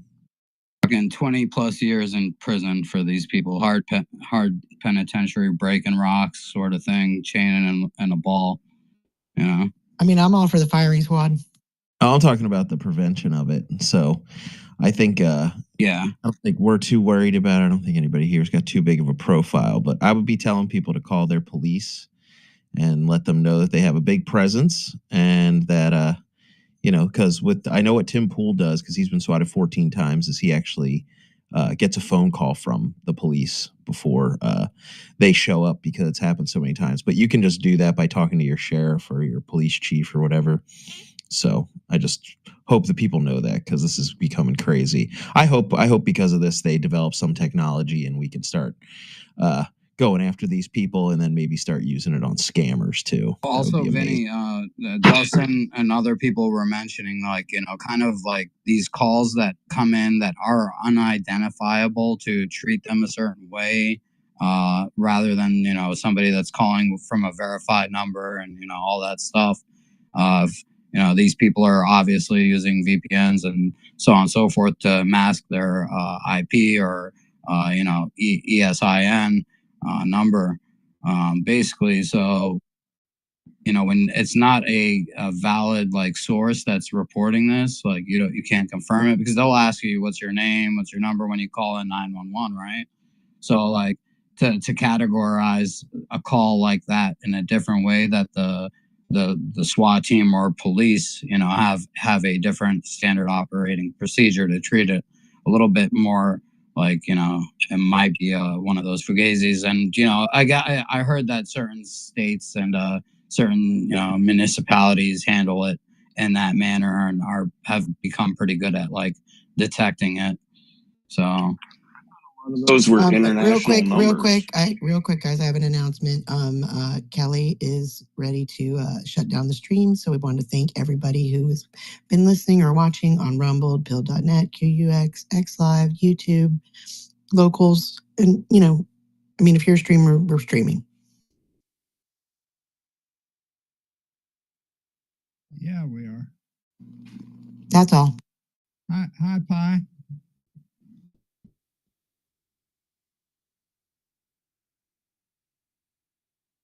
also the space is like pretty whacked out. I don't hear anybody talking right now, but when I was in listener, it showed like 3 co-hosts, like Cam, Dustin, and and Jen all co-hosting, and the stage was full. And then I left the space and rejoined, and it showed like the stage wasn't full, and they weren't even on stage. So, yeah. Well, I know there was another update. Swatting is a microcosm. You guys aren't talking about 60,000 feet. Swatting it's micro. It's so micro. It's not even what we need to be talking about. And I'm sorry, and everybody blocked me, but that I'm a former special ops veteran, and I know some stuff about some stuff. And I'll land my Black Hawk again. I'm out. Well, the same people that swatted these people, sir, are the same people that killed one of ours about 3 days ago now. So it's very serious. If somebody wants to come to my house and swat me, and they want to send the police to my house and swat me, I'm going to walk out the front door and I'm going to hold my hands up in the air and I'm going to be like, you got the wrong guy, dude. And then they're going to look up my information off my driver's license and say, this guy doesn't have any criminal record whatsoever on the earth. I've got 2 speeding tickets in my life. Recon, that doesn't matter though. It gives an opportunity for a crazy cop who I'm not sure if you saw what happened in Pennsylvania during the election, but there were literally state police saying things as crazy as, "Oh, what if if Trump wins, we might have to kill our Trump family members before they kill ours." Think if that person gets a chance in a SWAT situation to recognize some big streamer or somebody like that, now they have a perfect excuse to murder them. So there's more nefarious things going on. But you said there's other things we need to be focusing in on. What was that? Because when you just come up and say we shouldn't be talking about it, and then say you're going to land your plane, it doesn't really help the conversation. I told you He's talking about the SES. It was the SES, the Senior Executive Service. That is what's stopping Washington right now. That's what's stopping Trump right now. And Cash and Pam Bondi and Pete Hegseth is because of the SES. And if you do your homework and look it up, what Senior Executive Services mean, it's like I just told you. You want to put out Pam Bondi. You want to put out the Epstein files. You want to put out the Lolita Express flight log list. Okay?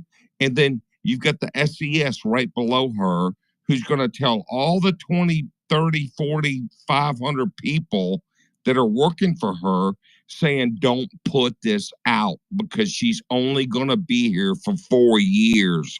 I'm going to be here for 20 years. And if you help her and you put this out, then you're going to have the next worst 20 years of your life. But those are the people that we're seeing being fired. Those are the people that are trying that they're trying to get fired. Yes. But a judge today said no, you got to hire them all back. Did you not see that? I'm pretty sure the president of the United States can do whatever the fuck he wants under Article 2. I agree with you, girl. Look. It's going to But get it doesn't mean they're overturned. immediately rehired, Recon. You know that, right? They're not all of a sudden just magically back. Like, where it's going to be a fight, and they're going to stay fired. Vinny, for anybody that doesn't know what SES is, I pulled it up because I wanted to look it up. Recon's talking about it. It's Senior Executive Services, right? Lead America's Workforce. As a keystone of Civil Service Reform Act of 1978. Jimmy Carter. SES was established to ensure that the executive management of the government and the United States is responsible to the needs, policies, and goals of the nation, and otherwise is the highest quality. These leaders possess well-honored executive skills and share a broad perspective on government and public service commitment that is grounded in the Constitution.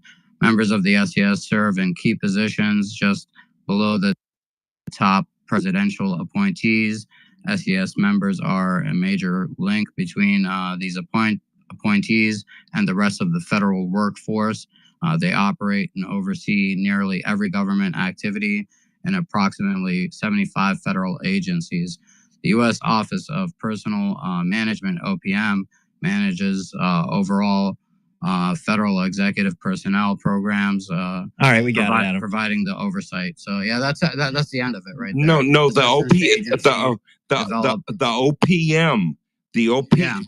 OPM is the key because that's what Doge is going after right now. So they're the ones that are managing these positions, right? And they're getting in the way. You're saying, is that correct? Yes, sir. And what I'm telling you is that they have to the United States government has to disclose in the OPM exactly who is on the payroll. And if you take all these people that you're talking about in the SES who are supposed to protect us, quote unquote, they're all very bad people, and they're all looking to destroy this country. And if Doge can get in there and get every name of every person on the payroll, then they're going to know exactly who they're dealing with, because the final word, these people in the SES, what you just read, that said they are one step below the highest ranking officials, and that includes Trump, that includes Cash, and that includes Pam Bondi. There's one person right below them in the SES, right below them, that can call their bluff, and that they could mess everything up that they're trying to do. So these are very bad people, and everybody needs to do their homework on the SES. Everybody. If you don't do your homework on it, then you're ignorant and you're not going to know what's going on really in Washington, D.C., because they are the ones that run Washington, D.C. And I'm going to say it one last time. Pam Bondi, you want to put out the Lolita Express flight book, then that SES person goes down to the ranks and say, I'm going to be here the next 20 years. You're going to be here the next 20 years. Pam Bondi's going to be here the next 4 years. So who you're going to be loyal to? Because if you're not loyal to me for the next 20 years, then your ass is grass, and there's nothing you can do about it. Doesn't everybody understand that? I mean, it's not hard. You're making a solid point. This is third grade math, for God's sakes. And that's why I went through reading that, because you I appreciate you bringing that up and bringing the attention, sounding the alarm. But I wasn't personally aware. I don't know anybody else here. Nobody Laura knew. Logan has been talking about the SES for a long time, and I have like kind of looked Did you into pay it, attention to what that's she my said? ignorance there. Yeah, I did. And she said exactly what you're saying. And when you go out and you read about it, I was trying to get Grok Unhinged to do something for me, but sorry. Do it. Do it. Do AI Grok. Do it. Do it. I gotta do it on my iPad because I gotta Recon, do the take voice thing. a chill pill, man. Everything's they're- cool. We they're- like your information. Nah, it's just it. No, I'm sorry. Oh, I love this You're good, man. You're totally good. Like I said, I'm a special ops veteran. So Hey, Recon, can you do me a That's favor my for dad. one? My dad's cut from the same tree, man. That's why I was just like, chill out. We're not attacking you. I get it. Recon, can you do me a favor and stand down for 1 minute? I'm a former Marine. I'm still a Marine in my book. But I'm going to ask you. are, forever and always. Thank you. Yeah, no, but what I'm going to ask you is this. SWAT teams in general, a lot of those guys leave the military to go straight to the academies. After a while, they're selected, especially when they don't have any civilian complaints. You got to understand that. Many of the major city SWAT teams are cross-trained as paramedics, hostage negotiators. Many have graduate degrees in psychology. Some are even trained to be looking for broken arrows. I don't know if you knew that or not. I don't. When it comes to the police, when it comes to, I live in the safest county in the world, Sarasota County, Florida. And we've got 2 Bell Rangers that fly 24/7. We've got more unmarked Tahoes that you could ever believe that are cops. I mean, this is the safest. There's no crime here. There's nothing here. But again, that's a micro level. And I don't like to speak on a micro level. And I'll really try to chill out. And I respect you for being a Marine, and I understand what a SWAT team is comprised of. But what I can tell you is that if you want to compare a SWAT team to a reconnaissance team, no, not at all. or Not a at all. SEAL I won't. team, I'm not going to compare the units because I was in military police. But what I'm trying to say is, I know a lot of guys. When I went to the Port Authority Police, after I finished my training as a paramedic privately, I enjoyed every ounce of it. And I met a lot of